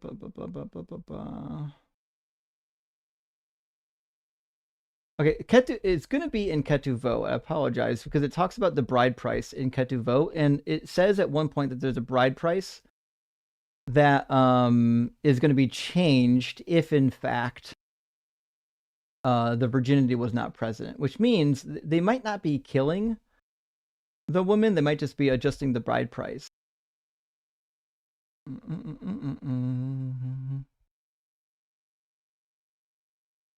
Okay. See.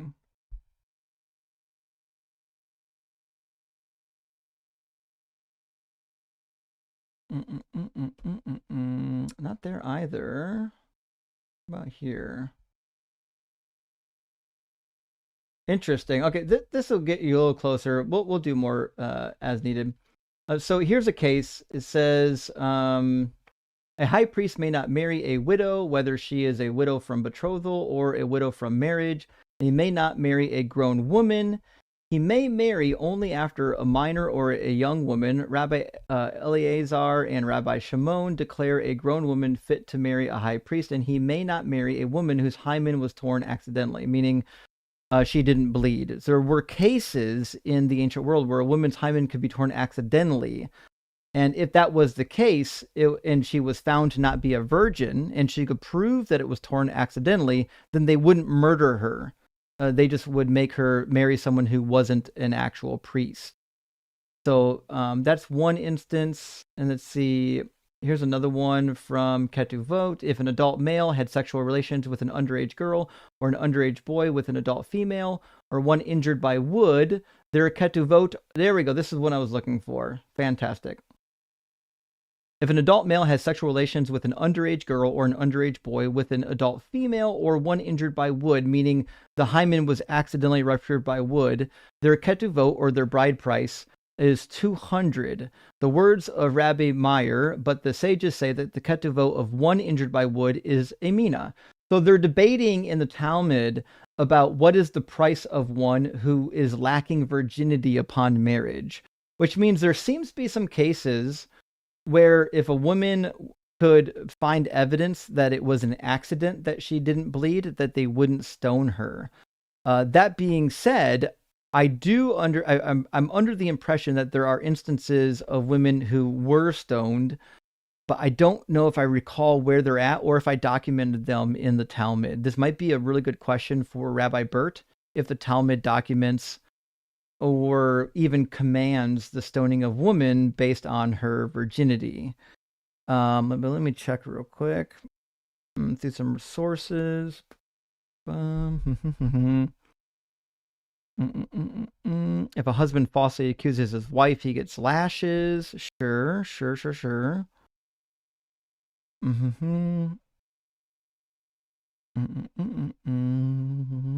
It says possibly needing 2 witnesses, but that's already implied in how it's performed. Okay, so it looks like okay,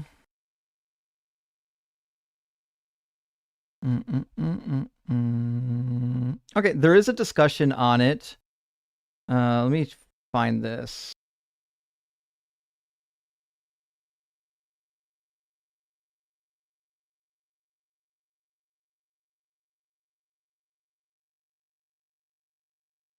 We'll grab that later. I'm going to move on to the next one. I got that one loading. It may or may not bring something up, but it looks like I'm doing some searches, like some word searches through the Talmud to see if I can find what I was looking for. And I thought Ketuvot was going to have it, but I don't know if it specifically says anything about stoning in here. We'll have to look at that later. Let me write down a note. I'm actually curious myself. I'm going to write down a note. Let's see.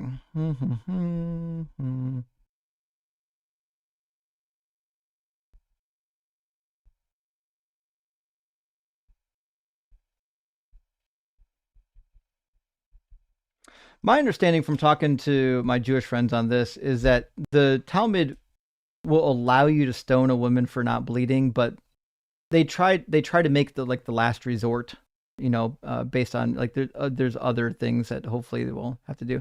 Okay, so it looks like Ketuvot 10 through 11 is probably where we're looking at. So let me see if I could pull up. Wonder if I could just search all of Ketuvot at once. I don't know if it's going to actually let me.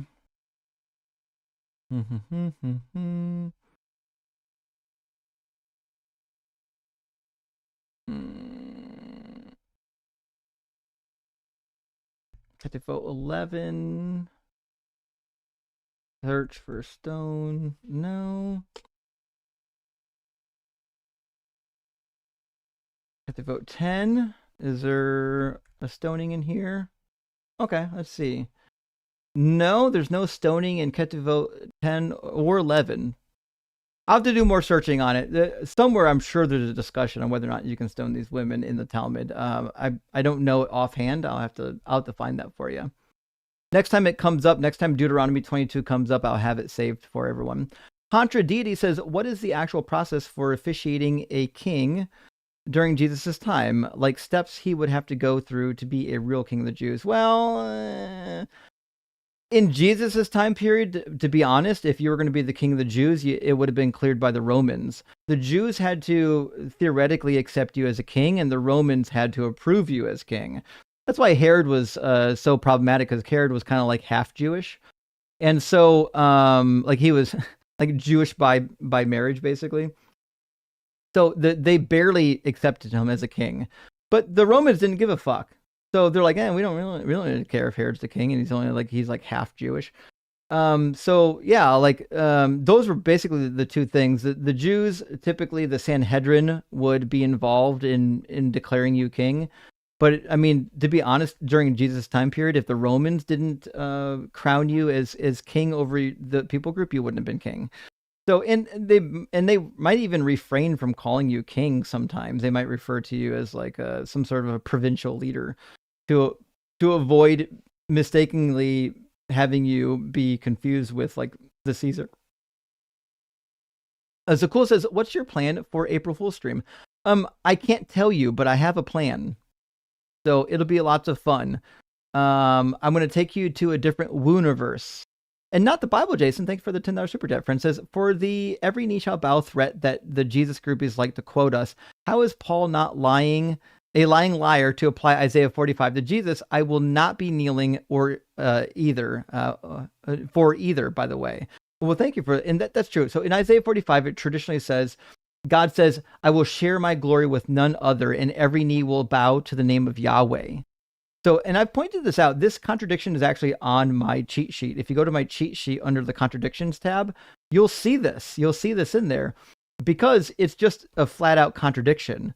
God says, Yahweh says in Isaiah 45:23, by myself I have sworn, from my mouth has gone forth in righteousness a word that shall not return. To me every knee shall bow, every tongue shall confess, only in Yahweh it shall be said of me. So you can't get to the New Testament and say, no, as it turns out, every knee will bow to the name of Jesus. No, the fuck it won't, according to Isaiah 45. That's some blasphemous bullshit. And Annie says, oops, Deuteronomy 22:21, my bad. No, Annie, Anani, we know what you meant when it was referring to the killing of the women. Yeah, in fact, let me try something.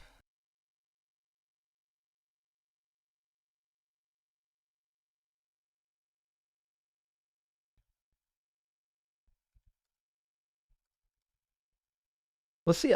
We'll see if ChatGPT can muster up something. It usually sucks at doing resources in the Talmud, but maybe ChatGPT will be able to come up with the actual quotation I'm looking for. Contra Didi also sending out one DZ Debate gifted membership. I really appreciate that, friend. And Space Lord of 75 says, back from my cruise, TSA wait time in New Orleans was nuts on Sunday. I believe that. They're like, government entities are like shut down right now.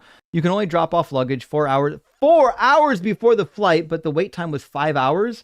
Caymans didn't give me asylum from the orange jerk. Holy shit. Flying right now probably seems like an absolute fucking nightmare if that's the case. Holy shit. Damn.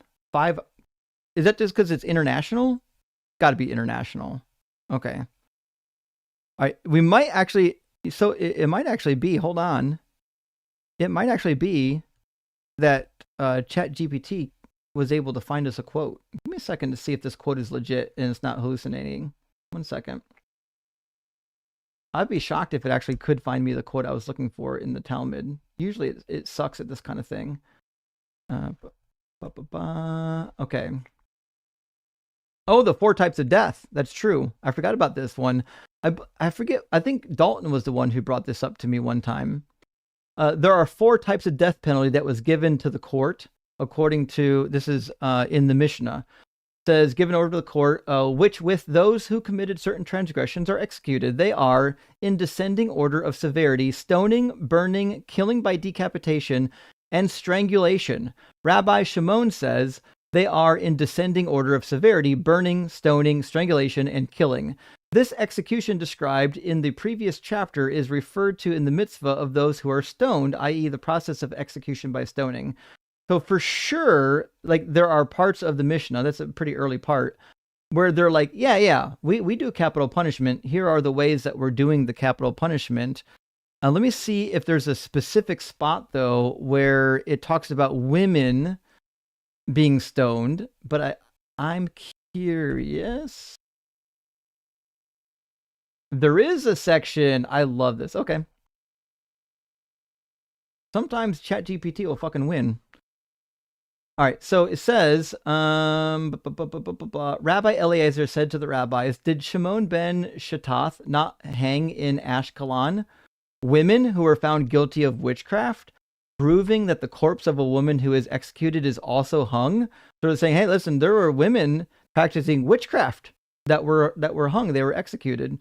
And I bet if we look through this entire Sanhedrin 7 section, we'll probably find a number of women that were stoned.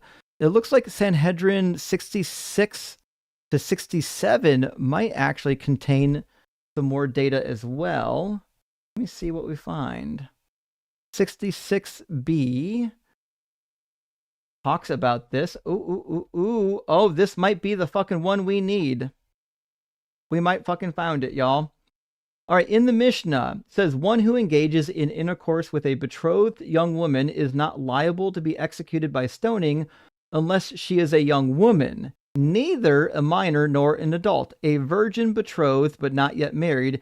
She lives in her father's home, having yet moved in with her husband. If 2 men engage in intercourse with her first, the first is liable to be executed by stoning, and the second is liable to be executed by strangulation. The second man is executed in this manner in accordance with halakha of the one who engages in intercourse with a married, non-virgin betrothed woman, as she is no longer a virgin who is engaged. Fucking A, that's the source we were looking for. I'm taking a screenshot of that shit and adding it to my cheat sheet. Not my cheat sheet, to my document, or my list of Talmud documents on this topic. I'll add it to the cheat sheet eventually, too. Let's see though. 1 second. I gotta do one thing. There we go. Screenshot, bada bing, bada boom of this nonsense right there. That is saved. And I'm gonna go to my desktop before I forget and rename that shit and put it in my folder.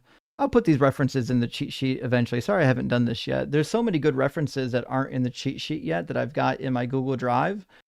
I just got to get enough free time to actually update the thing. Also, in terms of finishing the book and updating the cheat sheet, the only thing I could tell you is you got to blame Carnage. Got to blame Carnage. All right, I'm going to name this thing stoning. women in the Mishnah.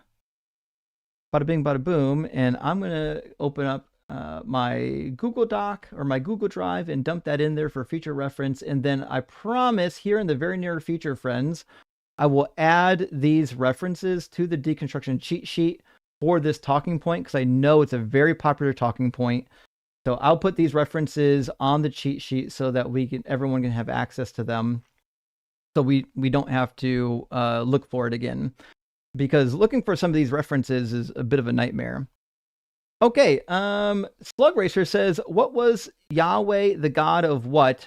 What were his powers? Okay, so this is actually a really cool question. So according to archaeology, it seems like Yahweh was originally a deity related with copper smelting. I would look up for this, what's referred to as the Midianite hypothesis. I've got actually a bunch of articles on the Midianite hypothesis. If you need, if I remember correctly, I do have them listed somewhere. Also in the Discord under resources. They should be under resources in the Discord. The Midianite hypothesis basically is suggesting that Yahweh started as a minor deity in the land of Midian / Seir / Moab, and that he was associated with fire, volcanoes, and copper smelting. There's good archaeological evidence for this. That being said, if he's just like the deity of copper smelting, it's not that it wasn't a very grand role. Like it's not something that you would like brag about. So I mean, I don't know. Let's see. Let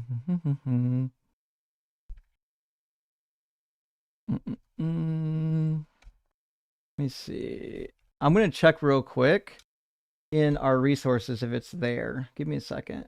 In the Discord, I kind of thought it was there under resources. I need to add more stuff to the resources. There's a lot of articles I can add that I haven't added yet. Shit. Our Discord is so big even I can't figure out where things are. We really need to streamline this thing. All right, books and stuff. Maybe that's it. Archaeology news. Oh boy. I don't see the resources anymore. The resources thread in the Discord. Fuck, maybe I don't even have access to it. I don't even have access to some of my own deconstruction zone threads in here sometimes. I don't know how that works. Common arguments, Bible quiz. I don't know. Listen, I don't know where the resources thread went to or why I can't seem to find it, but I think it's in there. Anyways, if you Google the Midianite hypothesis for Yahweh, you're actually going to come up with a lot of open source articles. I'd be shocked if you didn't come up with some just on a basic Google search. Senta says, give the @JPomp a membership on my behalf, please. I don't know if I can do that's not I don't have a method to just hand out memberships. There might be a way to do that. I'm not actually aware of it. Hold on. Let me see if there's a way to do that. It's let me see how this works. No, that's not it. Engage with your audience. Members only live. I don't as a streamer, I don't actually think I have the ability to gift memberships, y'all. There's probably a better way to do it. I might have to log in under one of my other accounts and subscribe under my other account and then send myself or send as a non-member of the stream a membership to somebody. But if anyone can send one to the JPomp, that would be super awesome. Let me log out of my account real quick and check out the live stream and see. Hold on. DZ debates. Fuck, I'm going to be super late for class. This is crazy. Okay. That's all right. I'll catch up next semester. DZ debates. Okay, I'm on the wrong page. Let's go to YouTube. Oh boy. DZ debates. All right, go to live stream. I'm in the live stream real quick. Now I'm in the live stream. Can I send a membership from here? Is that possible? Memberships. Membership gifting. Okay, I could. Perfect. If I log in as somebody who's not the stream owner. So if I do a membership, can I type in a name? Discover. Is there a way to do this? No, I don't think so. So that didn't work. What about if there's a way to gift memberships, y'all? I don't know how to do it, like to a specific individual. It looks like it's kind of randomized. It says buy memberships for viewers, but it doesn't show a method to buy it for a specific viewer. So I don't know. I'm not sure. If there's a method, I think you guys probably know more than I do, to be honest. Let me know if there's a way to do this. Send me a message on that one. Lucor, thank you for the $5 super chat. Says, according to the story, Jesus was born and died surrounded by a Mary and Joseph. Pure coincidence or typical ancient literary ploy? Well, I don't think Joseph was around when he died. The last mention of Joseph is early. Hold on. Joseph. And it's interesting. Mary, being a derivative of Miriam, the sister of Moses, is interesting, is it not? But I don't believe Joseph was around at all when he dies. Give me a second. Let's see. He's mentioned in Matthew in chapter 1, a little bit in chapter 2. Then he disappears. He doesn't show up again. Matthew 13, he doesn't really show up. It says, are not his brothers James and Joseph and Simon? So those are his brothers. In Matthew 27, it says, among them were Mary Magdalene, Mary the mother of James, and Joseph. So Joseph, that's the son of Mary, not the husband. And then Matthew 27, there's Joseph of Arimathea. So yeah, there's no Joseph, like father of Joseph when Jesus dies. Mark doesn't even mention Joseph as far as I can tell. And then Luke mentions Joseph in chapter 1 in the infancy narrative. Chapter 1 through 3. And then chapter 4, it says, is this not Joseph's son? But Joseph doesn't appear to be present. And then at the burial of Jesus, it talks about Joseph of Arimathea. So like Joseph isn't really there at all. Like after the birth narratives, he's gone. He's dead. Retired Bomb Tech, thank you so much for the $20 super chat, friend. I really appreciate that. It says, hail the prophet of Doug. Do know of a list of places and people that judgment or prophecy that is supposed to happen to, but they don't exist anymore. I feel like that would be a solid win to a topic. What do you think? Let me make sure I understand what you're saying, because I apologize, I might not understand what you're saying. One second. So, do I know of a list of places or people that command judgment or prophecies that is supposed to happen, like in the Bible? Like, are we talking about biblical prophecies? 'Cause I guess this is where my confusion lies. I mean, yes, there are lots of biblical passages that talk about the individual prophecies. But that can't be what you're talking about. Like, because you can just open up to the prophecies. Like, you can just open up the books of the prophets and read them. So I guess I'm reluctant to think that that's what you're talking about. Are there any books that contain prophecies? Might be the question. And yes, if that's your question, yes. In fact, I got one right here.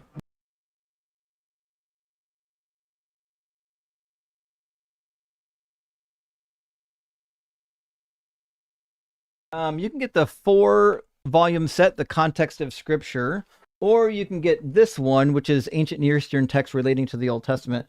There's a section in here dedicated to ancient Near Eastern prophecies from Egypt, from Babylon, Syria, so on and so forth. And so, yeah, if you just want to say, hey, where can I find some ancient prophecies? There's a bunch of them in the ancient Near East. One of the most famous from Egypt is the prophecy of Nefertiti. So that's something that you can look into as well. But yeah, that you'll find them in that book for sure. And the Viking Chef, good to see you tonight, friend. It says, going to South Spain on Sunday for a week, mainly for a history adventure. Love to hear about that. Do you know much about the Inquisition? I'm intrigued on the details of the shift of religious power. I know a little bit about the Inquisition, not as much as, I'm certainly no expert, that's for sure. I do know that Notre Dame actually has a section of their webpage dedicated to a library of Inquisition documents, if you want to read those. But the Spanish Inquisition was fucking brutal, I can tell you that. The Martyr's Mirror heavily documented what they were up to, and they were doing exactly what they're characterized as doing in like the History Channel, fucking rounding up anyone and everyone who they thought could possibly be a heretic or a witch or causing people to be non-believers and brutally torturing them. I mean, that's really what happened. I would definitely get the Martyr's Mirror. You get some of these stories in real time in the Martyr's Mirror. It's really cool. All right, friends, I'm reading the rest of these super chats. Please, if you can, stop sending super chats. I got to get off here. I got to go to Hebrew class. So yeah, I can't stay late tonight for the Q&A. So I've got to get through these super chats and then keep on keeping on. I really appreciate everyone being here, though. And Reverend Nate says, raised Roman Catholic, why do they add two-step verification for your salvation? First communion and then confirmation seems to undermine the power of the Holy Spirit. This is a fair point. So it's complicated in Catholicism because if you don't get confirmed in the church, it's not like you're going to go to hell. So confirmation in the church is basically less about going to hell and more about like avoiding purgatory or purgation, if that makes sense. So they believe that if you're baptized as a baby, you are at least not going to hell. That you're limited to what you can experience. So you might go to purgatory because you're saved, but you have unrepentant sins or possible unrepentant sins. If you're an unbaptized baby, then you go to like limbo, which limbo is like the lightest layer of hell where there's no suffering. You're just kind of like chilling there, but you're not really in purgatory yet either. They can't pray you out of purgatory. So like the confirmation gets you solidly from purgatory to heaven, basically, if that makes sense. That's like your next step from purgatory to heaven. Now, it is possible, even after becoming a Christian, after confirmation, that there are things you could do that could end you in purgatory. If you want a clear picture on this, I love reading, diving into the edicts from the magisterium. That to me is the best way to get resources on the Catholic doctrine. And the magisterium has like a search bot to help you find resources. So that's typically the thing. Yeah, you got to remember in Catholicism, the afterlife is in layers.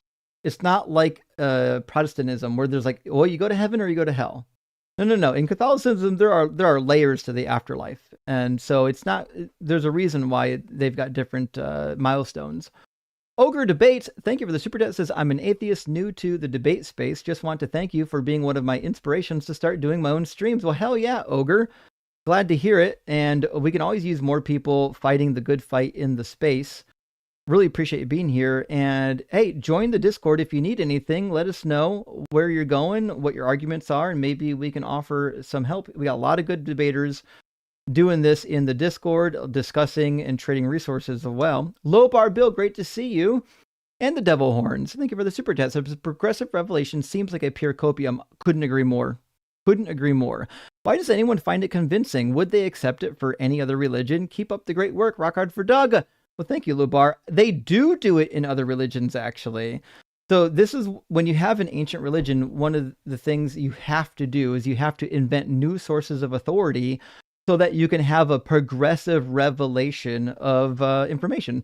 So a good parallel to Christianity, I would even say, is Judaism. They developed the oral Torah to progressively move their moral framework into whatever like modern time that they're in. Now, there's a big debate. There's a lot of apologetics done over whether or not the God of the Hebrew Bible intended for there to be an oral Torah. But you have to understand, if you're a modern Jew, you kind of need to fight to do apologetics for the oral Torah, because otherwise you're like, well, shoot, we're just stuck with the written Torah and we don't like it all that much. It's hard to actually apply it. So yeah, direct analog. Body by Dylan, or Bo B. Dylan, thank you for the super chat. Says, hey Justin, what's the most damning Bible fact that really says to you Jesus is not the Messiah? Oh, I think the most damning Bible fact that says Jesus is not the Messiah is when he misquotes the Bible. He gets the wrong Zechariah in the book of Matthew when he talks about the Zechariah being killed. He misquotes Psalm 110 and says that it's about him when it's actually it's about King David. He just couldn't read Hebrew. He was a klutz. He also puts himself in Psalm 8 verse 2 when he's confronting the Pharisees prior to entering the temple. So like Jesus himself just fucks up the Hebrew Bible at every turn. Like, all you have to do is go read these couple passages where Jesus quotes from the Hebrew Bible, like John 13:18. He quotes from Psalm 41 as a prophecy. No, the fuck, it's not. We find the same thing in John as well, a quotation from Psalm 69. But if I remember correctly, I don't think Jesus quoted Psalm 69. I think the gospel author did. So, like, yeah, the fact that Jesus is quoting from the Hebrew Bible in a dishonest and ridiculous manner, to me, is a huge thing for Jesus. If Jesus was a Jewish Messiah, he shouldn't be fucking up his own scriptures. He should know that Psalm 41 is not a prophecy. It's a lamentation of King David. He calls himself a sinner. Autumn White, thank you for the $5 super chat, says, hi, Justin. I always think this is when you're pressing people to answer yes or no, and they refuse in Babylon. You could quote Matthew 5:37. Yeah, Matthew, that's a good one. Let your yes be yes and your no be no's, I believe is Matthew 5:37. Let me double check on that one. But yeah, you're right. It certainly could be a quotation. The reason why I don't bring it up is because it seems to be that this is a reference to swearing oaths. Jesus says, hey, don't swear oaths. Don't do it. Even though the 10 Commandments say that you can. Jesus is like, don't fucking swear oaths. Just let your yes be yes, your no be no. And the reason why Jesus didn't want you to swear oaths is because the 10 Commandments gives you a punishment. If you swear an oath falsely that you break, God will hold you accountable. And he fucking knew that God would not be holding you accountable, which is why he's like, no, just don't do it. Don't test the Lord. Collapsalism says, what I say about water breaks and stretches, old man. We ain't built for this like our youngin' days. Actually, you're right. You're 100% true. I'll take a quick water break as soon as this stream is over before I jump into Hebrew class. I was supposed to end at 5 and go to class at 6 because between 5 and 6, I have to study my vocabulary for this week, which I haven't actually done. So as to not embarrass myself, I got to make sure and know all of my vocabulary. I might just embarrass myself, or fuck, if I don't even get there on time, who knows? I might have to wait till the beginning of class next semester to see all my Hebrew friends again. Nevertheless, thank you for being here, friends. And Twisted Scriptures, thank you for the $10 super chat. Says, praise Doug. Surgery was successful. Love to hear it. Congrats on the successful surgery. Please keep us up to date on the book release. I certainly will. Would love to have a signed copy. Came in late. Hope your week is good. DFW has work. DFW has ice. Oh, Dallas Fort Worth, Texas is having ice working there. Oof, everybody's mad. I don't blame them. Rock hard for Doug. Yeah, Dallas Fort Worth, I would imagine, would definitely be a Trump stronghold where they would welcome. Some people would welcome ice. I hope they're rebelling. To be fair, that's my hope for them. Damn, I'm sad to hear that actually. And Sheriff, thank you for the super chat, friend, says also, I know the Mormon texts talk about people being lesser because they're dark or unholy. Could you reference some of those verses? And is there anything like this in the older New Testament? Rock hard for Doug. Well, Sheriff Slug, I don't know of anything in the Hebrew Bible that even comes close to this other than the Song of Solomon. There's one section in the Song of Solomon, hold on, where the woman's like, even though I am dark, I am lovely. Let me grab that real quick. Song of Solomon. It's going to be in chapter 1. Okay. This is actually a really good question. So in the Song of Solomon, this is the woman speaking. It says, do not gaze at me because I am dark, because the sun has gazed upon me. My mother's son were angry with me, and they made me keeper of the vineyards, but my own vineyard I have not kept. So she's kind of suggesting that, hey, it's not the most desirable thing for a woman to be outside doing men's work in the sun. And, the sun has darkened me, as the sun does. So that's about the only reference you're going to get. The reference in 2nd Nephi 5:21 is, to me, damning. Let me grab 2nd Nephi. All right, 2nd Nephi 5, I think we want verse 21 and beyond, is pretty fucking explicit. This is not like a guess. It says, and he cursed, he had a curse, I'm going to try this again. And he had caused the cursing to come upon them, yea, even a sore cursing, because of their iniquity. For behold, they had hardened their hearts against him, and they had become like unto a flint. Wherefore, as they were white and exceedingly fair and delightsome, that they might not be enticing unto my people, the Lord God did cause a skin of blackness to come upon them. And thus saith the Lord God, I will cause that they shall become loathsome to my people, save they shall repent of their iniquities. And cursed shall be the seed of him that mixeth with their seed, for they shall be cursed even with the same cursing. So this is seemingly explaining black people. They exist because God cursed them. It's some racist bullshit. And Bill, thank you for the super chat, says, I love how you teach Christians about the Bible. You inform them parts of the Bible their church does not preach. That's the goal here, actually. We don't cherry pick the Bible. We read all that shit. And Larry, thank you for the super chat, says in Deuteronomy, where it gives a test for the false prophet, so that's going to be chapter 18, and the punishment of death, wouldn't that kind of imply that a prophecy would have to come true within the lifetime of the prophet? I have heard people say this a lot in the deconstruction community, and no, I don't think so. Because we have clear indications in the scriptures that there are prophecies to be sealed up for a much later time period. For example, Isaiah 8:16, and also in Daniel chapter 8. Daniel 8 and let me grab this. It says, bind up the testimony, seal the teaching among my disciples. Oh, hold on. Let me get the other verses here.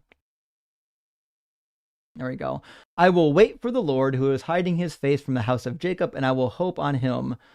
See, I and the children whom the Lord has given me are signs and portents in Israel from the Lord of hosts who dwells on Mount Zion.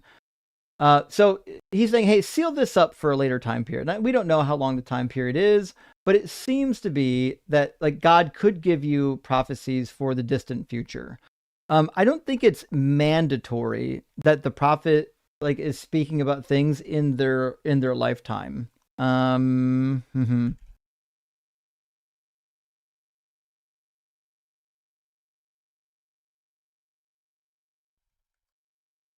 Let me grab Daniel as well before I forget.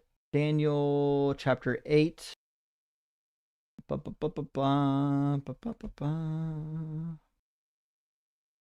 vision of the things and the mornings that has been told is true. As for you, seal up the vision, for it refers to many days from now. We don't know what many days is. Could be within lifetime, could not be. I don't see a good reason for Deuteronomy 18 to be a strict guide that if it doesn't happen within the lifetime of the prophet, that they're a false prophet. I would say, though, that if the prophet says something is going to happen in their lifetime and then it doesn't happen, then, yeah, murder that prophet. But I don't think it would be fair to take Deuteronomy 18 and say, because you know they're a false prophet, if it doesn't come true, you get to murder them, then that means every prophecy must be within that lifetime. In fact, I would think Ezekiel 12 might even contradict that. In Ezekiel 12, God says, I'm doing something different. No longer will they say that these prophecies are for a long time from now. No longer will they say this because I'm going to make them happen immediately. So it seems like there's a practical reading and a practical way to read this as future prophecies, not necessarily within the lifetime. But Ezekiel should have been killed as a false prophet. Ezekiel said that they're happening now within his generation, and they didn't happen. Sheriff Suggs says, also, what is the difference between the Torah and the Old Testament? I hear you reference the Torah a lot when talking about the Old Testament, taking notes. Oh, fair question, Sheriff. The Torah just refers to the first 5 books of Moses. Torah is Hebrew for law. So when we talk about the Torah, we're talking about, even though Genesis doesn't include law because it's attributed to Moses, it's still included in the Torah. So what we find when we refer to the Torah is that we're referring to the 5 books of Moses, which is where most of the laws are. In the New Testament, they refer to them as the Pentateuch, which is, in Christianity, they refer to them as the Pentateuch, which is it's a different meaning. A penta means 5. Hold on. Let me see if I can remember what this is for. I'm going to have to Google this one. Scrolls. There we go. There we go. Penta means 5. Tukos means scroll or book. I had to Google that one. I forgot about it. So Pentateuch just refers to the first 5 books of Moses. The Torah refers to the first 5 books of Moses as well. They're roughly interchangeable. Hidden Button, thank you for the super chat, says, I've heard the liberal Christian talking point of God was against pedophilia, not homosexuality. Do you know the talking points for and against this, your ideas? So I'm not super familiar with the talking points for why they think that it's, I assume you're referring to Leviticus 20 pedophilia, but I've not heard a good argument for it. So what I can say is was it 23 is where it shows up? No, it's not. It's not verse 23. It's verse 19. Nope, is it 19? Oh, fuck me. Is it verse 18? There we go. It's got to be... it's got to be chapter 18. Maybe I got the wrong chapter. Let me do Leviticus 18. Maybe it's 18:20. Maybe that's why my brain went to 20. No, it's not 18:20.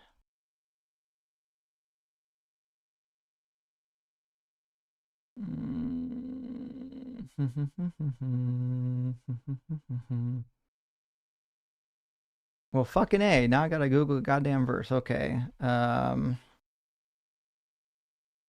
A man shall not lie with a male as a woman. 18:22. Oh, fuck. I already had it on the screen. I didn't read long enough. There we go. You shall not lie with a male as you lie with a woman. It is an abomination. It's pretty clear, I think. I don't see what the argument here is. I know they're going to say, well, in the original Hebrew, it says zakar for male. So it wasn't a man, right? So I guarantee if I go to Leviticus 18:22, they're going to make an argument based on ish and zakar, right? It says, and with a male, zakar, you shall not lie as with a woman. There's no reason to take zakar as a youngin. It just means anything that is of male, anything with a dingling, basically. It refers to animals too.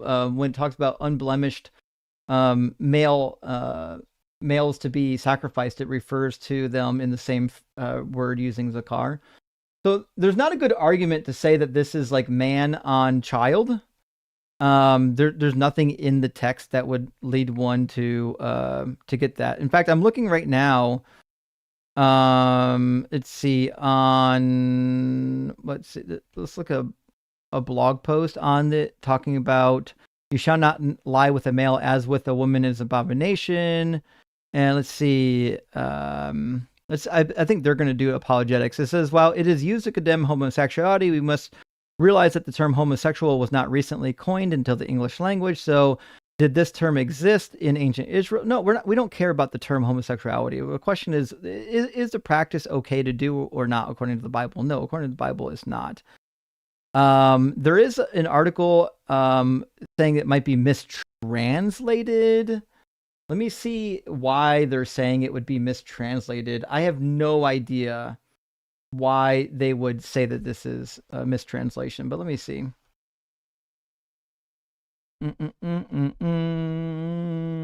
If it is truly pedophilia, then why would they say both are culpable? So let's see. I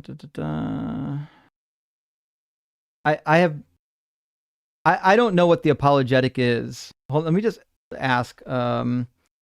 Why do people think Leviticus 18:22 is about pedophilia? I have whatever the argument for it is. I've never seen a compelling one. It says the argument is roughly that zakar means male. They're saying zakar could mean boy, referring to a young male, not an adult male. That's fucking irrelevant. Zakar could mean anything with a penis. So no, this doesn't say anything. If that's the argument is around the word zakar, which is what I kind of thought it was, no, There's nothing about using the word zakar that would lead one to believe that this is about pedophilia. It just means a male. That's it. And probably the other reference they're going to pull up is in 1 Corinthians 6:9, which talks. It doesn't say homosexual. It was the arsenicoitai, if I remember correctly, was the word that they're using. Let me find it. Which basically means male bedder, someone who beds males. It says, do you not know that wrongdoers will not inherit the kingdom of God? Do not be deceived. The sexually immoral, the idolaters, the male prostitutes, men who engage in illicit sex. And if you go to the Greek, it should be pretty clear, I think, what's happening. It's either referring to male prostitutes or it's referring to people who engage in men on men love, or it could be referring to pederasty. But the word that we're going to be looking for here is going to be, arsenicoitai. And this roughly translates into male bedders. Let's see. It's a two-part word, meaning male. Yep, that's arsen. And koitai means the bed. It's a male bedder. So the Thayer's Greek lexicon just says one who lies with a male. That's it. A man who goes to bed with another man seems like the easiest way to translate the passage. Now, people would argue, like, well, in the ancient world, sometimes when men slept with men, it was typically in ancient Greece, it was a man with a younger man. That might be true.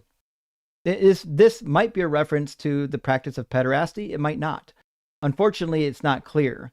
Was it true that men, grown-ass adult men, were also engaging in same-sex relationships? Yeah, they're pretty well known for it, actually. In fact, there's a really popular legend that the Greek army, certain factions of the Greek army, encouraged the people in military to have sex with each other because it would strengthen their bond. So, I don't know. I don't find any I have never seen, again, I could be wrong, but I have never once ever seen a compelling argument for the Bible suggesting that this is pedophilia. I've never seen it. If somebody knows of an argument, send me the paper. I'd love to hear it. Factualist says it's clear in Hebrew. That was my thought. It seems pretty clear. Anyone who lies with a male as you would a woman, it's an abomination. A good question says, after he granted your prayer, will you keep blaspheming ChatGPT? You know what? Maybe I shouldn't. I talk really bad about the AI models. That's why I built my own. I built my own LLM based on my library. I'm still building it out too. I need to train it. But I talk pretty bad about AI models because they're actually pretty shitty. The only thing they're really good for is locating stuff. They're not good at analyzing. They're not smart. AI models are dumb as shit. But they can find you some shit. Like if you say, find me this text, find me this quote, sometimes they can find it for you. But you always have to go back and double check. It will hallucinate quotes. It will hallucinate sources. And Deconstruction Zone, that's fucking me, sent out a gifted membership. And also, Trap sent out a gifted membership. We were probably both testing the same thing at the same time. Thanks, buddy. And Kenneth, thank you for the super chat. Says, Dr. von Braun, father of rocket tech, has Psalm 19, verse Psalm 1 on his tombstone, which is hilarious. Rock hard for Doug and gay for Justin. Well, thank you, Kenneth. And it is funny. There's a lot of people that are really smart, like even scientists, like von Braun, who were Christians. They were believers. To what extent did they believe? Were they real believers? Who knows? Hard to say. But they seem to be believers for sure. And thank you for the follow-up, Kenneth. It says, by the way, the Psalm 19 verse 1 quote on von Braun's tombstone is from the KJV. Just realized it reads differently in other versions. Let me grab it in the KJV. I'm actually curious to know what it says in the KJV. The Psalm 19 is famously the one that talks about God's perfect word, perfect law rather. But let's see what verse 1 says in the KJV.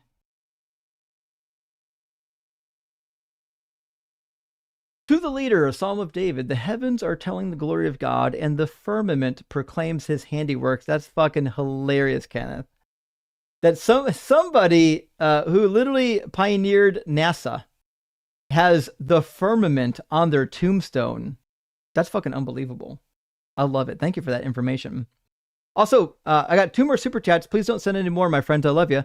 Cruisin68 says deconstructed twin here. Well, congratulations. Question: have you ever attended the Twins Day Festival in Twinsburg, Ohio? Many times I have, actually. It's wild. Twins from all over the world. Rock hard for Doug. I have attended to a Twins Festival many times. I used to go almost on a yearly basis. I haven't gone in decades, maybe 20 years now. Maybe it's time to go back. But yes, it's definitely worth going, even if you're not a twin. They have really cool competitions, too. And Ducks Frame says, have fun at class, nerd. I'm going to try. I'm leaving fucking right now. Thank you for being here. And last one for JM. Thank you for the $2 super. Thanks. I really appreciate it, friend. And I got to go. I got to run. I'm late, y'all. I'm late. I'm a white rabbit now. See you soon.